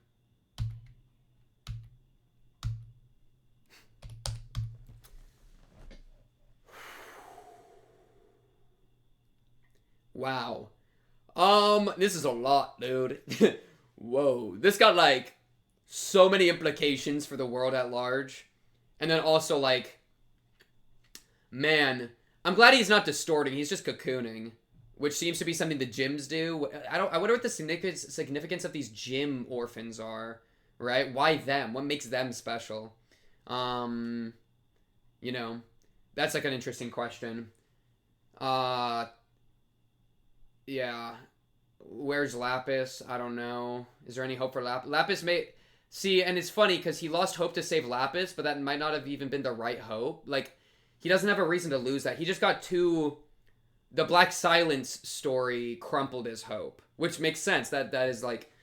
Again, it took, like, an incredible amount of work to save Roland from that. And so when he embraced into that to try to kill these people... he opened like a Pandora's box that then he was consumed by, and then couldn't bear the weight anymore and crumpled under it, right? But, no, I don't know what the but is. Yeah, that just sucks for him. Oh, but Lapis might still be alive, because we don't know what happened to Lapis in this world, right? We know what happened to Lapis in that one, because it was the Roland story, but... Yeah, and so he lost hope, and that's what made him regress. So yeah, hope stopped him from cocooning. So maybe cocooning is like a unique form of distortion the gym people do. And then otherwise, the ego equivalent would be the multi-phased thing. Interesting. I wonder if this is how this is going to lead into Limbus Company too. This is crazy. That shot of him with all the different selves like layered on top of each other is so sick. Where was it? In here? It's like so crazy. Like that's just a crazy thought. It reminds me of Everything Everywhere All at Once. Go watch that movie. That's a great movie. If you haven't seen it. It's kind of, and I love this concept. If I could do this experiment, I would do it. Frick it. I can take it, bro. I can take it because all I have to deal with is infinite me. I'm sick. I'm awesome. Put me in, coach. I say this, and then I would probably cocoon. But Yeah, like I love the idea of merging with other versions of yourself. I think this is one of the coolest ideas in like storytelling. I think it's awesome.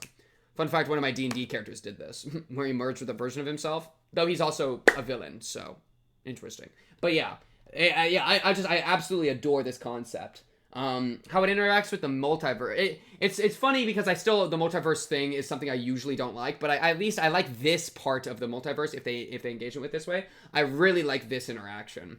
You know, that's so crazy. Him pulling out a bunch of different weapons that we've seen throughout Runa. That's so awesome. Okay, well, chat. Book 16, family.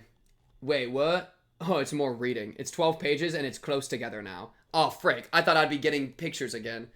Wait, I got tricked. Half of this is literally just reading books. I'm pissed. I thought it was a manga. It hurts my throat. Actually, it kind of hurts my throat. This is kind of... I mean, I've been reading out loud for 2 hours, you know? All right, lock in. This is important. Book 16 family. Finding a way out of the corridor, overflowing with countless doors, was quite the arduous task. I mean, I assume we're back to Virgilius. Here it is. Walking out the door, which opened soundlessly, I faced a nondescript hallway again. I wondered if Garnet had successfully found the laboratory and journeyed with the others. It probably was easy since he was always brilliant at locating things. And also, Rikako and Noncel were carrying out the operation without any problems until just before entering the corridor. So if things went as expected, they should have secured the desired technologies by now or even rescued the children, which Garnet had been hoping for so badly. However, for some time now, a mysterious shadow had been hovering over my back. An insight that cannot be accurately explained, or a sixth sense. It'd be no exaggeration to say this prognostic pre-gnostication had been the leading actor that guides me through my life as a fixer. The shadow that hung over me since I saw Lapis's image seemed to have become even heavier. At the office, I determined that the shadow was probably Garnet's. Even if I could not determine with certainty what or whose light had created the shadow, I could at least guess. Although the majority disagreed, it was ultimately for this reason that I took Garnet on this mission. And it ended in... And it took a... Look what became of that, bro. If one were to think rationally, leaving Garnet at the office would have been more apt, wouldn't it? When against the ring, even more so. Garnet's experience is too lacking for him to fight even a lesser opponent head-on. That said, he is unskilled in hiding his emotions and deceiving his opponents. In fact, the opponent may even seize the opportunity to win by taking advantage of his emotions.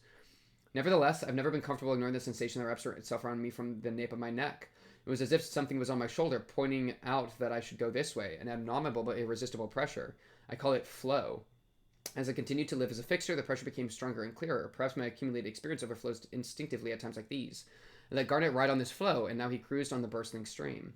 At least until a while ago. Come out. But this unwanted shadow that presses on my shoulders now has become a different flow. It was an unpleasant presence with a bloody taste and smell. I quickened my pace. The identity of the shadow was not far away. I know where it's pointing towards. As expected, there was no use in trying to hide from you. Oh, it's you? Gubo? When footsteps are heard in the hallway ahead, there are the footsteps of Garnet, Rikako, and Monsuo. Their owner is much taller than them. The footsteps try to hide somehow their anxiety, but they are not the sounds made by the shoes worn by the ring. Bloodsteps? A third party of unknown affiliation. However, his voice and bloody smell are very familiar. If we've seen each other 3 times, we must be old acquaintances, no? It seems we have quite a connection. I believe he was Gubo from N-Corp. This was the person I saw at the gallery and at the auction house. Is he the new flow? I need to investigate this sensation of mine more to see how it led me this way. Your coat is covered in blood, no? You're correct. In order to come here, You killed them all. The auctioneer, the people in the hallway. Gubo raised his eyes lightly and smiled impishly. I thought I'd lower your guard by pretending to be injured, but it seemed that didn't work. I had some feeling some people were accompanying you. His smiling mouth was slanted, thin and long. Oh my goodness. Reading mode engaged. Well, in a battle, there are always losses. I was just lucky and didn't suffer any. He doesn't really look like it. His gloves are clean without a trace of battle, and his coat is stained with blood, but does not appear to be torn or ripped in any way. He must be sitting here in exchange for the lives of those who accompanied him. They forgot while he hid himself. There's no other way to get in here. I didn't want to break any of the rules of the auction, but you put me in a tight spot. He spoke in a very resentful tone. He seems to be referring to the last art piece, if you can call it that, for which we won the bidding and received Jumsoon's invitation. Just before that, he had offered 10 billion on for it as if it were nothing. No one at the auction house was surprised to hear that amount, but perhaps he was planning to forge a connection with Jumsoon through that huge deal. In addition, one could conclude that there was a fairly pressing reason for him to make a breakthrough with Jumsoon, seeing as he was offering such a sum of money. Oh, I don't want to blame you. Do not misunderstand. The fact that he didn't raise an eyebrow despite raising a sum of money great enough to upset all those who'd have joined up last fire. The fact that he could smile unconcernedly despite having killed all the 20-plus people in the auction house. The emotional turmoil fighting against the ring, including some docents, couldn't have been small at all. Even so, he's able to keep his composed expression, even joke about it. But a feeling of insecurity, obsession, and yearning can be reflected through it. Reflected, funny word. With all the mirror stuff. He is a person willing to pay any price for the sake of his goal. He's constantly calculating ways to reach it, even if it means deferring the consequent emotions and conduct. So this is how the flow goes, huh? I suppose you showed yourself because you want something. Tell me what your original goal was. It'd be wise to tell the truth. His glasses momentarily glint in a light. His expression shows I finally got through to him. Haha, do you think I would have a reason to lie? The bloodstains hardened on his glasses make it appear as if their blood-red color is dwelling in his eyes. They've stolen a valuable asset. We just came to look for it, to ask for it back. He seems nonchalant. As if he's come to retrieve a tool he loaned, but I also sense a smoldering heat deep within. He doesn't seem to be a material asset. The image of the laboratory from the videotape flashed in my mind. What is that asset? Guess there's no good reason to dare hide from the red gaze. It's a researcher called Asaya. It takes an extraordinary amount of gusto to steal a scientist who reports directly to a director, you know. Didn't seem like he was lying. He must have known exactly what happened when a lie is exposed before me. Oh, you can see through lies with the red gaze? He must have calculated that it'd be his advantage to tell the truth. I, too, calculated the value of my next question. Which director of N-Corp? If he was a target of low value, killing him here and now wouldn't have been a problem, but an intriguing word came forth. The board of directors of N-Corp, various personalities came to mind, but I'm not sure they strut around this much. Director Herman, perhaps? I'm surprised. It seems I shouldn't open my mouth so carelessly. Okay, let me write down... Experimenting on orphans... Kidnapped? Scientist? Steal? Stolen scientist from a director of N-Corp. Okay. If the ring are those who believe only in what they see, then N-Corp is a company obsessed with being seen. It is any wonder then that their pursuits overlap with those of the ring. If Herman instructed this man to come in and retrieve the researcher, there's a high probability that he's involved with that. Garnet is going to love this. Are you trying to add a new feature to this suicide vending machine? Gubo's eyes narrow. Oh, wait. Was N-Corp referenced in Lobotomy Corp as something to do with the vending machine? I'd be so pissed. N-Corp, I do not remember off the top if we've seen that kind of stuff before. We probably have. Gubo's eyes narrow. It's difficult for me to say more. It seems you know that anyway. No matter how hard I try to conceal it, I couldn't hide a momentary feeling of mine, that being relief. The suicide vending machine, one of the leading symbols of N-Corp, has received countless condemnations and amazements from other nests. But at the same time, it's an open fact that it is the main source of income and culture for N-Corp. It's impossible to estimate how many people move from their nest to N-Corp to use the suicide vending machines. It is still considered to be a unique structure only of N-Corp. I can pretend to know or not know what his ulterior motives are, but either way, this might be quite a difficult subject. I have revealed all that I can reveal about this. We have different reasons, but our destination is the same, so why not accompany each other? Although the subject matter was a proposal, it was practically a plea. He knew very well that if I didn't accompany him, there'd be nothing waiting for him but death. I stared him down uncaring. You are thinking about how you use me, aren't you? He read my expression and promptly spoke up. This man is skilled in savvy thinking. He reads the situation and reacts swiftly based on the pieces he has on the table. Therefore, I decided to wait longer until he shows me the last move he has. In that case, let's make another offer. I nodded, allowing him to continue. Isn't the purpose of your coming here, after all, also due to this glass technology being developed by the ring? Because it seems that rumors are already circulating that a new singularity will be observed by the ring. I replied neither in the affirmative nor in the negative. I did so to make him believe he got it right. That technology is called glass? Correct. If all goes well, maybe Asaya and I can give you some of the materials that are produced by the apparatus. Now, isn't this enough to close our settlement? I think back to my memory of the videotape. With the cooperation of Asaya, who seemed to be overseeing the experiment, the necessary materials could be easily secured. This was the initial goal of our office. In addition, we could even account for the safe removal of the children from the experimental equipment. That'll make ends meet. Alright, shall I accompany you? Very good, I can show you the material's value. Okay, are they fighting? Just give me everything, and then I'll destroy all that is left. Make it seem as if nothing ever existed there in the first place. For the first time, his face grew dark. I wonder if he would make a face like this once the math stopped adding up. Isn't that demand outrageous? What are we supposed to take back? Wasn't your corpse desire only to secure Isaiah in the first place? The collateral seems to be what you desire. For someone who speaks so confidently, you seem to be empty-handed, don't you? He's very quick and deft with his hands, arming himself and closing the distance between us. A karambit, a weapon suitable for cutting, clawing, and ripping. Furthermore, if you put your finger in the loop, yeah, you can get extra reach. Oh, you're not even talking about that. At the weapon and grip it, you can prevent yourself from mistakenly letting go of the weapon. However, that would only happen if you could reach the enemy. As expected, Gubo's combat experience is not extensive enough to feign proficiency. Garnet wouldn't have fought like this, thrusting his weapon forward before even being near his opponent. Crack! The arm, thrust out unskillfully, was no different from an ingredient prepared for easy cooking, and the joint, broken as naturally as flowing water, evidently dropped its weapon to his floor. That was stupid. His pupils narrowed as if he hadn't calculated the scenario. Perhaps he was gasping in pain. Ugh! So too did his throat, as the space for breathing narrowed and become obstructed. It seems you may have been slightly mistaken in your calculations. True. I told Gubo as he looked back at me, his neck strangled by my right hand, dangling in midair.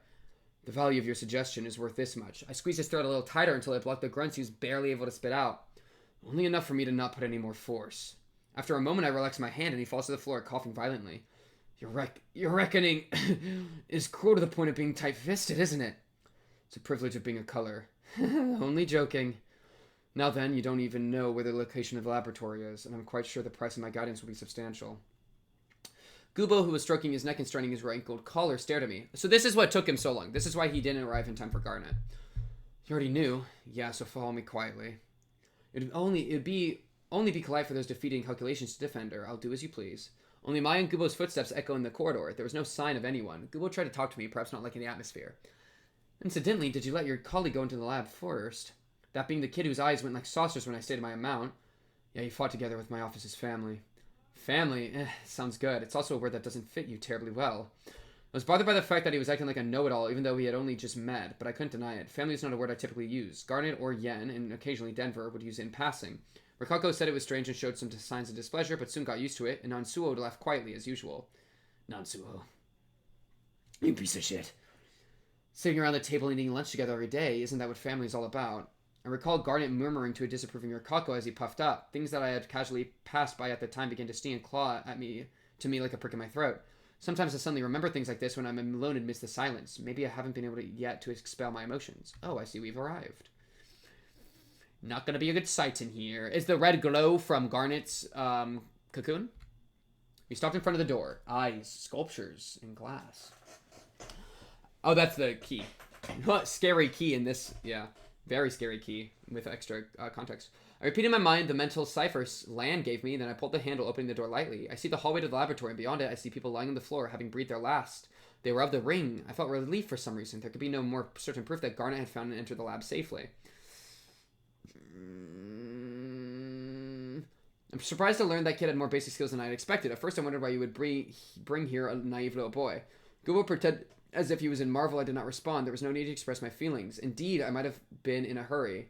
I also dimly realized that I get quite emotional when something involves Garnet. Maybe he realized it but pretended not to know. I had no idea how loose I might have gotten, given that I didn't hide the proud look on my face. Yeah, no, it's been pretty obvious the entire time, bro. However, I heard no sound where there should have been one. I am sure I should be able to hear Garnet and Suo's and Rikako's voices here. Can you hear the crying? It's like... Soon Gobo's words stopped. Why did my flow always point to the wrong place? Why did this shadow go towards the ruins instead of a peaceful valley beyond the mountains?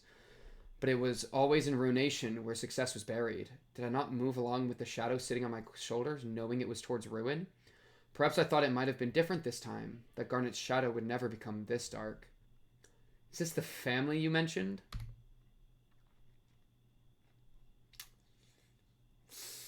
Ouch. Ouch. Cries are bubbling up in the laboratory. Abysses were crawling across a floor that could only be found in the outskirts and ruins. It'd be better to give up mentioning them any further. And in the center of it all, there was a red jewel shining alone. Where have I seen this color before? The color that covers the sky when the sun sets over the mountains in the west. No, the color of a bruise on a shredded chest. No, it's the color of a fruit that ripened and ripened until it finally burst open. There lay Garnet. I knew it without gazing at it, without peering into it. That Garnet was in that gemstone of a color exceedingly similar to that of my name. Rad, yeah. Ha! I wonder if the unfathomable gravity pressing down on you was too much for you to handle. The faces of the children waiting for their presents at the orphanage suddenly came to mind. At some point, my flow stagnated. There was definitely a slow flow caught in my gaze. If I had let that flow carry me along, I'm sure I could have turned the city itself upside down. But I deliberately ignored that flow. Instead, I tried to accompany the dim flow that hung onto my shoulders and back. Because that flow was my flow, and I would have been able to control it. And because that slow but brightly colored flow and I were so different in nature, perhaps when I led that shadow towards the bright, it would be filled with light. That's what I thought. However, shadows are only black, and they can never shine white by any means. After all, shadows are created by blocking out light. So what's the flow? I wonder if the flow, if he has like a supernatural sense of... Because, I know, they're just saying light and light distortion, something, I don't know. It is interesting that he is choosing to follow his own flow, and that slow but brightly colored flow and I were so different in nature. I don't know. It's interesting lines. Thus, this time too, I arrived at a ruin, a corner of hell. And for the first time, I realized that the shadow on my back was pointing in the direction of a sluggish flow. That if I went any further in the direction of this flow, I would never be able to return. I should stop. This is not a job of saving the children for Garnet's sake. I can't choose a flow any longer. I can see only myself getting swept away in them. That's risky. I don't want you getting swept away, bro. Because of this life I've grown so accustomed to. Remember the line about the river earlier? That works with the flow. That weird thing that the corporation brought in, like that we had people faking to be. I can't choose a flow any longer. I can see only myself getting swept away in them. Because of this life I've grown so accustomed to, because I cannot ever break. I just can't. I can only watch the wailing reflected in front of me. Amidst the wailing, I can sometimes see it crumbling. My family's struggle.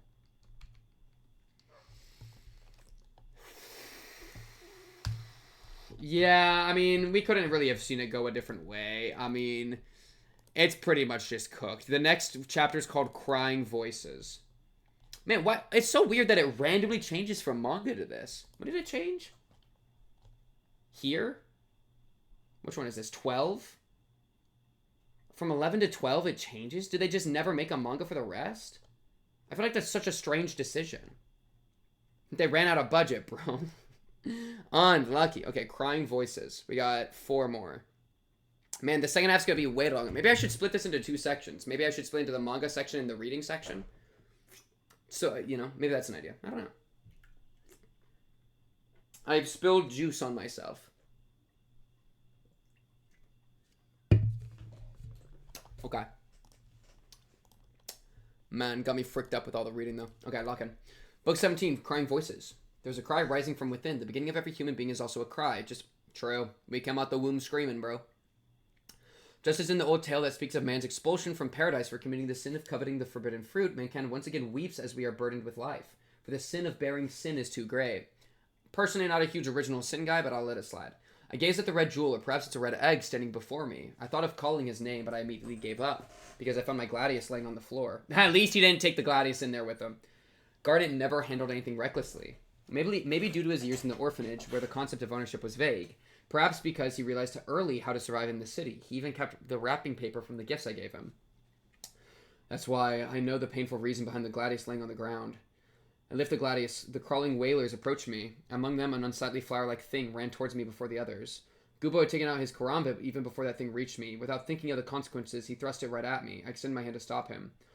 Don't forget your original purpose. Why? Gubo shrugs his shoulders after looking doubtful for a second and heads for the corner where the one called Asaya is. That thing comes near me in a panicked manner. It opened the gaping hole that seemed to function as its mouth, appearing unable to resist tasting anything it could fit in there. It seemed like it would continue roaming about the past, present, and future. I could hear the clicking sound of its teeth, which were clustered in a thin layer. Surrounding the teeth is a bundle of threads clumped together like dandelion flower seeds. But they are not pure white, but a gray that has forgotten sunlight. Perhaps these flower seeds will never soar through the wind. They are too heavy to fly away like cotton wool. However, if I cut open my gladius, they would easily disperse, but what use would I have for a decapitated head? Heightened thermogeneration. Heat increased to its utmost limits. When the temperature had reached the point where smoke could be seen, I inserted the scorching iron blade into its mouth. As if waiting for it, countless fangs rushed towards my hand. Just gotta take them out real quick. However, not even the very tip of a single tooth reached me. A strange moaning sounded simultaneously to the searing of the heat, and a terrible burning smell spread. The red-hot gladius appeared to have sealed the mouth of this greedy one. Yet the eyes of this thing still looked directly at me, and its mouth, which refused to close, constantly prodded at me. This thing doesn't know how to give up. It has no patience. It's filled only with desire to chew and swallow. As I pull out my gladius, a bloody sensation fills my head. My vision is disturbed by the cries, and memories of the past rush between the cracks. When one lusts insatiably after riches, nothing will ever suffice. Denver was the first among us to realize that fact. After many nights of extreme hunger to the point of fainting, Denver had become a voracious whirlwind. Yeah, she talked about this earlier. Driven only by desire, she leaped forward, unconcerned if it caused all the roads she traversed to crumble. Such feelings of self-pity had pushed her to the garbage dump, along with the chicken bone fragments that had one day been her meals. Oh, is that why she threw up chicken bone fragments? I'm no different. Oh, maybe that's why she looked into a chicken bone face, because it is kind of a special moment for her when she was having her trip. I'm not so different, though. Perhaps I was even more miserable. For the sake of the children of the orphanage, to protect the office, to endure on my own, I repeated numerous excuses as my reasons and turning points. But I and her too simply wanted to catch something and eat it whole to make us feel alive. We were all hungry. We were too busy forcefully trying to satisfy our desires, sinking our teeth into somebody's flesh, consuming it without being able to digest it properly. I am no different than I was then. I peeled off a piece of flesh and tingled in the gladius. The red gaze you don't seem to know, do you? I looked at the voice I heard and see Jumsoon gasping, barely able to stand. Wounds could be seen all over his body. Was he pressured into a struggle during his fight with Garnet, or did the crawling whaler stubbornly cling to him? This thing's true identity. Shall I tell you what it is? I silently approached Jumsoon. It was all too obvious that he was anticipating me. His eyes watched to see if I would fall to my ease in anguish in the face of despair. However, another whaler tried to close the gap. I twist the handle and make the blade burn hot red. It has several feet attached to it, bare feet. They're completely swollen as if wandered from place to place. On his feet, an unusual piece of cloth clings to them. It's a fabric with a jumble of blue and black patterns. I had seen that before. I had seen a child in the orphanage wearing it to hide a large scar on her ankle caused by broken glass. It belonged to a certain child from the orphanage. With displeasure, I'm reminded of that day. Yeah, I mean, he's killing all the... He's having to put down... Like, this was one of the orphanage kids. I mean, obviously. There was one day that children always waited for with bated breath. On that day, they were lavished with gifts and blessings simply because they were children. On the day before, the children were unable to sleep properly. I always wondered if the weight of that anticipation was tacked onto me. The weight of the massive packages I held with both hands never felt particularly bad. Garnet later told me that the reason the kids waited so impatiently was not to receive their presents, but to see me become particularly generous with my laughter on that one day. Aww. When I realized why their faces would become so bright as they looked into my eyes, to the point of forgetting to put on their shoes, I couldn't help but truly smile. And still. I wonder if this was the place where those feet, determined to reach the end of the line, finally stopped. The feet ran into my body with all their strength, unconcerned if its flesh would be slashed here, and there, due to the impact, or if its trunk would become inflamed, its sole perfect eye stared at me. It doesn't remember the look of that day, except it does, but I don't want to say it does. I must not be tainted by this new flow. I avoid its gaze and slit its many ankles. Yeah! The blood loss, stopped by the cauterization, doesn't lead to its death. Instead, it slumps down and cowers, yet it never stops crawling, so it can reach me. Its cries echoes throughout the room, and the lumps of flesh writhe senselessly. Okay, so we're in hell. This is literally a hell situation. I mean, he's putting down the old kids, and they're like balls of flesh and legs and ankles. This is just hell. Okay. A warm, raw feeling travels down my fingertips. This time, too, the cries pushed me far, far into the past. On my first visit to the orphanage, I still was hesitant, and then one of my children suddenly came up to me and grabbed my hand. Wow, mister, your hand is so rough. The tiny palm touched the back of my hand without any hesitation. Although it was covered with blisters, the soft warmth that showered my hand was exceedingly warm. That was when I recognized how much I missed that warmth. I wanted to huddle together and dwell on that warmth all the time, even if I knew that there was nothing more than deception and hypocrisy. Why? I didn't need to open my mouth to reply, for Jumsoon already seemed to know the answer. Jumsoon backed away as if he didn't anticipate it. Why? You already knew the truth. Did he want to ask me how I could stay so calm? I was under no obligation to answer, so I kept my mind silent. This is rather nice, isn't it? The red gaze. It's because that unexpectedness that you're so fun. Jumsoon continues to yell. Ah, Asaya, gather all the rift generators around me. You must concentrate them all on me. He shouted at Asaya, his face contorted in a strange, eerie way. Will you be able to stand it? Oh god, what is that? If I can't bear it, would that even matter? Increase the refraction index to the same level as before. No! Turn it to the maximum! Jumsoon yelled loudly, perhaps in a hurry, or maybe it was a cry of ecstasy. In that case, the rifts in the glass windows would reach an absurd reading. If that kid was accepted, why couldn't I? And aren't you hoping for that deep inside, to see what will happen to me? It would be hard to deny. Next to Asaya, Guba was also looking at Jumsoon with an intrigued face. It wasn't the same kind of expression one would expect when faced with an enemy. They all looked the same. I took a step forward, feeling a strange discomfort. At that moment, I felt something shimmering and looked around the area to see all the reflectors attached to the top of the experimental tubes facing towards Jumsoon. I couldn't see it, but I felt something was shining intensely down on me. In that strange light, Jumsoon looked like he was ushering in pure joy and happiness. This expression did not change even as a thick, taut shell, emerging from who knows where, enveloped him. As I was bewildered, carelessly unable to move, another crying voice initiated its approach. I wonder if any of these characters are gonna become the clock guy from Limbus. Like maybe Virgilius is. I don't know. I'm just literally guessing, dude. Also, can I have a paper towel to like cleanse my nose? My goodness gravy. Itchy, itchy, itchy, itchy, itchy, bro. Shut up my itchy. Alright.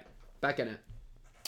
The water in its transparent torso was making a sloshing sound. It seemed that only the course it would take was to sink into the mire, having given out its flowing. However, it seems to have difficulty controlling its sinking, spit out the water in its lungs. The water comes rushing out of the floor as if sighing. I burned its mouth shut, and now it can't spit out anything anymore. Kit! A damp sensation coils around my body. Memories of bygone days, similar to before, come flooding in, undulating like waves. I spent a lot of time alone. Being a fixer is akin to a building, a wall brick by brick, all the while trying to rise above it all on your own. But in the end, when the day comes when you'll have no option but to become a pawn in somebody else's schemes, there will be no one willing to take your back. That's why you have to build the wall by yourself. For that reason, I often had to close my mouth, eyes, and ears. I saw no need to cast a personal gaze on a world where ill fates are overlooked. I didn't want to put my heart into something that could crumble at any moment. And so I sank. Perhaps the only thing that stopped me from drowning was Lapis's sudden visit to the orphanage.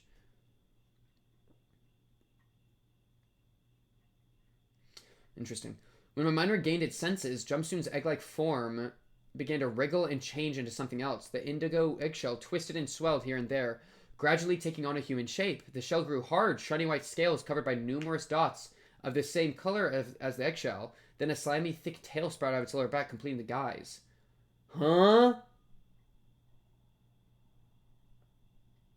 A human shape with a tail and scales. Okay. A speckled foot crushed the thing in front of me. Pouring out of it together with the water was a hairband outfitted with a cherry fruit ornament. Suddenly, I felt something cold around my face and neck. What is going on? Crushed the thing in front of me? Are you talking about the egg? No, right? Is he flashbacking? I think we're maybe bouncing back and forth with the flashback. Water droplets come forth, falling to the floor. They weren't intense like the ones that dangled around Garnet's eyes. There was no sobbing, only a constant stream of light rain. Yeah, nope, that's about what I was thinking, honestly. I'm glad that my mental image was about correct. The husk that encased Jumpsune is hanging onto the machinery, an indigo blue shell. Jumpsune had broken out from within and now began to step forward, step by step. Yeah, feels like Runa again. The body was speckled with countless dots, and the eyes that glazed over, and the tongue that flicked around arrogantly. Even his internal organs were covered with them. I don't think I've ever seen anything so strange. What happened? The universe conceives me once more. And they're fighting. A simple question clashes... and they're fighting. With an incomprehensible answer. Jumpsune walks. Beneath his steps, a black puddle forms in the shape of a dot. It wasn't like the spreading ink nor the adhesion of paint, but as if the dot was engraved onto the floor. Gah! As soon as one of the crying voices grazed one of the dots, it instantaneously burst open. Does the body explode when it touches those dots? It was only for a moment, but I believe I saw its body becoming covered by dots akin to someone with nettle rash. Either way, you'd probably be unable to finish a single word of warning if you touched them. Furthermore, I proclaim that only I can expand the universe in pursuit of beauty. Jumpsune's arm drew near me in the blink of an eye. Still, I reflexively thrust out the gladius and attempted to lop it off. Surely for Jumpsune, the struggle against me was his very first. However, he was already used to it. He seemed to have become acquainted with my method of attack quickly. Even if he understood it beforehand, he moved as if he saw my attacks firsthand. Interesting. I mean, he's got a bunch of mirrored... Like, he might have fought him in a similar thing, or at least has a lot of fighting experience in the different worlds, right? Tisk. Coo-hoo-hoo-hoo. It had been a few minutes filled with several skirmishes. I realized that this sensation was not just a coincidence. I chose to switch from slashing to piercing. What about blunt, though, bro? During our engagement, as I focused on aiming at his vital points, I supplemented my attacks with the use of Shin. However, Jumpsune once again grasped the essence of my piercing attacks and immediately countered them. 34 times. That was the number of times I died when you pierced me here in the artery. Jumpsune said so as he pointed at his chest. There laid a big dot in its center. That was one of the areas I was focusing on. Its most essential vital point, which leads to death in seconds once hit. 46 times. That was the number of times I died when you pierced me here. All the different times he's died. Jumpsune pointed to his neck, and as soon as I tried to maintain distance between us, you would throw your sword with a ring of light right here. Jumpsune pointed to a spot near his thigh. He listed every vital point in the order I'd prefer to aim at them. If my attack against his heart is blocked, I would go for the external cardoid artery that passes through the throat. And if that isn't possible, then I'll follow with a slash at the large posterior tibial artery in the thigh. If all these attacks are prevented, I have no choice but to continue close quarters combat. I wait for an opportunity to hit the wrist's radial artery. Of course, I'm sure this is the first time I fought against this person, yet his actions and words. Yeah, he's fought him a million times before. Do you see? All of these moments are displayed throughout my body. The hues of several worlds have filled me with experience. Jumpsune spoke in a composed voice as he swung his leg. The unexpected trajectory allowed for his leg to lightly scratch my left arm. Then the dots on Jumpsune's body spread throughout my body. I didn't expect an explosion, but... You there, in my field of vision. That's Lapis? Oh, it is. Backstab? What? Lapis was there. My back bleeding before I knew it. Maybe showing him a piece of a different world where something had happened. There was a thin knife stuck in it that Lapis must have stabbed me with just now. Trying to break his mental. That kid always appeared unnoticed when I would deliver the presents with a merry smile and candy in her mouth. At those times, she would always write something ridiculous on a piece of paper and stick it on my back. Now that had become a sharp weapon. Why did you do that? Lapis' question pierced through me, deeper than the blade. The question was vague, but I understood its intents. I was the one who killed those children's parents and sent them to the orphanage. Oh, I said that earlier, with Lapis being the boss's daughter. Yeah. Yeah, which is also why he feels so much guilt, right? Like, it makes sense. It absolutely tracks. I sensed Lapis' surprise attack. There was no way I couldn't. I could have avoided it or fought against her, but I chose to ignore the tingling pain of the thin blade that had stabbed me. But I couldn't ignore that. You gave everyone presents, sent money every month. Did you get any consolation from that? No, no consolation was to be found. Maybe I was wishing for this day. Instead of staring at the gift in my hands, looking at your... He was waiting for somebody to punish him for the things he did. Aren't we all, bro? Aren't we all? Looking at your expectant eyes for the moment and realizing you had put a piece of paper on my back, I wanted you to stab me in that very same spot with all the force you could muster, as I pointed at the corpses of your parents with the same blade that took their lives. I wondered if the only way to heal that wound would be not by whistling and rolling candy around your mouth as you've always done, but with the edge of a pale, thin blade. Mister? Before I knew it, I was in my office. It had become a hellscape, as if attempting to show that a fierce battle had taken place there. Not a single desk or drawer was where they were meant to be. Lan Yen was lying in a strange position. His entire body was covered with dozens of wounds, as if he had been slashed to pieces. Garnet lay beside him as well. This was the consequence of my judgment. We should have stayed together no matter what. I could hear Garnet saying, I want to be part of your strategy. Mr. Yen protected me. I examined the depth of the wounds Garnet had sustained. They were proficient in professional skill. It was a chopping wound appropriate for leaving someone near death. Their intention wasn't instant death, but probably a message to me. Just like he did with that one girl. Considering their ability, this is a warning. I watched as Garnet slowly breathed his last. It reminded me of someone who was begging for their life. I was unable to do anything back then. The present me can, but I no longer know what to do. Everything had become a lump of guilt. Nevertheless, those weren't the only sins I bore. Every step I took, every gesture I made, and every look I gave brought misfortune to someone else. I mean, if all... Okay. Because I asked earlier, why are all the kids the Jims? What makes them all the Jims, or rather what binds them all together in the orphanage, is it that he sent them all here, or is it just the case with Lapis?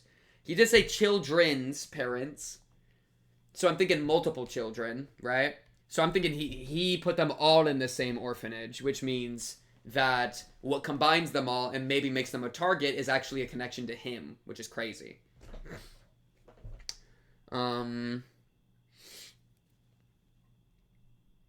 Every step I took, every gesture I made, and every look I gave brought misfortune to someone else. But I'm not so superficial that I could die from this forged guilt. I threw a strong punch at his cheek, causing the dark-colored dot in my hand to spread widely before suddenly stopping. I see, Garnet did come here with me. Sure enough, that was the only false image created by the dots, but it was so vivid as if I had actually experienced it. What about this? Drowning in a universe linked by dots. You finally want to die, don't you? He went through various worlds like this to fight me. Large and small dots tinged with a dark indigo color. Indigo? Like Lapis, maybe a little bit? I wonder why. When I looked into these, they seemed to be those faraway worlds themselves. Those dots covering Jumsoon must have served this purpose as well. That's it! All those very dots coming together as ecstasy. He wanted to say something more, but no more words came out. The vision projected in front of his eyes, those worlds, one after another, they changed. Towards a world of infinite possibilities, someday, somewhere. Uniformly, they all stabbed me with something sharp. The time that seemed to be an eternity in a moment passed. My vision was eventually embraced by complete darkness, and then, from somewhere a voice began to speak to me as if in a trance. An awfully warm voice, a voice that made me want to become completely buried in it for all time. It spoke to me. It's nice to talk to you again. Who? I mean, my only thought is Lapis because she's the big unknown. And then also indigo color is lapis colored, like lapis lazuli, bro. But I don't know. This is falling apart for us. This is absolutely, yeah, no, this is bad. Multiverse is real, and Dots guy is on it, bro. And a new singularity is being born. Yeah, it's going kind of insane. We're in it, bro. Questions and answers. Whew. Bro, this could take... Yo, this recording's like 7 hours. I got freaking debated, bro. I thought it'd be manga. Lock in. Lock in. Do I keep reading them all? Low-key, I can go like 10 times faster if I don't need to necessarily read it all. I can just skim it and then highlight good parts. Maybe I just pivot to that. Because I don't think that I'm really adding anything by reading at this point. I'm just kind of reading and yapping. No? Audiobook over. Speed mode engaged. I think I'm down with that. But I will if there. We're gonna engage silence mode because now I'm gonna be reading and I'll just say things that I like. So enjoy the dead silence and me doing this on your other monitor. All right, that's where we're at, baby. Lock in. Oh, ver was a thing. Okay. Wait, that's something. Who are you? There's no one left in the city who calls me Ver anymore. Oh, I thought that was like a translation thing. That was like a new version. Ver? Oh, like Virgilius. I get it. My eyes were not as they are now. Hey? The world is greener than it is now? Who I am isn't very important. Let's have a nice talk. Oh, that's pretty. So, wait, these lines are kind of crazy. It's as if all the light and color that was boundlessly scattered throughout the city came to life, evoking the imprudent illusion that all fault is being washed away just by being here. Then salvation.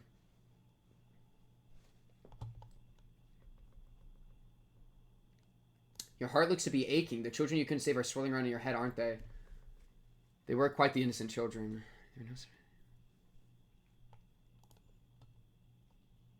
The way back is gone. The clear ignorance of the world made the children rather burdensome. The mere voice mercilessly strikes down my question.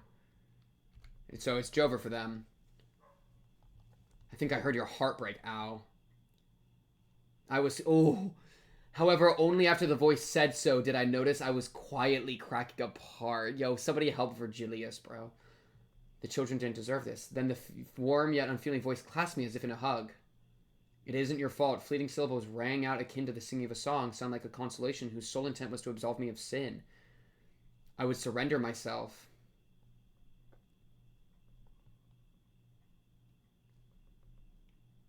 So I held a part of this city in me as well? That's a crazy line. Whoa, bro. For continue this.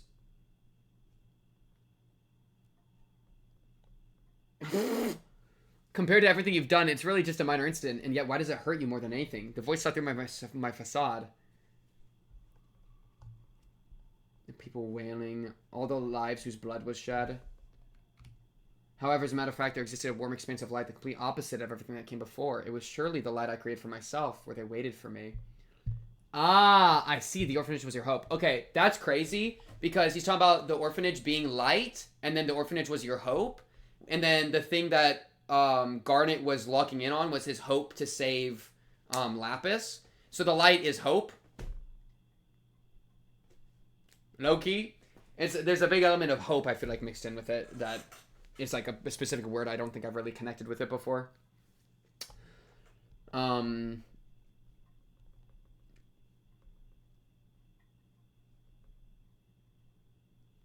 I knew how to cure this city, but the road was so cruel that we have to spill more blood than was already spilled. You, awkward and kind as you are, have buried that road deep within your heart. Tell me about it, bro.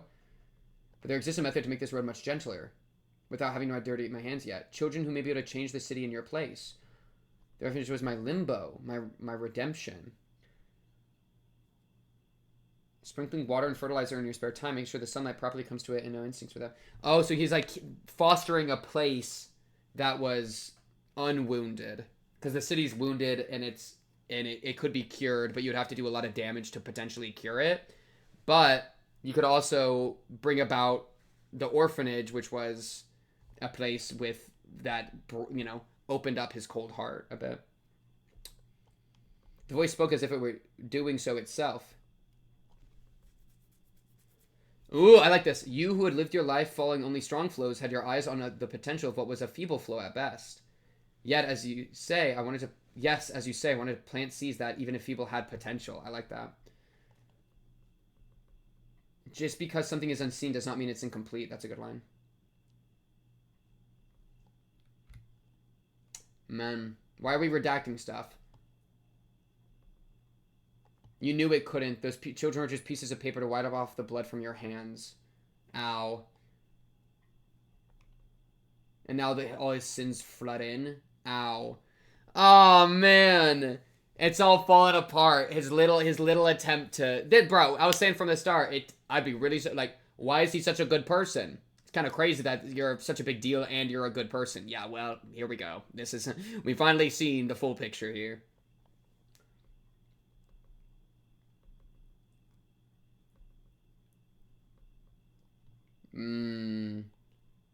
Where did I lose a place I could let my head down? I like that.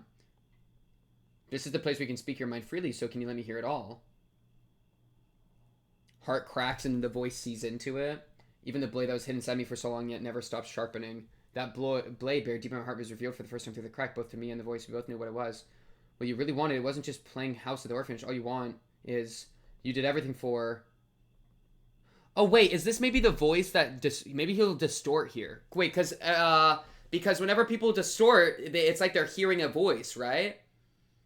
So maybe this is him distorting because now the things he wants are going to take control of him rather than vice versa, right?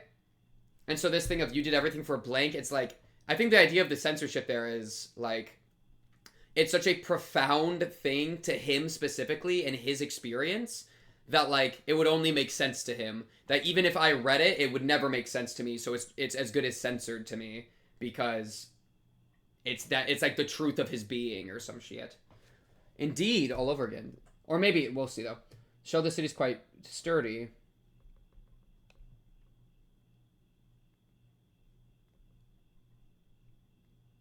All blank of blank at a moment's notice. But he suppressed them. And now he had a sharp wish in his heart that was cutting it up. Ouch.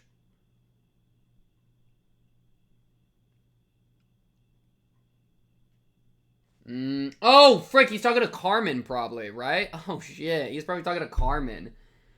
Because Carmen is going to get people to distort. Fuck.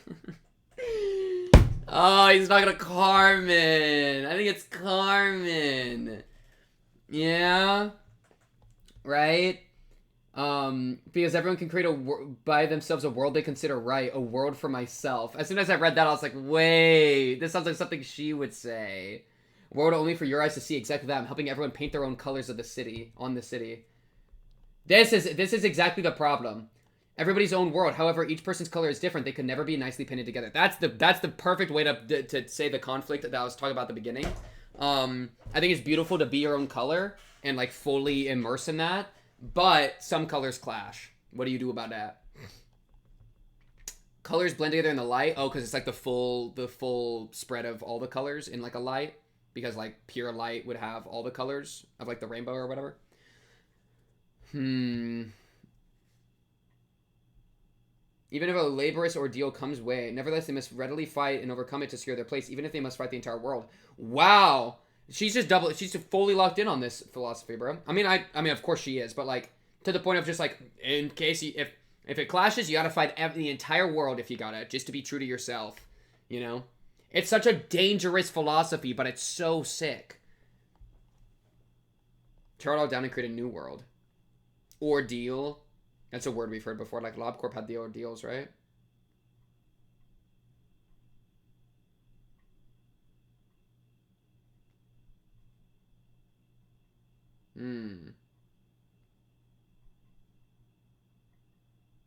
Your sin eaten remnants. Okay, so the egg is like a way to, like...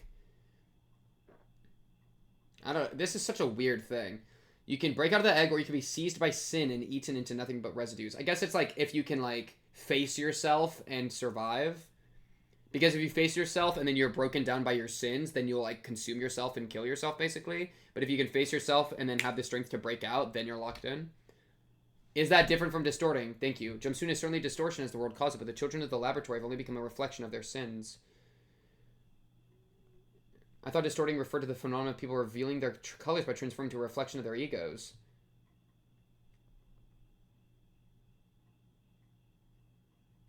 But aren't they twisted, broken, perverse figures? It's certainly not a normal form to take. Normal to them. They are normal while the world is the abnormal one. Yeah, they are so themselves that they don't adapt to the world. It's their true self underneath as opposed to their adapted self that is the self of the world, right? But more importantly, they have to come to cherish themselves and see the world through their own eyes. See, I hate how much I like the distorting. Frick, I actually love distorting. I think it's so I would distort. I want to see what my distortion's like. It's like if madness is like I feel like it's like what's the analogy I want to do? I don't know, like Lovecraft maybe. Like madness is not that you're crazy and you're stupid. It's sometimes depicted as madness is that you've seen too much, right? That you've seen like a truth about the fabric of the world that you as a human weren't supposed to and it broke you. It reminds me of that, right? Where like in this case, distorting and becoming twisted, broken, and perverse, you're twisted by the world's standards, you're broken by the world's standards, you're perverse by the world's standards, but you're just you, right? A distorted you is fully you. To the point that you're like ego is your manifestation to the like is a manifestation that still aligns with the world. It's one that you can actually bear in the world. So that's probably the difference, right? Where ego, you can bear yourself and those emotions and everything in its full power or in a substantial power while not compromising your ability to exist in reality. Whereas distortion, you give up on the reality and the world around you and completely focus on yourself and how you really are. So you're not even trying to compromise. Ego's a compromise where distortion is pure you. That's where I'm at. Right? And I say compromise and I say pure you. Those aren't even quite right. Because like, this is like being distorted you is fully you. Being ego you is also fully you. It's just different because it includes the world and how it's shaped you as part of you. Right? Where like, rather with a distortion, it doesn't seem to include the world. You're just doing your own thing. I respect both. I respect a distorted being. Frick. I want to know what I would be like if I distorted. Okay, Carmen. Get into my mind. Let's talk about it. A self unbound by the eyes and standards of the city. Exactly. Exactly. Well said. Well said, Carmen. I'm just going to assume you're Carmen now. However, the resulting form changes depending on the way it was revealed, thanks to my junior who has a different idea than me joining the light. The word junior being significantly introduced and disregarded bothered me.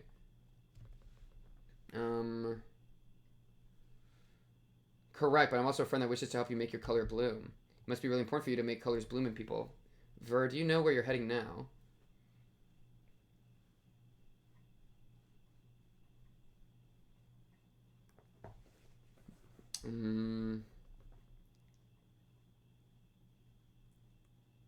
Wait, what? Where's everyone going? What kind of place could cause the emergence of such ambition? Oh, like, but why? Like, what are we leading to? But I think people are seeking love. Love is thought to be the emotion of valuing another above all else, but I think every act done with the thought of loving another is nothing but the process of loving oneself. This is true. I agree with this completely. Me loving another person, if I love you, notice the sentence, I love you.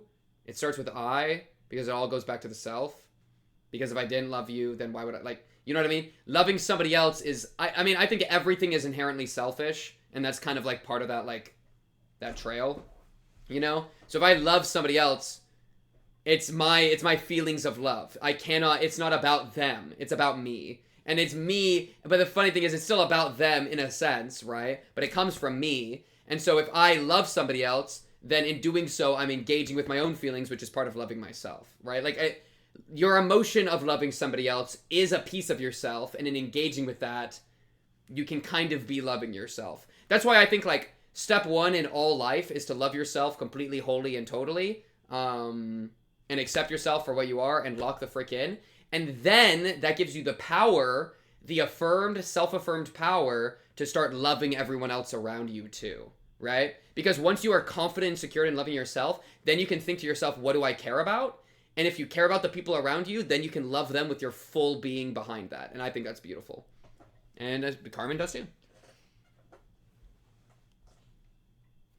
The only person in the world who can completely see and understand who they are is themselves. They cannot truly comprehend or love a person who isn't themselves. Oh, hedgehogs don't type it a little bit. As such, loving oneself is the only true final destination. Are you saying we shouldn't look at anything other than themselves?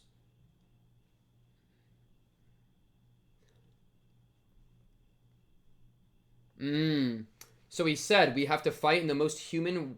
You asked the same question as my junior. Must struggle, but as human beings we should use reason, not emotion. So he said we have to fight in the most human way possible through clothing and tools while holding the human form in high regard. That's like the ego thing that's adapted to the world, but that only pollutes the results. You don't need moderation when revealing yourself. After all, if you go through something without properly reaching its conclusion and keep going in such a roundabout way, your wish will become diluted and will be forgotten all over again. Yeah, no, I agree that it pollutes the results. Like, it pollutes it's like, because you're letting the world affect who you are, right? And to some degree, it's like you can conceptualize yourself as like a product of the world, and then I think you can kind of like sync ego up better with making, like, being true to yourself, because it's true to how you've reacted to the world, because we're environmental creatures. But if there's a way to bypass all of that and reach the true thing underneath it all, and pluck that out, which is the distortion, then absolutely anything else would be pollution. Like, I totally get why they would call it pollution. Pollution's not necessarily bad, though, because I kind of frick with the world a little bit. I do also hate the world, though. Like, if I had the choice to ego max or distortion max, I mean, I would probably ego max first, and then I would distortion. I'd do both. Why not, you know? Like, I don't see a reason to not distort. And that's crazy, but I trust myself. That's the thing. I don't want you to distort, because you could be a crazy axe murderer when you distort, but I trust me to distort. And that's because of course, I hold different principles for myself than others, because I'm not a consistent being, but it is what it is. I just trust myself, right? Because I have to love myself. It's so funny how this perfectly lines up with my own inner philosophies, you know? The tools made from my heart are broken when my heart break in turn. We should express our love solely with our own bodies. Your whole body and your heart collide with each other, and you come to love yourself.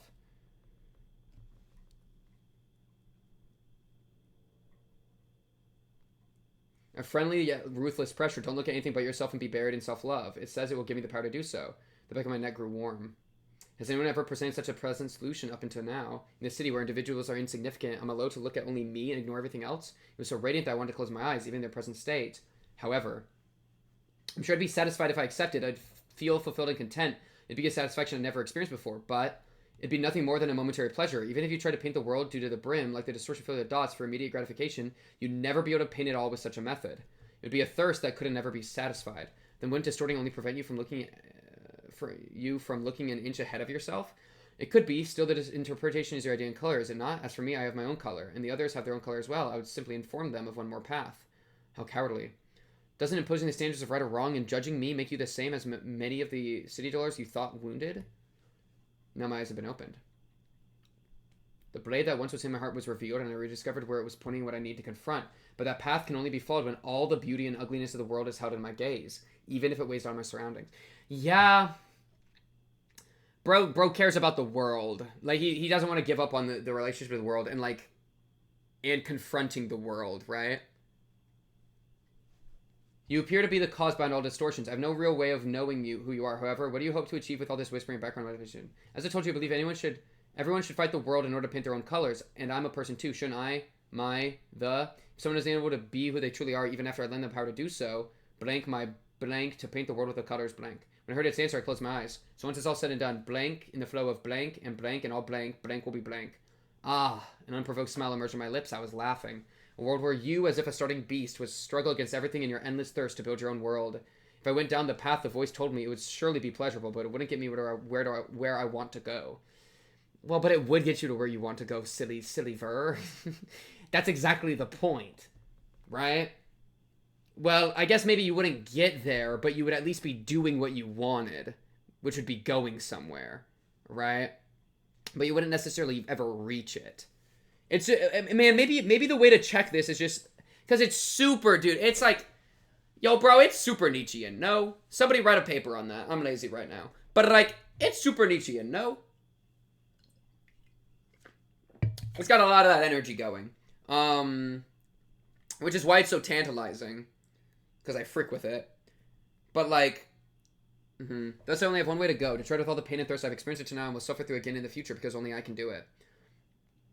It seems we are going to take opposite paths. Yes, then go your own way. It too must be the color of the person you are. And so.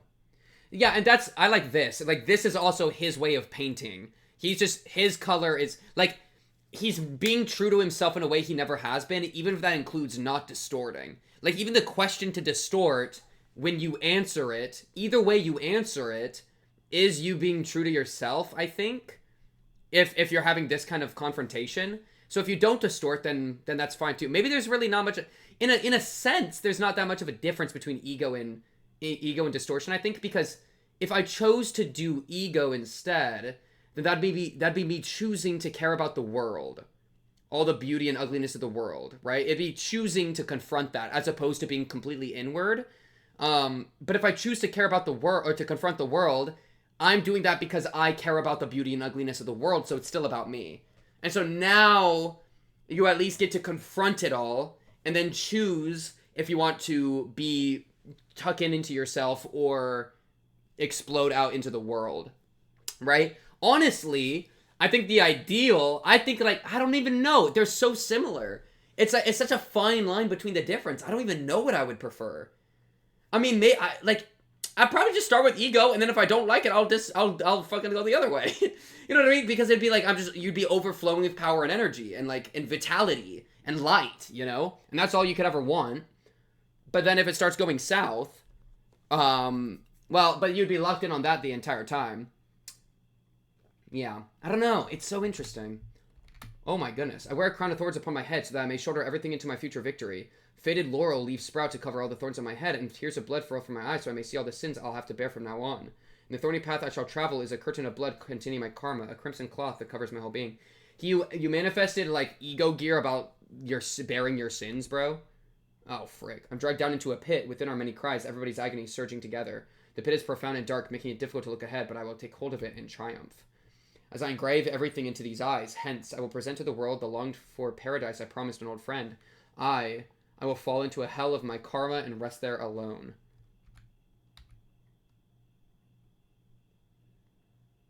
Bro looks like a Roman emperor with the laurel. Jeez, man. Very red. Very fitting. See, are you happy, though? You're gonna manifest your ego gear and look so sad. Like, why not just distort, low-key? Am I evil? I might be evil, chat. Frick. He's trying to confront his sins and, like, be a good person, and I was just like, I frick morality. I'm gonna just distort. You know what I mean? I think that's probably a component too, right? Because if you completely go inward and give up on the world, then you give up on morality. Yeah. I think Nietzsche would distort. That's just me, though. And I might distort too. Even so, I absolutely respect this, and this is a schmovie. I probably am not this good-hearted.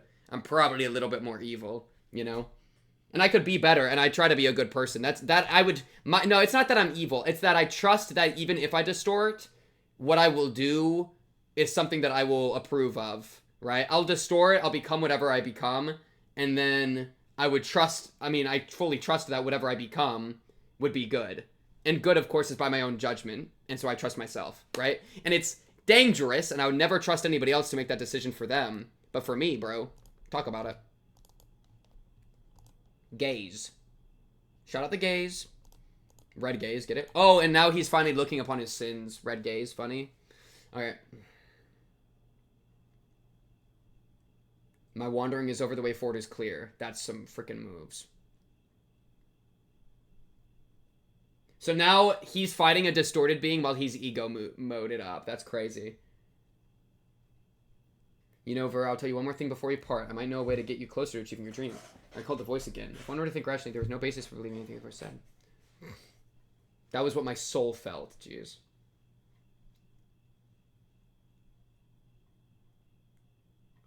If it just...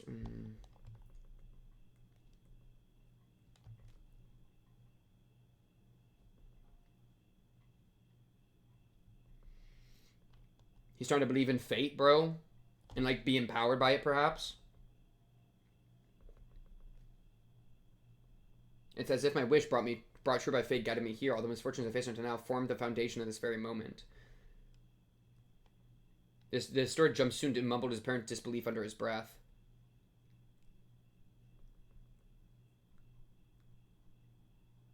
Might have drawn a great many worlds, but it was only enough to fill a canvas, and no matter what, humans cannot contain infinity in canvas. As such, there had to be a limit to your dots. That's fire.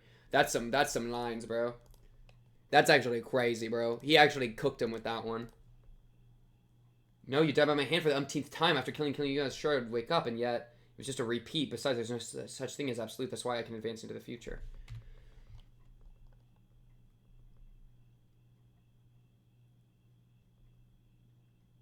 If distorting is by nature a phenomenon brought about by that voice, it must have talked to Jumsun and asked the same question. It would have whispered sweet words filled with sincerity and gentleness, telling him only to look at himself and that it would add him strength. What is it that you hope to achieve? Naturally, I want to fill the world with dots. It's like the classic utilitarian problem, right? Where like of the utility monster, right? Where you have like one person that feels incredible pleasure from like cutting grass, and so they just like go into the woods and just cut grass all day. Like they contribute nothing to society. Should we allow that guy to do that? Should we want him to do that? If somebody literally gains a crazy amount of pleasure, that's not quite the utility monster. That's a different one, but it's still kind of the same point, right? If it's just like, I just want to fill the world with dots. It's like, I mean, kind of like under certain ideas of utilitarianism, like, yeah, go fill the world with dots, bro, if you really want to, as long as it doesn't like fuck other people too much. Johnsun's pupils covered with dots glimmered. His countless pupils expanded to the fullest as if wanting to see the world I desired. It's a world that only can be understood once you feel it with your whole body.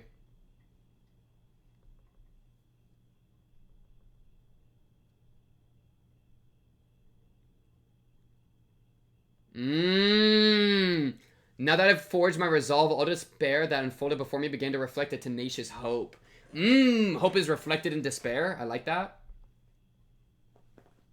Within our Lapis, Garnet, Rococo, Lanyan, Denver, Sim, Nansuel, and the children of the orphanage, and many other faces I miss but cannot meet anymore. Once everything I cut down shed its blood, the dot that had become nothing more than my quagmire was dyed red akin to a petal of blood. I rose, holding that redness.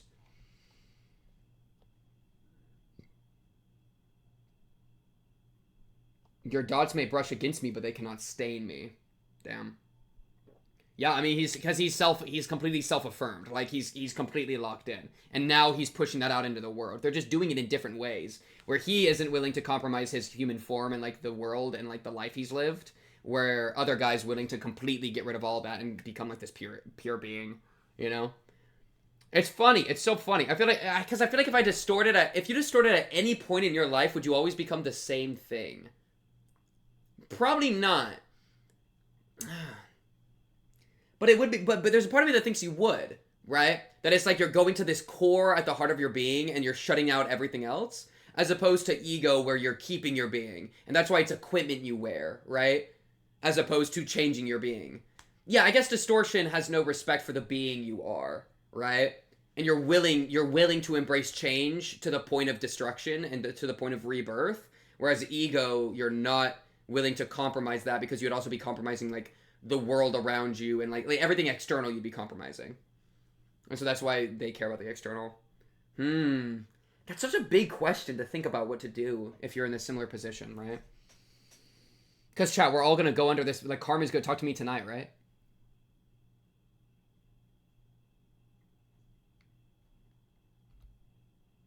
He's shooting dots everywhere, bro.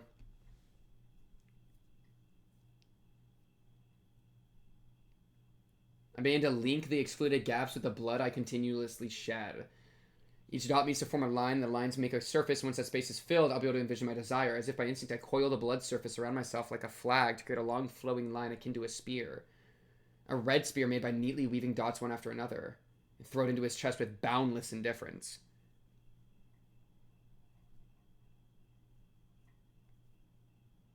Piercing his right arm and shoulder. Got him. Boom! Got him! And he got the rings of light, right? Which is the technique he has. Like, he's even still using his techniques, right? Where a distortion wouldn't use techniques from life. They'd just be doing their own thing, right?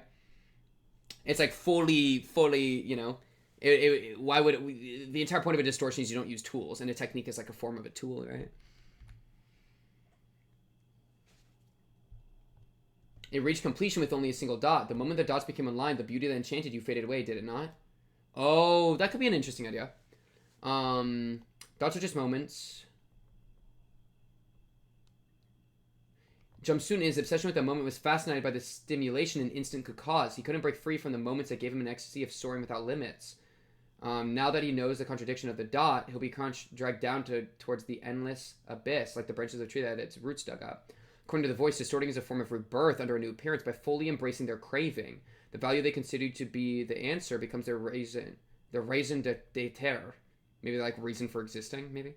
and their form changes to the shape they wished for. If the very desire that encompasses their foundation collapsed, what would happen to the things that composed it? If it cannot exist, it would only be right for them to melt down.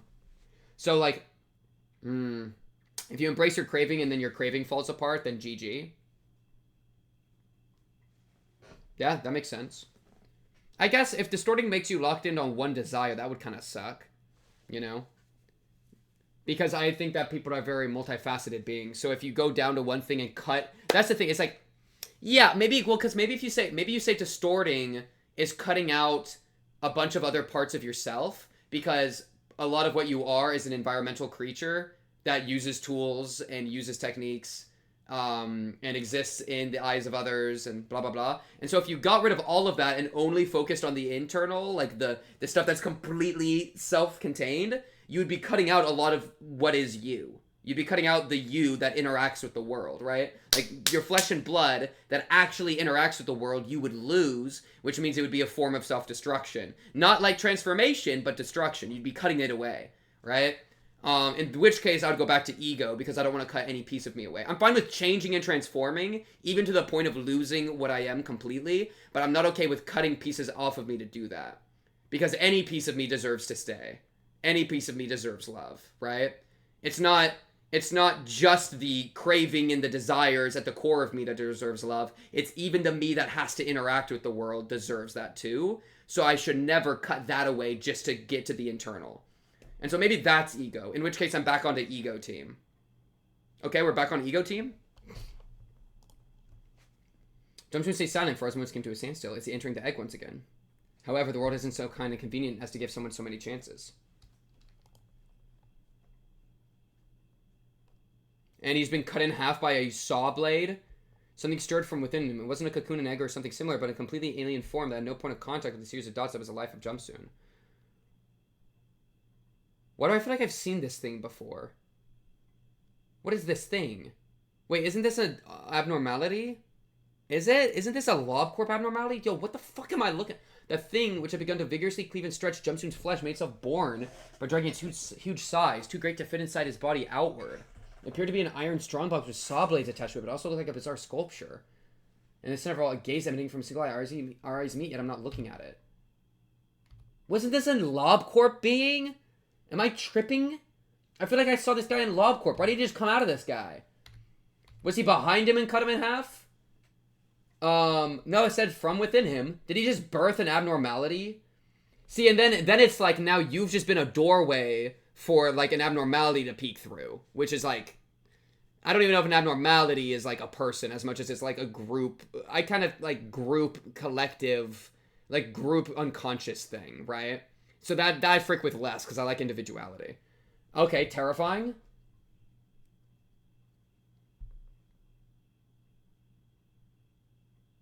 And now we're getting murdered. If this situation persists, the sword itself will be cleaved apart. Terrifying? He's a giant drop of blood now. Yo, bro. Yo, bro. I become one with the blood, hiding my body within. Until all the blood on the floor dries up, I'll be able to appear anytime I want. No, to be accurate, I had a feeling I could do so. So now he's hiding in the blood. While I was in the puddle, it changed its target and began tearing the things crawling in the lab to pieces. My efforts to save them had already been torn to shreds. Oh, that's sad, because he was only incapacitating them. Gubo, Asaya, and Non-Suel are about to die. Gubo nodded to Asaya, who then opened the lab's back door. The corridor was visible. Could Asaya already maneuvered through the corridor? If so, he could have escaped here at any moment. He must have had his reasons not to fly away. Oh, they were just watching this all? Oh, Nensuel is so cooked. Nensuel knows he will die without being able to put up a proper resistance. And he vaguely knows that I will try to save him from this situation. Oh, frick. He doesn't know that Nensuel betrayed him. Betrayed the squad. That's crazy. He might figure it out right now. Oh, maybe he's figuring it out right now, yeah.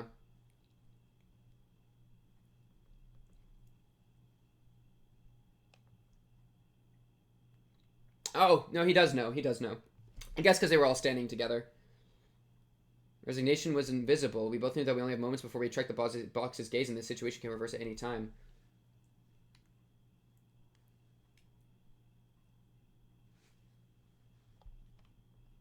But my family will. You'd kill me, a traitor, but you would never touch my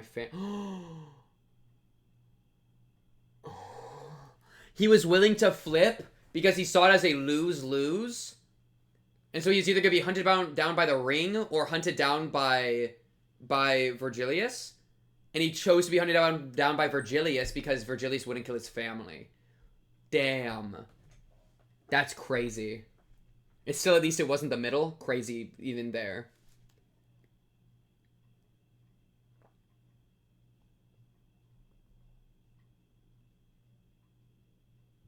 We couldn't understand each other. That's what's literally being talked about by Carmen.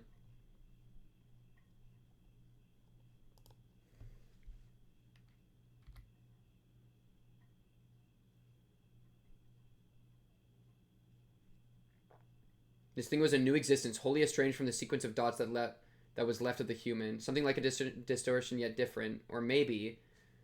It's a very weak guess. The air here is cold and dry.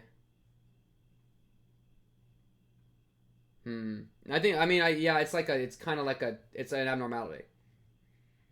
Right? I don't know, though.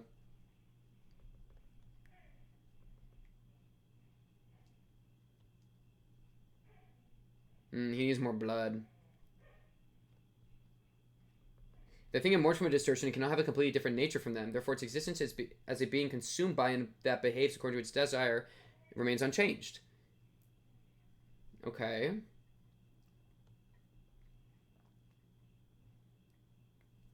What the eye longs for is another's gaze. Ah!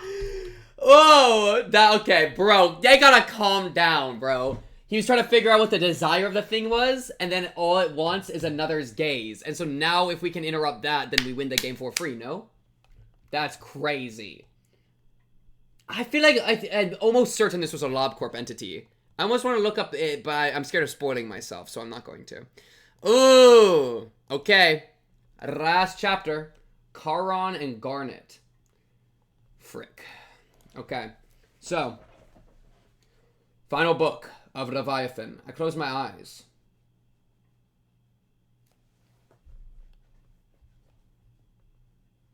Oh, the glass window of this window. Wait. To look at someone is to capture them in your eye. It is to insert them into your awareness through the window called the eye.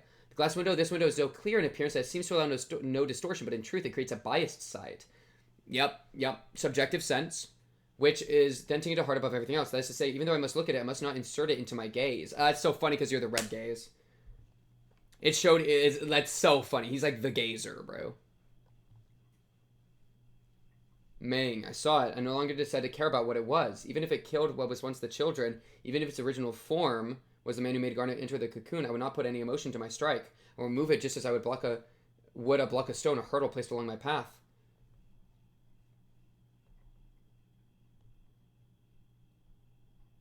Is there now something in this place that can hold that thing in its eyes? There should be no surviving people here, however, so there shouldn't be any gazes. Or the disordered noise of saw blades. Like a jewel and the sound of something solid like a jewel shattering into tiny pieces. Yes, like the jewel Garnet was cocooned in. Clink! I heard the sound of that voice that called an egg being broken apart. The crystal cracking and shattering. Garnet had been watching everything. In that opaque and solitary space, he watched the outside, always in a struggle to hatch. I slowly walked towards him, my eyes shut. I felt the shaking of the muscles of my closed eyes and sword-gripping hand. I took some steps until... Wait, was this the... Would this, like... No, I'm trying to remember LobCorp. Oh, it's so long ago. I took some steps until I was right next to it. After a while... I wanted to see his form struggling in pain, and so I chose to capture it in my gaze. I opened my eyes. Soon after, I saw its machinery activate an open pupil from the gap in the box. And then the blade flies in. Something blunt was needed to catch it. For that sake, I strained in my heart to coil the mang. The blood cloak was sturdier than before, but indiscriminate forced the blood to shed and burst.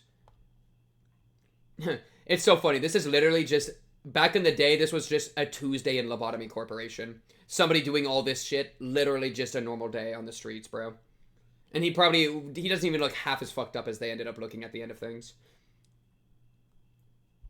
What are you looking at that makes you so pleased? And before my blood could fall apart, to Ming, thirst. Ming spurred my thirst for the blood I was about to spill, so I jabbed my blade deep into the box. Merely observed the suffering of my life, as if cursing everything in the world. I poured out all the strength I could muster into it. And he's just doing a thorn thing in order to just make it hurt.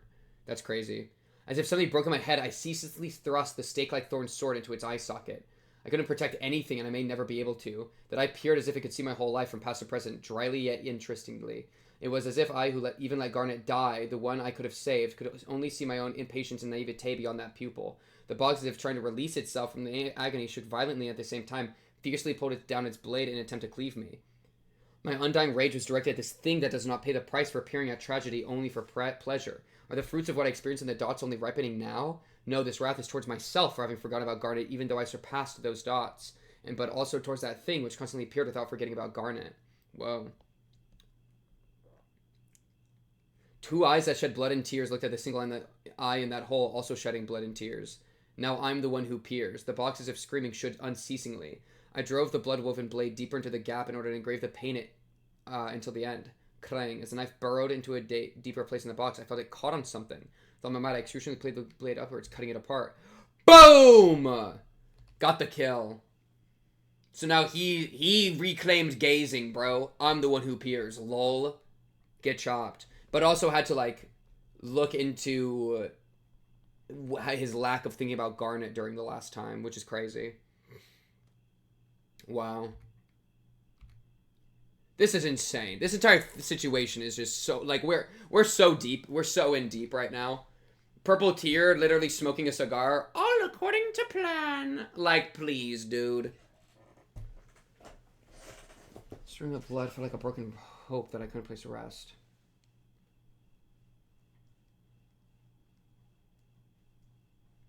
If there is a hell, it would look like this. The scenery I've always seen is like this, too. Jeez. Lan Yen is speaking? Bruh. This moment also occurred in one of the innumerable despairs I experienced in the dots, but I couldn't stay calm. My mind was perpetually darkened. The office has been attacked. Oh, frick. He was on the comms, yeah. Picture we all saw together. The location of that laboratory was in N Corp. Their taboo hunters came here. They roamed through the office, killed everyone. The Ring's laboratory, which could only be reached through the corridor, was somewhere within N Corp. And the footage of their nest, where filming is taboo, found its way into our office. However, I thought an office of our grade would be able to negotiate with the taboo hunters before their dispatch. I guess the contents of the tape were a taboo of quite high level. So the laboratory was in the corridor, and somehow that includes N Corp. And then since they had the filming in their office, N Corp came and killed everybody. They will retrieve the footage after disposing of everyone who has seen it. So Gubo was at the auction house. With the auction, he would go to the laboratory, built somewhere in N Corp, hidden by the Ring, identify its location, and retrieve their researcher. Invaded our office located in V Corp's nest. Also meant that two wings had already finished the necessary agreements and approvals. That's crazy. So the bosses already talked it out, and now they're getting fricked. Weightless, empty words. They weighed the scales between N Corp and I, and N Corp was simply heavier. I'm sure you can negotiate with N Corp's golden horses, so I'm not worried about that. But Rokako, Nansul, and Denver, please take good care of them. Yo, Nansul actually got that right then. He actually did it correct because he got killed, but his family's not gonna die probably then. Wow. Actually good play, and it sucks. And my special bonus, please pass it to those three when they grow up. Contact was the last with the roar of something being broken. No more words were left behind, only silence again. In the end, what I felt was no different from the emotions I endlessly experienced in the dots. But compared to the myriad despairs, this was no different from the pain of a paper cut. So it shouldn't have hurt anymore, but the knife pierced the abscessed wound again before the calluses could form. I pressed down on the blood that was flowing out and endured it. No, am I truly enduring it? May have already shed all the blood inside me and met my end. What does that mean? I stood before the box and stared at it. What kind of monster doesn't die or disappear but leaves behind something like this? I have to leave this place, cut down everything in my path, and go to where I need to go. Because the city needs to be punished. So, I know he's in, ego mode. This kind of shows that ego can go crazy, too. You know what I mean? Now that I've lost anything, the man who suffered the same came to mind. Hey, you're living this simple life. You've got a color, so why not doing something that seems to make a little more money? It seems marriage was worth it. Does it look that way? Wait, is this... Wait. Is this Black? Is this Roland? Seems marriage was worth it. Does it look that way? Your blade seems duller than when we first met. Now that you have that odd laughter, makes sense quite unpleasant. I guess it's obvious. Truth is, even when I wore my mask in front of you, it is... Yeah! Oh, he knew Roland. I felt like you could see through me. The pressure in your eyes still hasn't changed. If someone heard this, they might think we've met often. We've only worked together during the Blood Red Knight case. Yeah, wow! That's actually crazy. Despite all my gaze of pressure, he was one of the few people that would casually directly look me in the eye. That man, previously so busy with hiding behind a mask and suppressing himself, now had become so sly he could show his face and talk freely and at length by himself. Oh, frick! Oh, he might have met a Roland again. This conversation might be happening because the mask is off after Runa, right? Why are you living in District 9 when you could have gone to another nest? Well, the nest we hoped to enter rejected us, but my wife likes it here. Just kidding, his wife is still alive? Way before Runa. So in many cases, fixtures who have reached a certain grade are denied. If you set your mind to it, you can enter a nest, but it's very important what you get into. In schools and blah, blah, blah. Those who wanted to rise above this city had to do everything in their power, take a desire that shields one against vice to climb up this cliff, as one wrong step would likely result in a fall. I lightly spoke out the desires and world I had pictured in mind. At our first meeting, he seemed to abhor everything he saw, such that he would bow his head and hide his face from the world. It was as if he was trying to understand the sins of the city. Was that why I thought he had what it took to understand my world? That's unexpected. I don't understand why everyone who gets a color ends up having a screw loose without exception. Bro. Roland did not frick with it. Well, yeah, I can certainly see it might not be impossible, but don't take everything so seriously. That's that, and this is this. That's my boy! That's my catchphrase! That's my catchphrase! Can't say I know you well, but I don't think those words suit you. Yeah, maybe it's a that's this, and that... Wait, that's this, and this is that. Talk about it. I see, you were exhausted as well, or rather, did your initiative reach its end there? Not wanting to use my eyes any further, I stopped them again and executed our request. How long had it been since that day? Okay, I haven't even looked down there yet, and it's the scariest thing I've ever seen. Who's behind him? The city had become brimmed with light and darkness for quite some time. The sound of a piano had also echoed far and wide for a while. Oh, it's Roland it's Roland behind him covered in blood. But this is I think a flashback? Wait, what's going on? How long had it been since that day? The city had become brimmed with light and darkness. The sound of piano had also echoed...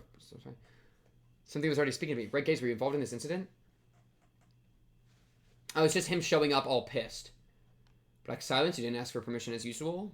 This is insane that they met. I mean, it's super cool. Of course they could. They're both colors, but like still, that's awesome. The tear-filled eyes behind his mask. He's called the Gaze for a reason. My sympathetic feelings were genuine, but it was also true that my words had no worth. There are no words of comfort in this world that I can offer to this person. Grief and sorrow, his to bear, and nothing can replace them. The same applies to me. We're both just cooked. Any words will not be words meant to touch the heart. Now this one, depending on what I say, will try to murder me immediately, and when he does, I must do my best to defend myself and slay him in turn. I must consider all such possibilities and choose my words and actions carefully, as if a starved, ravenous beast in front of me.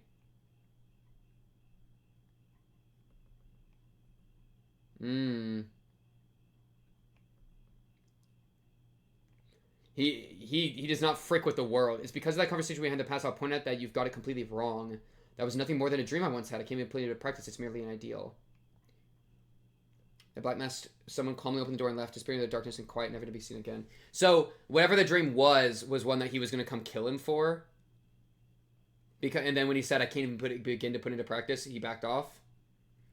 Maybe the dream that he had was similar to the distortion phenomenon. If such a world really came to pass, even you as you are now would be at peace. The signs of that time, which appeared as an invited guest, raised a valid point. The time to create such a world had arrived.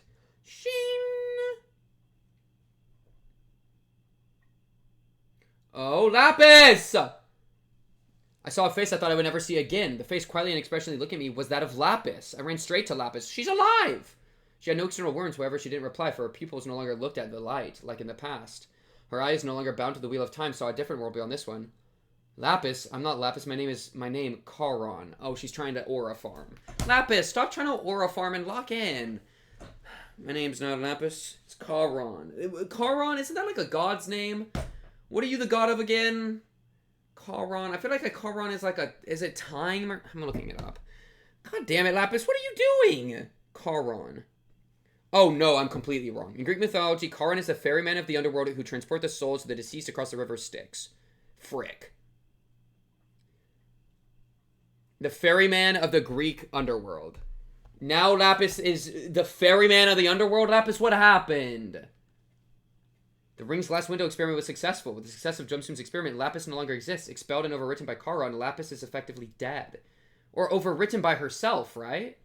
The light that I thought was a lighthouse was merely a shadow on the water. Ooh, ouch. And there was no island after all. Giga ouch. Thus, I decided to turn my back on the child in front of me. It would only dig up more of my wounds, so I had to sever our connection before it was built. This is both for my and Charon's sake. I approached the various administrative buildings where they were. I had to print it out about the ring's research. I had to use everything available, so I paid no mind to who's and how much blood stained this data. The only thing that mattered was whether it was valuable or not. The strange child in the shape of Lapis walked to my location. Charon hungry. Yo, Lapis, bruh. Charon hungry? What happened to you? Without a reply, I kept collecting documents. The child, without any reaction in particular, walked to another spot. High-grade information. I should be able to obtain the power for the first step, but Rokako and Nansul entered the edges of my gaze. I stopped doing what I was looking at Rokako's front. His eyes, fallen and backstabbed, look at the shadows. I closed his eyes, and I took out my cone and covered Nansul's minced body. Before I realized it, Lapis, no, Charon was observing me. What are you doing? Charon found this shiny thing. It's warm. Is that garnet? Charon reached out her hand. It was a hand with no alertness or fear. Suddenly, the pit of my stomach began to hurt again. The pain that pierced my back, caused by that very same hand in one of the many alternate worlds, felt more bearable than this. In Charon's hand was a red jewel. The jewel garnet was cocooned in, but that was broken and shattered by those saw blades, losing its light and warmth. Yet the piece Charon held was shining as if crying. Among the numerous tiny fragments, this was the only one that shined. I was about to grab the piece Charon held, but she withdrew her hand again. Charon found it in that pile, so it's Charon's. I like it. It's warm. She reverted. She, regressed like a bajillion times. She's like a new entity that was just born. I painfully suppressed the emotions. Charon is curious about the name of this shiny, do you know? Garnet, a jewel that shines red. They ended up finding each other. That's crazy. At the end of all this, they ended up meeting up again. In the end, my heart, which didn't wish to exchange words, slowly melted down before this child who picked up a star in the night. What is this thing called a heart, and I'll work as I wish it to? Boom. Together with the sound of the explosion, one of the lab's doors is thrown open. LCA Special Operations Team. Red has been found. Area is now surrounded. They found him. Is this bad? There's no need to shed blood anymore. This is good. Person with hair that seemed white from a distance but grayish up close stood before me. She looked bored. I am Faust of the Limbus Company! Wait, company or corporation? Wait, what's the game called? Oh no, it's a company. Wait, what do you mean Faust of the Limbus Company? What? Alright, Limbus Company has finally arrived. I finally chronologically reached the point that the Limbus Company is real. This is the first time I've heard of such a company, but since it's a company, they must have rated this lab for its technology. I know what you want, I can help you achieve it. I agree there's nothing but Lapis and Garnet, we can give those two back to you. Through what? Like, parallel world shit? I don't know how I feel about that. I emotionally stared at her words. I felt my eyes tremble for a moment. I planned to walk the path on my lonesome, but the red light shining from a jewel shattered to pieces. The warmth of that light offered to me by a child, both familiar yet different. The single sentence from a stranger which compelled me to turn my head, if only faintly, to the light. And a faded promise from the past. They seized me, stopping me in my tracks. How about a red gaze? Would you like to work with the Limbus Company? I close my eyes. Let's hear what you have to say. And that's the end. Dude, okay, what is Limbus Company then? Nobody even becomes Limbus Company is just like a thing? Wow. That was a crazy, insane story. Honestly, no wonder it went somewhere like this, right? Where everything just starts going insane and people are manifesting shit everywhere and everyone's exploding. And it's just a nightmare situation. No wonder, dude. Would I expect any different out of Project Moon, bro? Because they have a way to make things just spiral out of control. You know what I mean? Like, weird, self-reflective nightmare situation into complete mayhem. That's like their specialty. Wow. I am Faust of the Limbus Company. So if it's the first time he's heard of that, okay, that means it's multiversal. It's gotta be. Because it's the first time he's heard of it, and he was exposed to a bunch of different universes through the dots. Right? So there's all the worlds and stuff, but the Limbus Company's like a step above that. Or outside that would maybe be the better word. It's just gotta be. Also, Faust, then there's a significance in the name Faust, right? Like, let's be honest. Faust name. Like a Faustian bargain, right? Deal with the devil. Okay, Faust, what kind of deal with the devil did you make? What's going on, bro? Charon, Faust, and the Red Gaze walk into a company. Walk into a train station. God damn it. God damn it. That was fire, though. I mean, I really liked it. I find it really strange, again, I've said this a couple times, that it changed from, like, the manga into, like, a book. I assume they just, maybe they never finished the rest of it, and then, like, originally it was all writing, but then they were transferring it into a manga, and then they just never finished. So that's kind of, that was a little strange to me, but, Bro connected to a bunch of his different selves, and then turned into a crystal, and then got broken into a bunch of pieces, and then taken away. I really thought that he was about to be the Limbus guy. I thought he was about to pop off. Garnet did not pop off. He actually completely failed. That's what he gets for thinking Taste My Flaming Bad is actually an end gear key page. Or, like, page. Brother Man Bill, that's not gonna do it. He's got, like, he only brought in one page from Black Silence. I don't even know how he got access to that. And it was Doranadol, which is, like, okay, but it's not, like, the best thing he has. It's pretty good. Strength is good. This whole thing was crazy, too. Like, actually, like, reconciling or confronting, like, the sins of his past, and the blood he's shed, as opposed to, like, placating it in the limbo space of the orphanage. That's a crazy character arc for him to go on. Mine goodness gravy. And then the key guy, I feel like, the key guy, I don't want to spoil myself. I can almost guarantee this guy was in LobCorp, though. I feel like I feel like I've seen this guy before, bro. You know? And that he was, like, out here making moves, which then is really worry. And then the distortion stuff leading to an abnormality, like, makes some sense, I think. Which is dangerous, right? It's a dangerous gateway. If that's actually what happened. But now, whatever world he wants to bring about, Limbus Company might help bring about. Interesting. But since this is a company, they must have rated this lab for its technology. Or for you, bro. And we can give those two back to you? Yeah, it's gotta be, like, either they repair, Limbus Company can repair them, or get new ones. But, like, I'm not a huge fan of the get new ones thing, because, like, what about the old ones, bro? What about Charon? And the little shard? That kind of low-key sucks. You, like, hand the shard to, like, a new garnet you pulled out of the time stream. Hey, this is a you that got turned into a rock. What am I supposed to do with this again? Like, what? You know what I mean? Anyways. Yeah, no, this was good, though. I really liked this. This was a good story. Man, binging this all at once was a trip, let me tell you. The whole, I think from, like, here to the end was really just, like, oh, like, complete chaos to the absolute ending. But, I think my favorite thing was thinking about the distortions and the versus ego. I really liked the way that we were playing with that. And then otherwise, lots of new characters, lots of insane moments, good stuff.